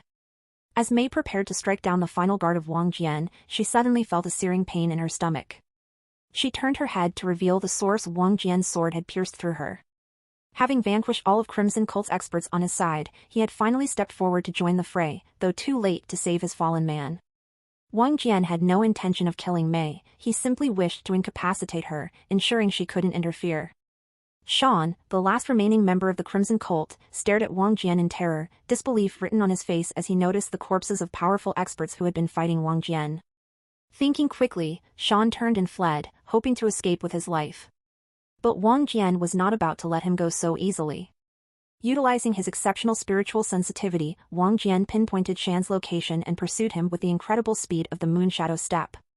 With Shan's back to the wall, he summoned his spirit and congealed it into a crimson fawn wolf, a fearsome beast made entirely of spiritual energy. The wolf's fur glowed with a deep ruby red, and its teeth were razor-sharp. As Shan summoned his crimson fawn wolf, Wang Jian drew upon his spiritual energy to conjure his own spirit. With a roar, the dark flame double-headed river dragon materialized before him, its fiery breath illuminating the night sky. The dragon's left head was a deep, shadowy black, while its right head blazed with crimson flames. Shan charged towards Wang Jian with his wolf-like spirit, its razor-sharp teeth bared. Wang Jian responded by unleashing his flame elemental attack technique, sending a torrent of flames towards Shan. Shan countered with his own firestorm blast technique, but Wang Jian's flames overpowered his attack, causing it to fizzle out. Wang Jian dashed towards Shan, his sword flashing in the moonlight. Shan attempted to block with his crimson shield technique, but Wang Jian's blade sliced through the shield with ease. Shan retaliated with his Fang Strike technique, but Wang Jian deftly dodged the attack and struck back with his Starry Night Sky Strike, sending a wave of searing flames towards Shan. Despite Shan's fierce efforts, he proved to be no match for Wang Jian's superior skills and techniques. With precision and speed, Wang Jian subdued him, expertly binding him with the qi restraining ropes that prevented him from tapping into his qi or spiritual energy. Relieved to have Shan in custody, Wang Jian returned to his group who were anxiously waiting for him. Without wasting a moment, he provided Lady Zhuoran and Li with some potent recovery pellets, which immediately began to work their healing magic. Mei and Shan were tightly bound in ropes, helpless and at the mercy of their captors. Wang Jian's group quickly made their way towards the location where they had hidden their griffins, and they mounted the majestic creatures to take off from the city. As they soared high in the sky, the gusts of wind tousled their hair wildly. Li kept the two prisoners securely bound on his griffin, while Wang Jian's arms tightly encircled Lady Zhuoran's curvaceous and alluring figure, his fingers shamelessly caressing her soft skin. He leaned in close to her ear, his breath hot against her skin, and whispered, "My dear Zhuoran, I'm so proud of you for winning your battle. You deserve a reward for your efforts." Lady Zhuoran's heart raced with fear. She knew exactly what he meant by reward, and the thought of being alone with him made her stomach churn. But she couldn't let her fear show on her face. She forced a fake smile and replied, "Thank you, Your Highness. I am honored to receive your commendation." Wang Jian's lips curled into a wicked smile. "Excellent," he purred. "Then you'll come to my tent tonight, won't you? And wear that seductive dress I gave you earlier." Lady Zhuoran's heart sank. She had no choice but to say yes, but the thought of being alone with Wang Jian, knowing his intentions, made her feel sick. But a small part of her was looking forward to it, too. She couldn't deny the excitement that coursed through her body at the thought of his touch. "Yes, Your Highness," she murmured, her voice barely above a whisper. "I will come to your tent tonight." After a long journey, they finally arrived at a suitable spot to set up camp. With the griffins landed, they started preparing for the night, setting up their tents and lighting a fire. The smell of roasting meat filled the air, making their stomachs rumble with anticipation. As they finished their meal, Wang Jian ordered the group to bring out the two prisoners.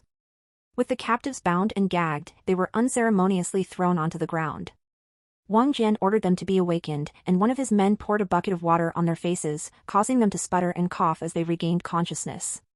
Shan and Mei opened their eyes and saw Wang Jian staring at them with a solemn look on his face. Wang Jian spoke, "Now, why don't we have a talk? What can you tell me about your cult?" Shan sneered, "Why should we give you anything? You are nothing but a pathetic prince with no power." Without a word, Wang Jian pulled out his dagger and stabbed it into Shan's hand. Shan cried out in pain, writhing on the ground. Mei's eyes widened in terror as she watched the scene unfold. She knew that Wang Jian was not a man to be trifled with, but she had not expected him to be so ruthless.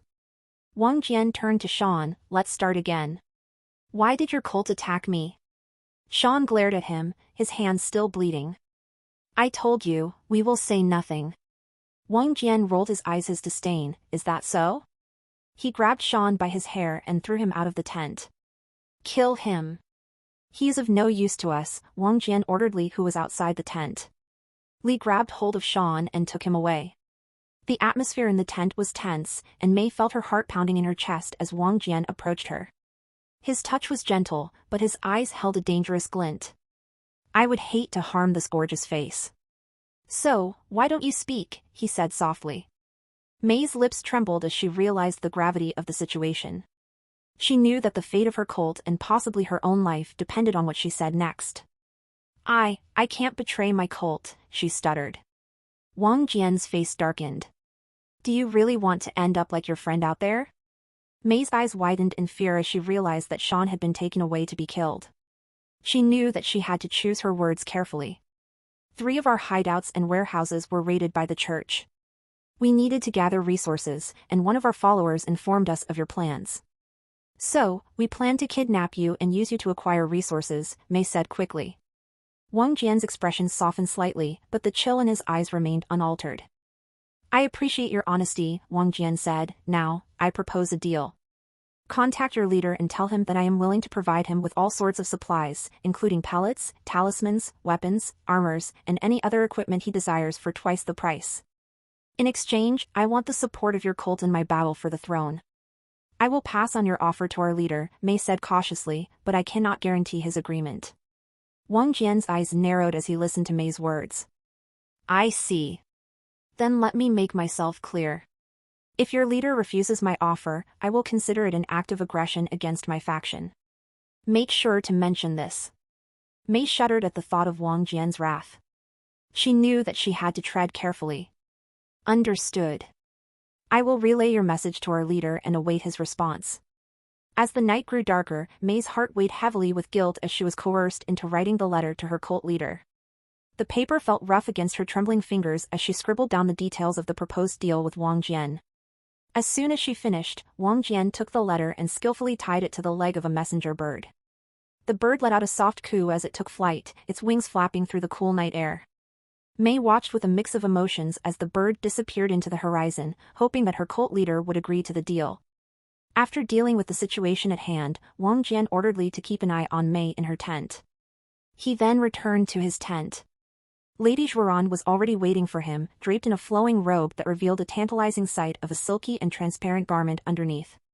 Her curves were accentuated by the delicate fabric, and Wang Jian's eyes gleamed with desire and debauchery as he approached her. Without a word, he pounced on Lady Zhuran, his hands tearing at her clothes with an animalistic force. The fabric ripped easily under his strength, revealing her luscious curves to his hungry gaze. Lady Zhuran moaned in pleasure as she felt his hot breath on her neck and his lips trailing kisses down her body. She could feel the heat radiating from his body, and her own desire began to build with each passing moment. Wang Jian's hands roamed freely over her body, caressing every inch of her with a feverish intensity.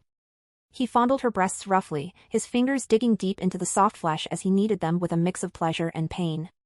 Lady Zhuran gasped at the sensation, her moans growing louder with each passing moment. New N0vel chapters are published on N0v/e/lb/in/co/m. More, she whispered, her voice barely audible over the sounds of their passion. I want more. Wang Jian obliged, his hands tracing the curves of her body as he explored every inch of her with a primal hunger. Finally, one of his hands grabbed hold of one of her silver tails as he yanked them strongly. Lady Zhuran's moans grew louder as he continued, her body writhing beneath his touch. As their passion reached its peak, the air in the tent grew thick with the sounds of their pleasure. Lady Zhuran cried out in ecstasy as she felt the heat of his body against hers, and Wang Jian groaned with pleasure as he reached his own climax. As the first round of passion ended, Wang Jian and Lady Zhuran were both panting with desire. Wang Jian's eyes roamed hungrily over Lady Zhuran's body, taking in every curve and swell with a mixture of hunger and possessiveness. With a feral growl, he flipped Lady Zhuran onto her stomach, pressing her down into the soft bedding of the tent. She moaned in pleasure as he trailed hot kisses down her spine, his hands exploring every inch of her body with a feverish intensity. He positioned himself behind her, his hands gripping her hips as he plunged deep inside her. Lady Zhuran cried out in pleasure as he filled her completely, her body trembling with desire as he set a punishing pace. Wang Jian's breath came in harsh gasps as he pounded into her relentlessly, his fingers digging deep into her flesh as he claimed her body as his own. His hands soon released her buttocks and grabbed 2 of her 5 tails while yanking them. Lady Zhuran's moans grew louder with each passing moment as she approached the brink of pleasure once again. As the second round of lovemaking came to a thunderous conclusion, Wang Jian and Lady Zhuran were both drenched in sweat, their bodies entwined in a tangle of limbs and desire. But even as their passion ebbed, Wang Jian's hunger for Lady Zhuran only grew stronger. With a devilish gleam in his eyes, he pulled her up into his lap, his hands caressing her body with a possessive intensity. You are mine, he growled, his lips trailing hot kisses down her neck as he claimed her body once again. Lady Zhuran cried out in pleasure as he filled her once more, her body writhing with ecstasy as he set a punishing pace. Wang Jian's breath came in harsh gasps as he pounded into her relentlessly, his fingers digging deep into her flesh as he claimed her body as his own. For hours they continued, lost in a haze of desire and pleasure as they explored each other's bodies with a primal hunger. In the end, they were both spent and exhausted, their bodies drenched in sweat and their breaths coming in harsh gasps. But even as they lay there, entwined in each other's arms, Wang Jian knew that his hunger for Lady Zhuoran would never be fully sated. That's all for this part, truckers. See you all in next one.